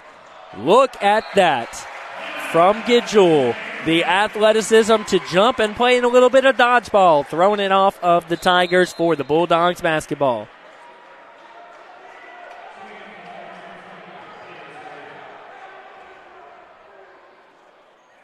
That was Johnson, excuse me. I believe I said Gidjul, but Johnson was the one that gets the credit for that athletic play.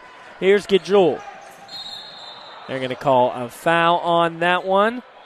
It may be on Melton. It may be on Gidjul. We'll see which way they go with it. Yep, it's going to be on Melton. 3 fouls for Melton. That's going to send Gidjul to the line. Bulldogs are in the bonus. That's not what you want to do if you were the Tigers. Give the Bulldogs more opportunities to add on to already a big lead.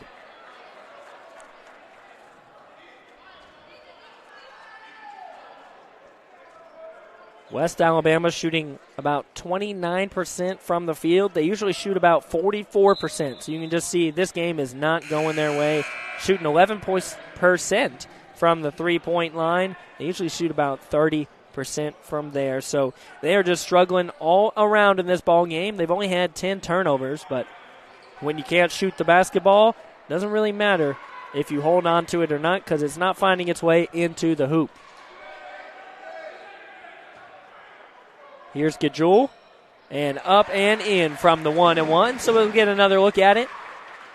Gidjul 2 for 2 from the charity stripe. And 75% even for the Bulldogs. That one's in as well. 16 for 21 from the charity stripe for the Bulldogs. They find themselves at a 20-point lead. They're going to swing this ball all around for West Alabama. A tough layup. You've got to give it to Allen for that one. He's got 12 points, but it does not look like it is going to matter. All this pressure from West Alabama. Ty Parks, a dunk. Oh, my goodness. Ladies and gentlemen, that was a monster dunk from Ty Parks. Don't let the fact that the Bulldogs are way on top stop you from seeing the miraculousness of that dunk. Just incredible from Ty Parks. A foul is called, but Ty Parks went from one side of the basket, jumped, pulled it around, and dunked it on the other. That is an incredible dunk. Look at the athleticism from Ty Parks. 22 points in this ball game, doing it 7 for 11. 6 rebounds as well, 2 assists and a block. Always an all-around player. That one will take a lot of bounces and not go. So everything is just coming undone right now for West Alabama. Williams misses his first free throw of the day. He's 8 for 9 as that one goes in, 9 for 10. So still 90% from the charity stripe for Williams. He's got 20 points. You got to commend it to him for leaving it all out there. West Alabama will take a timeout in this one. That's their final one, 49-68. Keep it right here.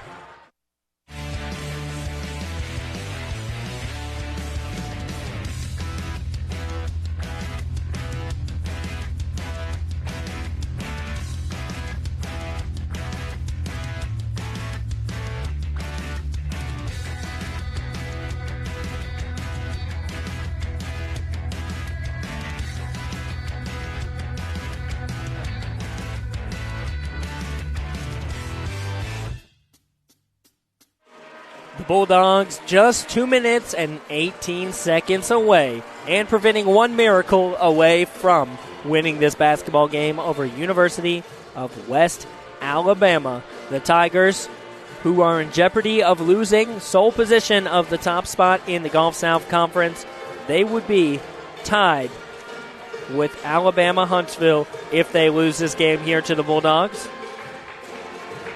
And West Alabama in jeopardy of losing an 8-game win streak.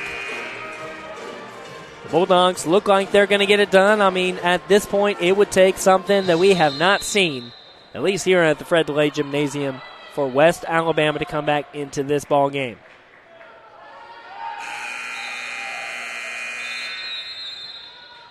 Bulldogs 7-6 here at home, looking to improve to 8-6 on the season at the Fred DeLay Gymnasium. Ty Parks going to rush it ahead, dishes it to Gajul, and Gajul saying he wanted the alley-oop, but the Bulldogs turn it over. It's not really going to matter in the grand scheme of things, but the fans wanted to see something there. Shot rims out, and they cannot make a three. He was wide open on that one. 2 minutes exactly left in this one.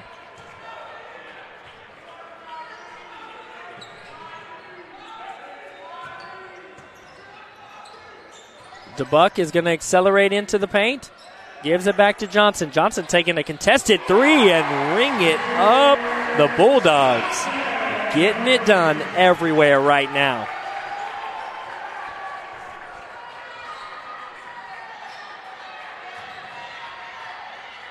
Here's Williams, the lead scorer right now for the Tigers with 20.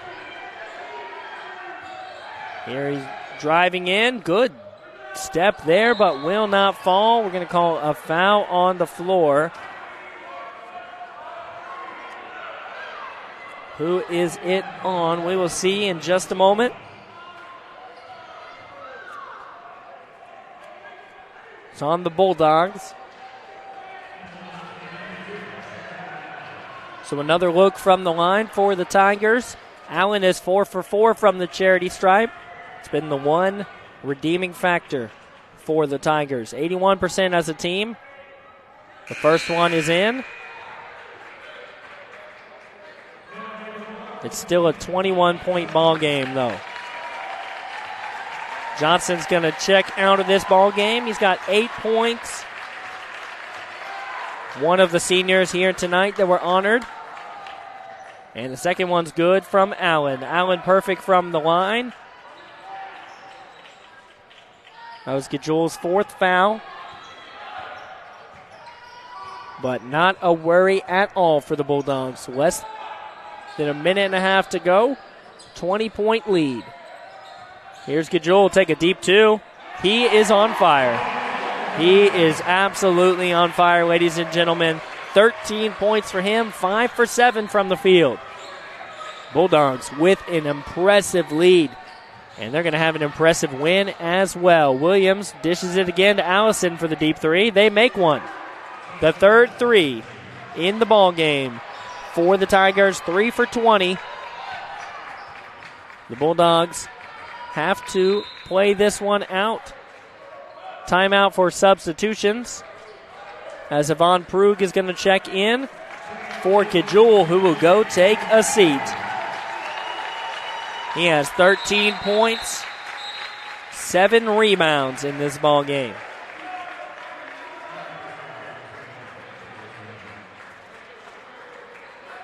Great game from Bo Gajul.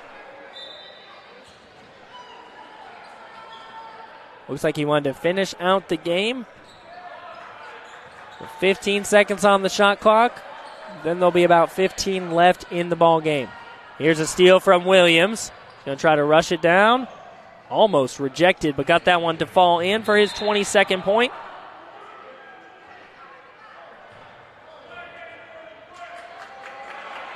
And the foul is called.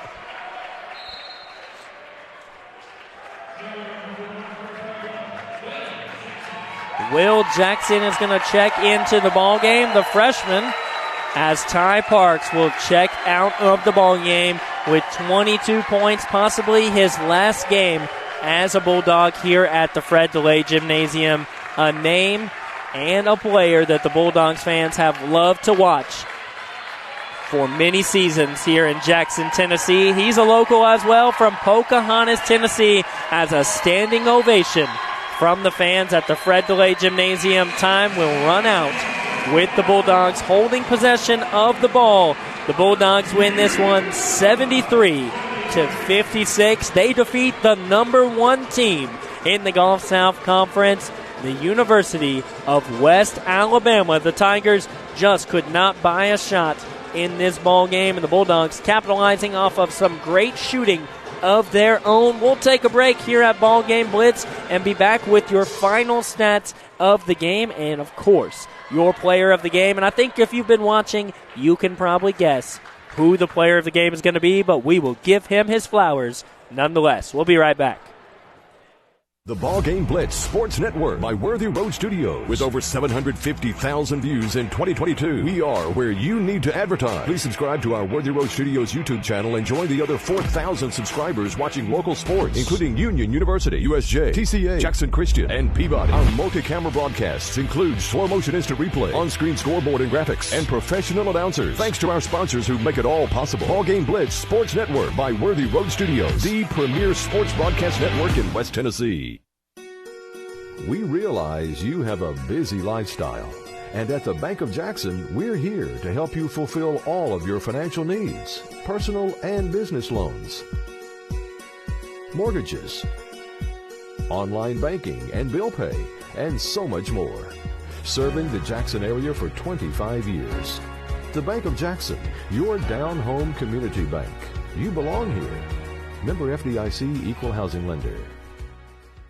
Championship DNA. That's what you find at Jones Chevrolet at Three-Way. A full line of new Chevrolets plus West Tennessee's largest used car inventory. State-of-the-art service work and pre-approved auto loans online at JonesChevroletHumboldt.com. Shop with a winner. Jones Chevrolet at Three-Way. The most important benefit when you buy from Jones Chevrolet at Three-Way? Peace of mind. Jones Chevrolet's warranty forever comes with every qualifying new and pre-owned vehicle. Powertrain coverage for as long as you own your vehicle. Find out more at Jones Chevrolet in Three-Way. Are you looking for a Christian college or starting the college search process? I want to take a second to tell you about my school, Union University in Jackson, Tennessee. Union is a private 4-year university known for its rigorous academics, Christ-centered community, and the success of its graduates. My favorite part about Union is the faculty. The professors here are so intentional about helping students grow not only academically, but also spiritually. You should check out Union for yourself. Come for a visit. I know you'll love it. At Union University, you'll be transformed. The BallGame Blitz Sports Network by Worthy Road Studios. With over 750,000 views in 2022, we are where you need to advertise. Please subscribe to our Worthy Road Studios YouTube channel and join the other 4,000 subscribers watching local sports, including Union University, USJ, TCA, Jackson Christian, and Peabody. Our multi-camera broadcasts include slow motion instant replay, on-screen scoreboard and graphics, and professional announcers. Thanks to our sponsors who make it all possible. BallGame Blitz Sports Network by Worthy Road Studios, the premier sports broadcast network in West Tennessee. The Bulldogs, a monster win here over the University of West Alabama, 73-56.